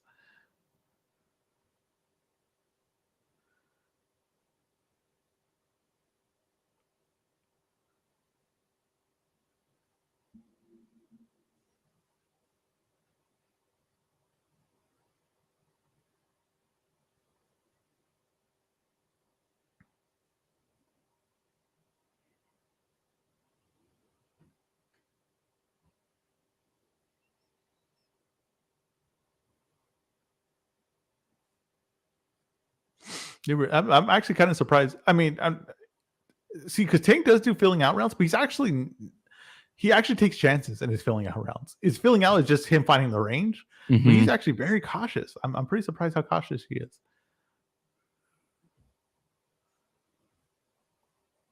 He started similarly against Rolly. I don't know that he's he's respecting Garcia's power or has a reason to respect Garcia's power in the same way. But Rolly, he took chances. He did take the big shots, but a lot of times Rolly, he just moved out of the spot. He moved out. He really kind of like he just didn't. He constantly was moving in that fight.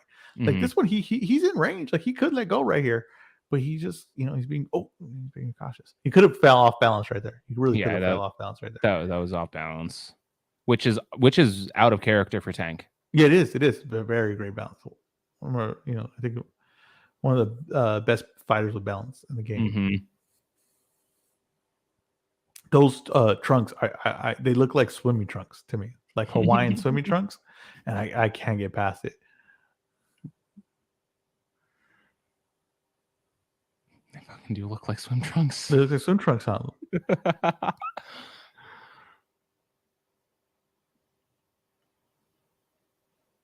Oh, nice little exchange there. They both landed a few shots to the body. I actually thought Hector got better of it. I did too.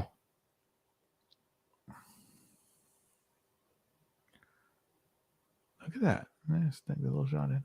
I think Tank's defense is leaky. I really do. I think especially for studying for this fight, I saw his defense was more leakier than maybe I originally thought.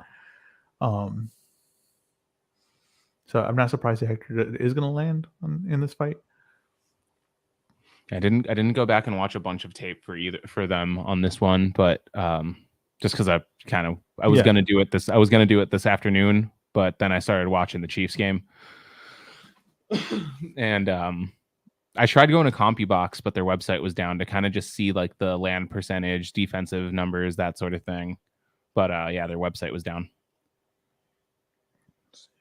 I got that one for Garcia. I do too. Okay. I almost messaged Dan Canobio and was like, "Yo, I need these numbers." You should have.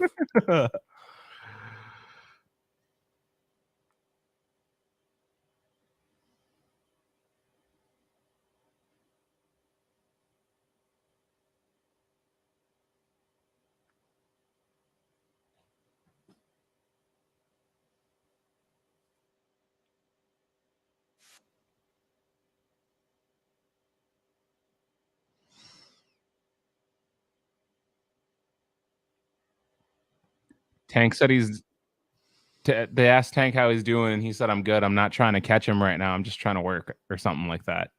Okay.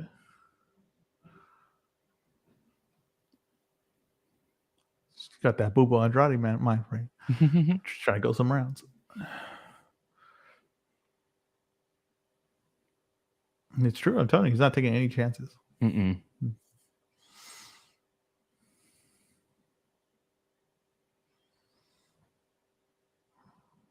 Just interesting. Just his whole demeanor of this fight has been very interesting to me. I just not. Even in the corner there when he was sitting on the stool, like I don't know how else to say it. He seemed disinterested in what was going on. Yeah, he was just like kind of staring off. He wasn't looking at Calvin Ford or anything. Oh shoot! Oh, did that land? That left from Hector? Like it looked like it landed, but it was hard to tell. That one I think he got out of the way of. Did Tanks land? Just touched him. I don't think Tanks landed. Tanks didn't land. Yeah, I was thinking like, man, he might not go sleep. There you go. He's letting Hector get comfortable, man. He's letting Hector find his rhythm. like I said, a lot of times it don't matter. But the thing is, like, okay, but he usually does is loses the rounds, but usually he's working his game though. You know what I mean? He's more tense, he's more in it. But like this is like if he's playing around, like this is like if you're and you can fall behind rounds and then have to figure out your game, and you might be giving up rounds that this could be your figuring out rounds. You know what I mean? Right. I don't know. He just has a very strange demeanor to me in this fight. I think that one landed though. They're both rolling with these shots very well. Mm-hmm.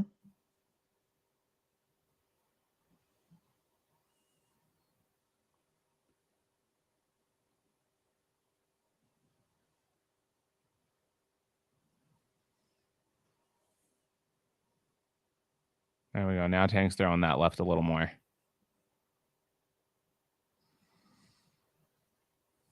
That was 2 in like the last 30 seconds where he hasn't been throwing it at all until now. He knows he needs to get something back. Good jab back. Yep. Good jab back. Goodness.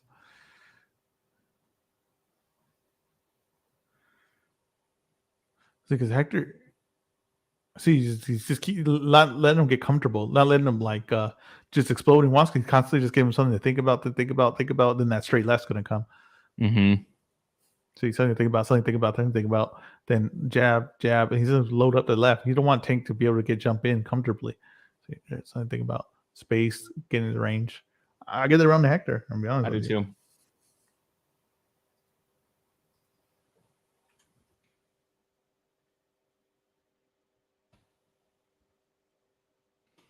Let's see here. We'll see if they both landed or if just.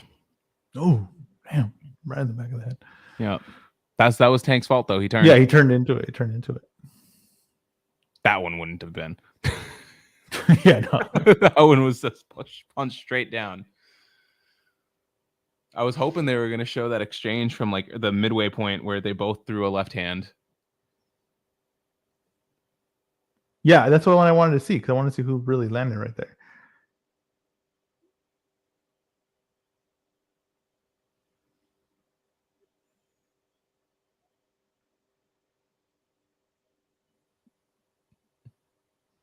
This is the game plan. Bob Santos said to keep going, keep doing what you're doing. Yeah, I mean this is what his fight would look like for him. And then in the second half of the fight, he would look to kind of push him back. That's what he would want to do. You know what I mean? So this is looking like a Hector Garcia rounds that he wants in the early half. Now, will that matter late? That's the whole point. But I don't know. Just like I said, Tank usually is trying to test more things out earlier on in the fight. I don't feel like he's having to work that hard. Really either of them. Neither of them. No. They should both. If this is how the pace of this fight, they should both be fresh throughout the whole thing. Oh yeah, this is very comfortable for both of them. This really is like, the way Tank's fighting is almost like if he's treating it like a sparring session. Like that's the vibe I'm getting from him. When you were talking about how he was going about it in the last round, that's what I was thinking. I was like, it's like he's sparring. What kind of gloves is he wearing? Winning. Oh, okay. Those are more for your hand, right? Yeah, those are more hand protection gloves. Yep. Oh, shoot. Oh. It's a good digging body shot, but Hector came right back with that left. Hector's very good at placing his shots. Very, very good. He has very good vision. Like, even in close, he's very good vision.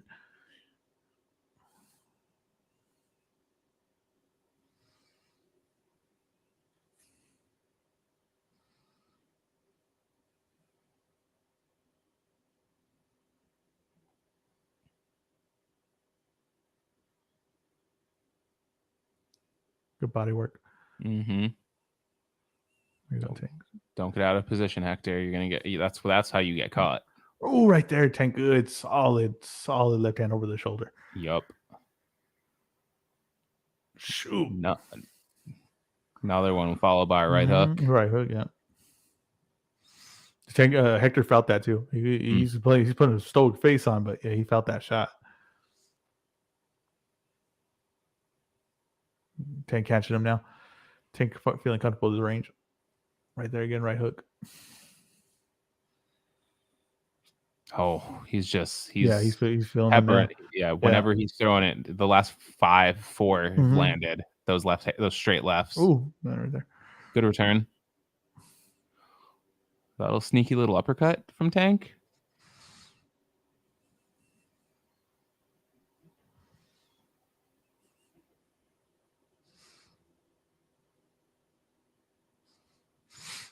Hector was to withstand the first barrage, but he felt it. I know he did because how many more of those left can he take? Yeah, changed his demeanor. I think he's honestly has like a poker face on right now. I think he might be a little bit wobbled. Tank round. Yep. All even on my card, 38-38. Yeah.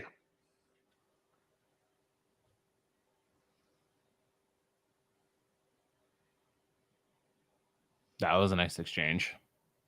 Tank digging that right to the body, and Hector coming with the left hand.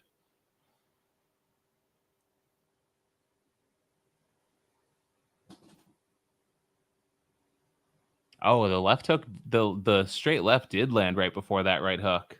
Did it? Yep.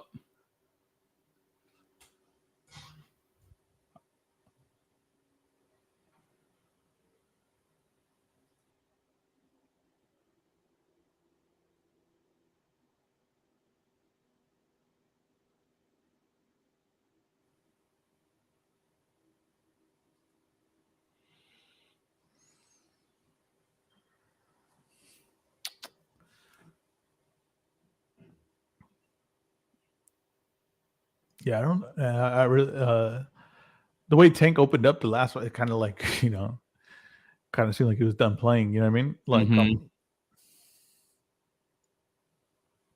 the one thing I was saying is that Hector doesn't have really anything elite quality about him, right? No elite speed or powering like that. Yep. But he has shown glimpses of power. He has shown glimpses of making his shots matter. If he could show that in this fight, I think he would really need that for have a chance to win. Is to change the dynamic of this fight by showing something that, like, at least having Tank respect him. You know what I mean? Right. Because that is something that Tank mentioned even about the Rolly fight, is like he respected he felt Rolly's power early. Yeah, he respected his strength. Yeah, exactly.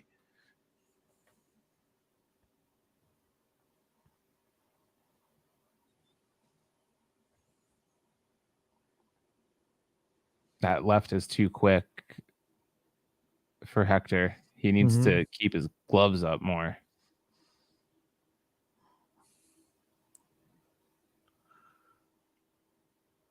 The thing the speed is showing now. Yeah.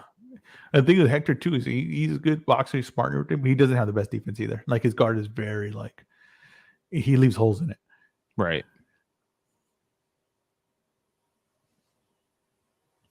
Especially, from the right hook, especially. That's why I call that one. Because the right, he drops his hand, especially when he's facing another southpaw. He often drops his left hand.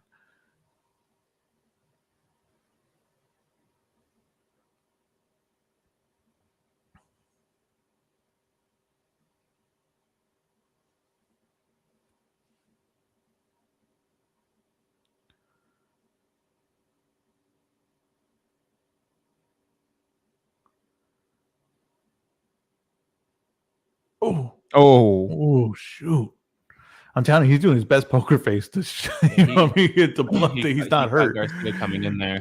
Yeah, he's doing his best to show that he's not hurt, because that shot for sure rocked him.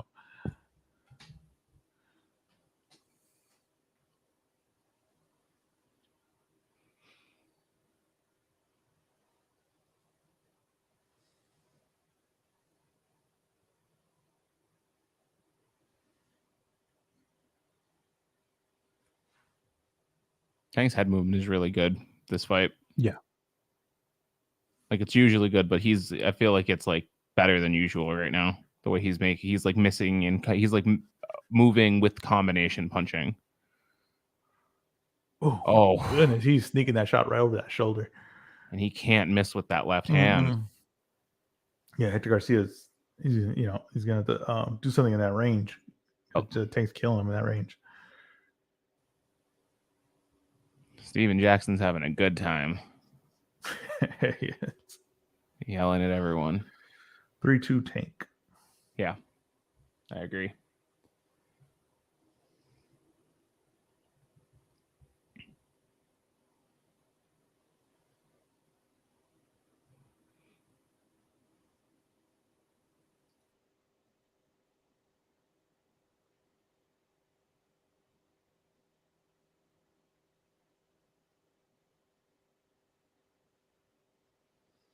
They're not talking about anything in the corner. Tank is looking for someone in the crowd. I don't know if he's talking about Ellerby, but he said, "Where's what's his name?" And then he said, "Who?" Leonard. And he's like, "He's." And then Calvin Ford said, "He's somewhere." They weren't even talking about the fight. My goodness, yeah. I told you, it's a crazy demeanor he has here, but this is ultimate confidence, I guess. His ultimate confidence.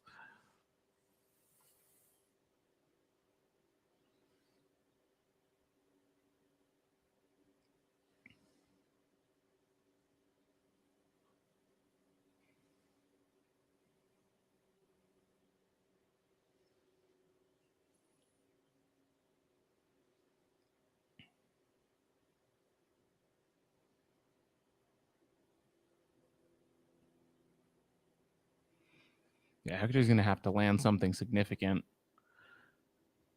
Yeah, he's gonna have to. He's gonna have to be more aggressive in this range because he can't just let Tank. He can't just wait for Tank because Tank's gonna kill him to the punch. Mm-hmm.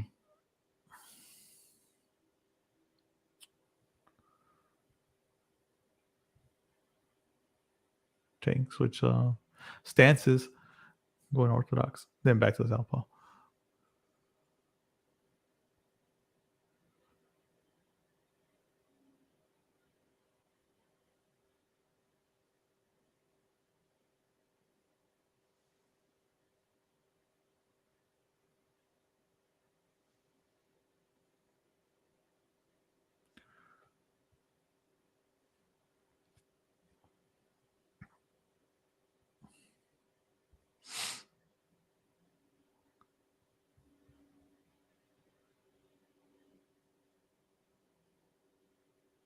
It's a better round for Hector, but Tank's still landing that left whenever he throws it. Yeah.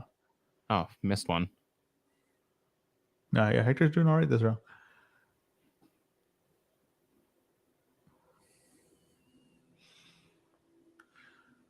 And he didn't just settle. He got hit right there, and he still came back to land something.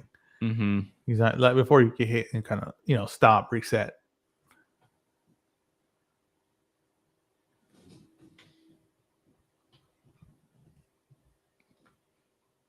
Tank's being more of an aggressor in this fight than I feel like I usually see him be. Yeah, it's not a lot of respect. At this point, or first I thought, okay, he's showing a lot of respect. But then I kind of realized, like, oh no, he's kind of just like messing with him. Now I don't think he's showing a lot of respect for his power or what's coming at him. I really don't. I think Hector's winning this round, though. I do too. I just don't think Tank's thrown enough. Yeah. If he had been throwing more, he probably would have landed more. He'd probably be ahead. But Garcia's doing good work, keeping the range, good timing on shots, so he can like when he's punching with. Oh, that was a good left by Hector.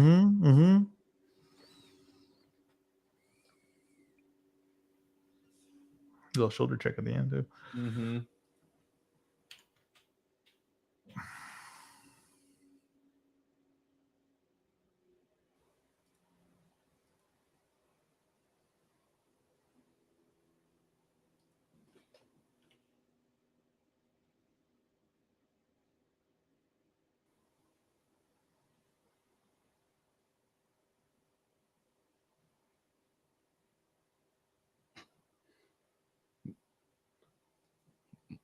Lord must have said, I saw Boots. I'm done. He's not. I'm not. I don't. There's no live score updates for this fight.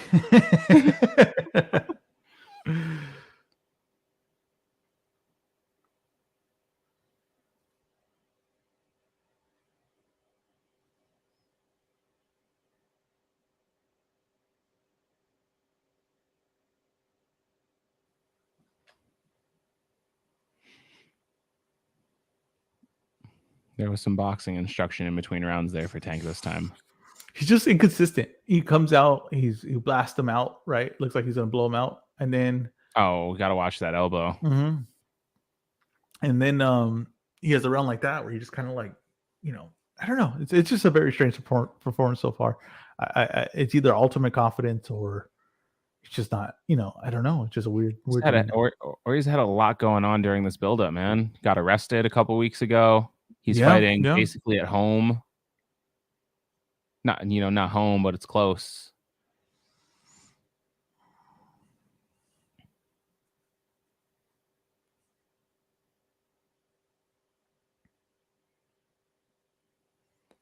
I have the same scorecard as Steve Farhood right now.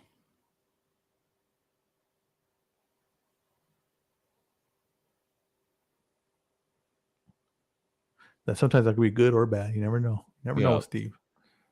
I think they totaled it wrong, but I have the same scorecard. Yeah, I was looking at the two. I'm like, I don't know if that makes sense. Oh, nice body work. The thing with Hector is he's not getting out. He's trying to outwork him now. He's not letting Tank just get off. Like he lands, okay, I'm gonna still come back and put two shots on him. This is when you get caught, though. See, and this is when Hector, the second half of the fights, he likes to try to push the guy back as much as possible. With smartly, he's not like really like an all-out pressure fighter, but he tries to capture more of the range.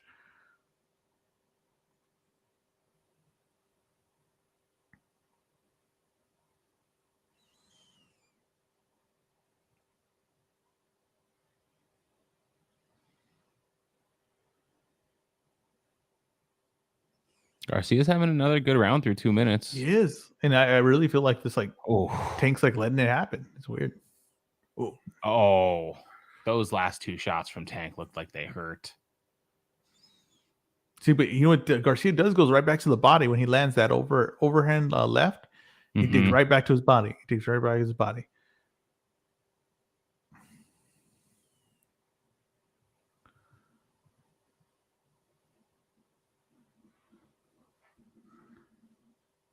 Good range.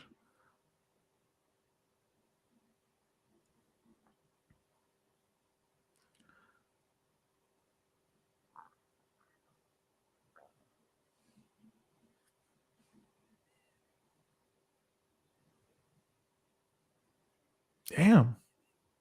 Good counter left.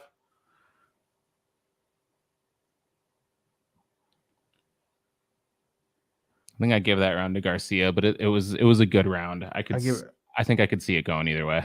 I give it to Garcia.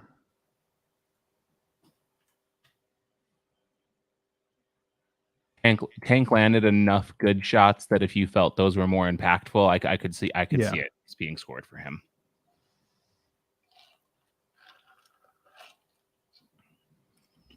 So going into 8th, right? Correct.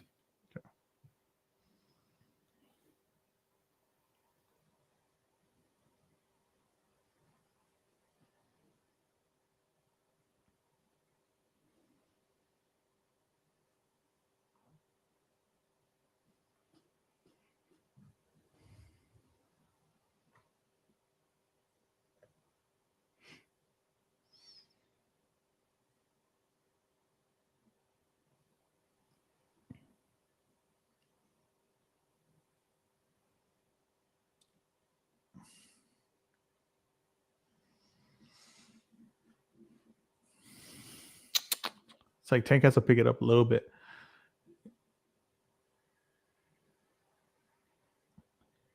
I'm impressed that even like you said, maybe it's a poker face, but like even so, Garcia hasn't been visibly wobbled by. Yeah. And look at see, he's not letting himself be outworked. I'm telling you, the thing is, the Tank. Okay, he can knock him out. Fine, the thing, but you have to work towards something. You got to work towards I found it now. I'm telling you, it's there's a giant fight in the crowd. Oh shit! What's going on? No idea. Gunshots. Oh.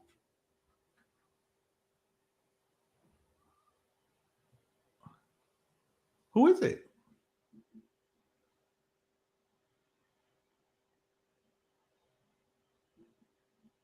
Is it the Russell? Oh. What just happened? There's Steven Espinoza there in the middle of it all. Some people trying to hug.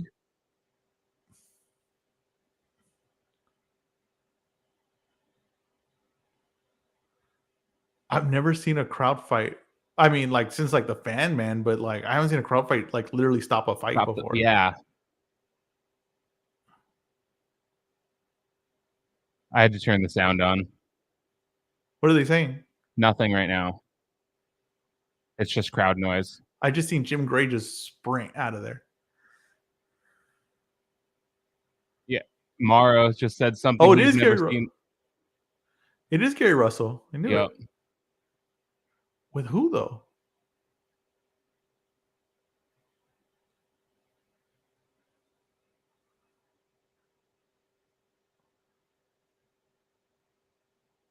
People being escorted out.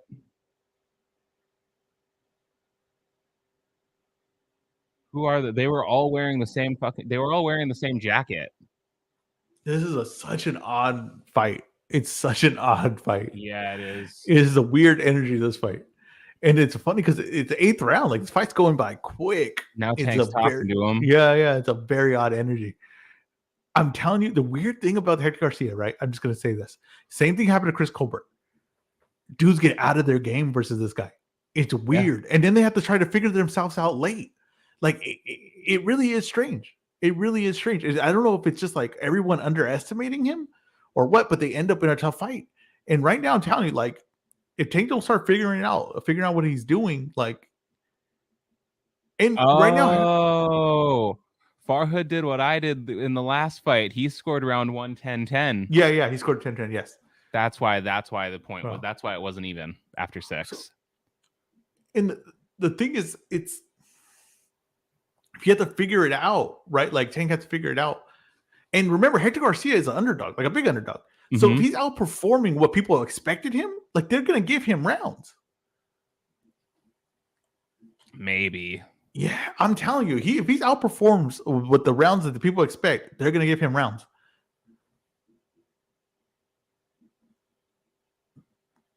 This is the 8th round. It's like it don't look like Tank's working towards something. It don't look like like it felt like that for a little bit. That's what we were talking about before the ruckus happened. Big left, big left, straight left. Because and what you're saying there is like very and going back to what we were saying earlier as far as their punch output and how they play shots, things like that. That was a nice. They both landed, but Tank landed harder. Mm-hmm. Canelo versus Bivol. He was doing the arm punch thing, but he wasn't, he was just standing there. He was just there, not really throwing. Oh, he rocked him. Oh, he did. Oh, he's hurt. Hector's doing a good job. He's got 8 seconds.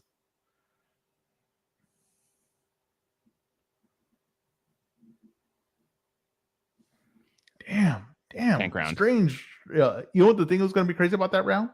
Is that you have to remember what happened in the first minute. The break you have to remember where was I at before this the craziness happened.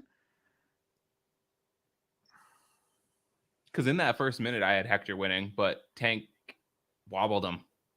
Yeah, finally.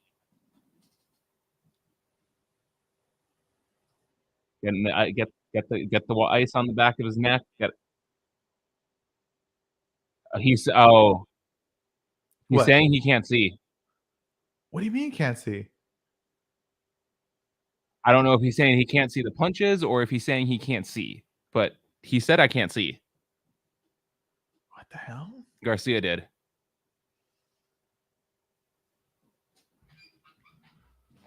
So he was clearly hurt by that punch. Ooh. I mean, I'm be honest with you. I thought he was hurt 2 other times. He just hit it well. Yep.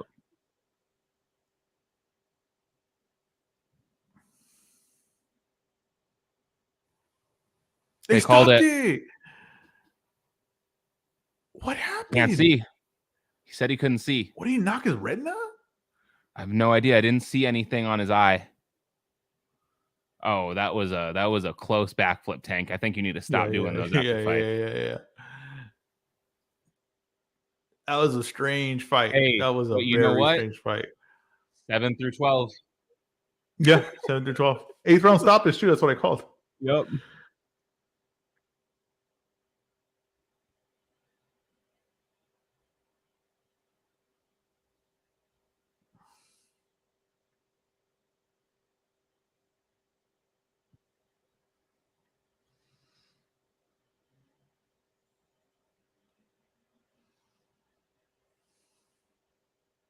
That's I hope Garcia's okay. That's weird. That's very strange. Weird that he said he couldn't see. Because he didn't. It's not like I didn't see him take. Like it's not like he took a shot to the eye. He's not swollen. It didn't look like he took a shot to the eye. Whereas like, or no, it's like nothing looks like he should be that. Like that. That's like a nerve. That's like a neurological thing. If he can't see right now, is what it seems like. Yeah. And that's pretty scary. That's crazy. I mean, I'm telling you though, he was rocking them like that, and that could be like a sign of a stroke. Yeah, that's freaking like if scary. He got hit really hard scary. And like there's like a blood vessel or something in his head that ruptured. He said he couldn't see? He said he couldn't see. I don't know if he can see now, but he was saying he can't see, and then they stopped the fight. Let me see. Well, let's see this right here. See this interaction. I mean, no, he's like looking down.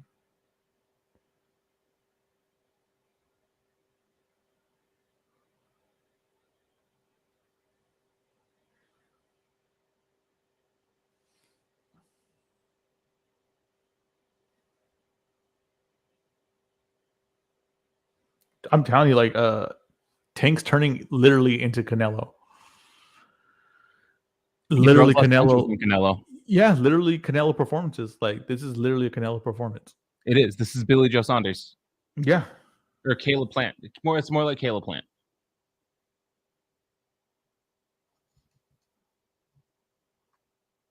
%53 of power punches landed by Tank. Granted, these are live stats. These probably will get updated. That may not be the final number, but that's insane.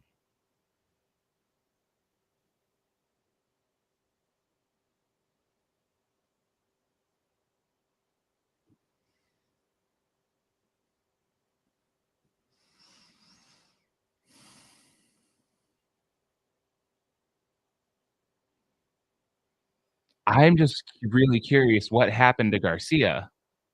Yeah, I'm telling you, those first two that landed big straight lefts. Yep.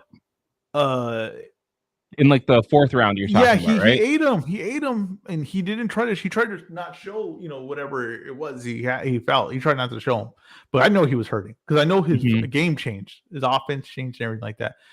I'm telling you, this was a first of all, was that Leonard Ellerbe going to shake his hand right now?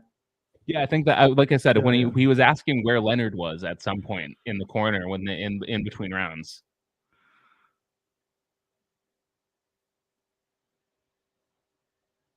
Yeah, I guess his eye. He must have jacked up his eye with that shot.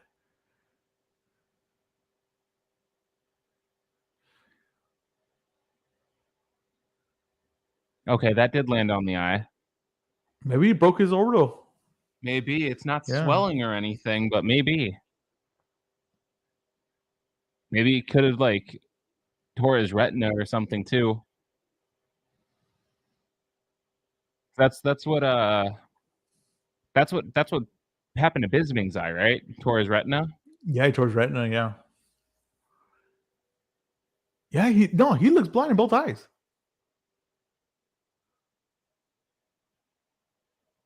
Like if he's like having a hard time seeing in both eyes. Yeah.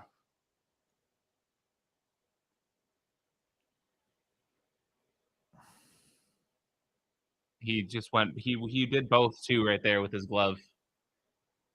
He didn't just like go to one side. He went like this across his face. Yeah, it was weird.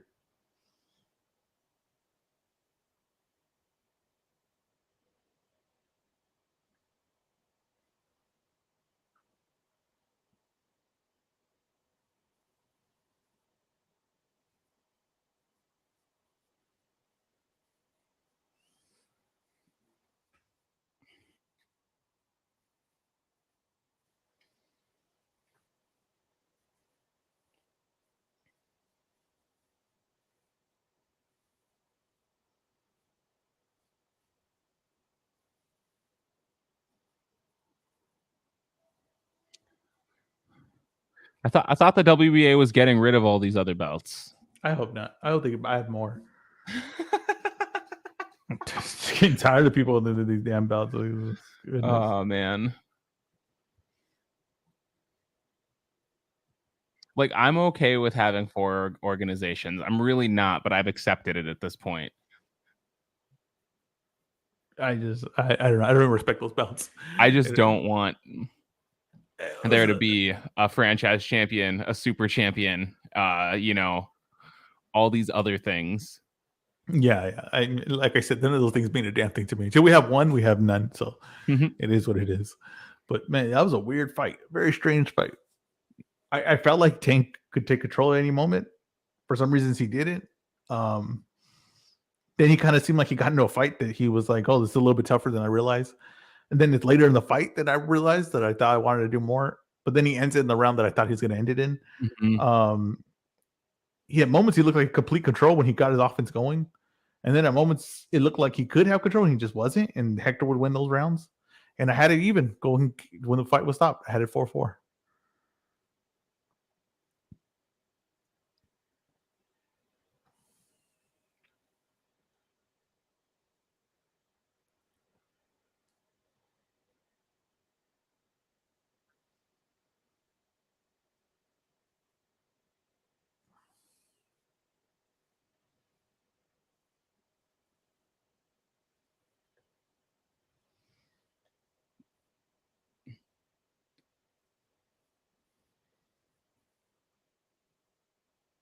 He said the southpaw and he said the southpaw stance and the style he fought with bothered him a little bit.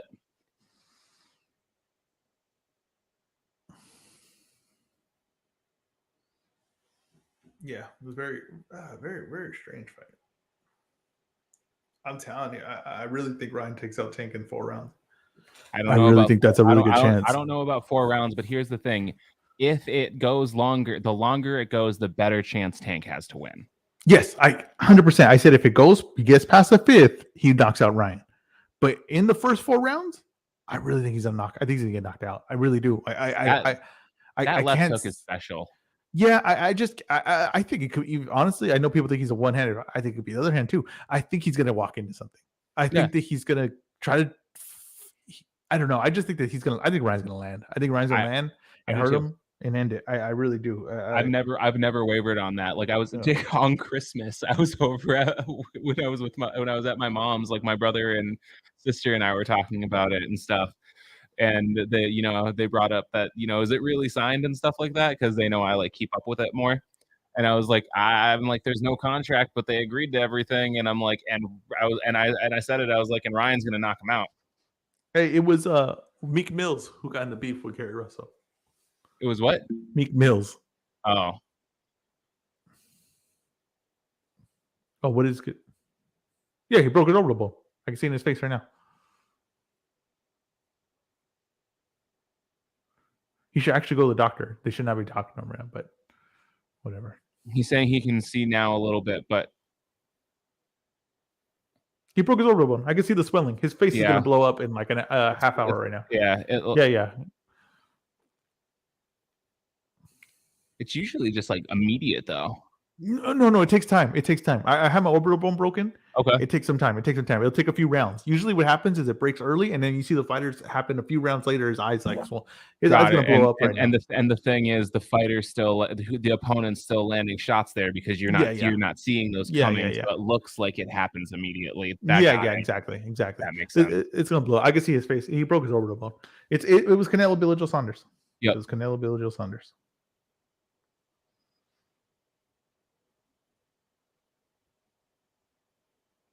But yeah, he's saying he can see now. That's crazy. What a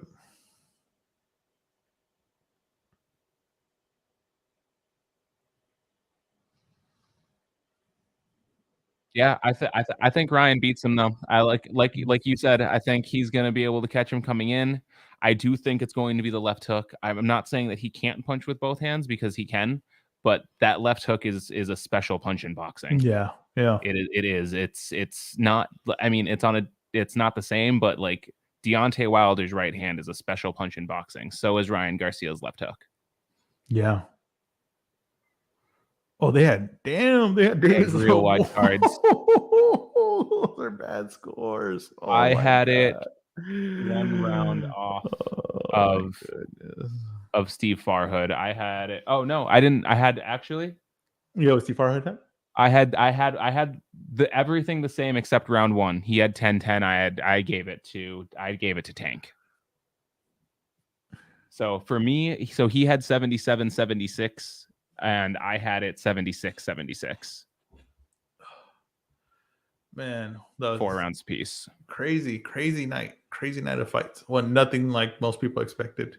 No, this one ends the way in the round I thought, but kind of didn't look the way I thought it was going to look. Not the way I thought it was. I didn't think he was going to break his face. Yeah, no, I did not think. I'll say this a different. I didn't think that it was going to end between rounds. Yeah, that's probably more accurate. I might have expected him to break his face. I heard someone predict today a corner stoppage. I don't remember who said that. I think it was on the Jake and that probably show. Polo, man. that dude, he predicts all the weird stuff that happens. It's gonna be a draw. Yeah, remember that? He said in the second round. I was like, holy shit, nailed it. Oh man, that was crazy performance.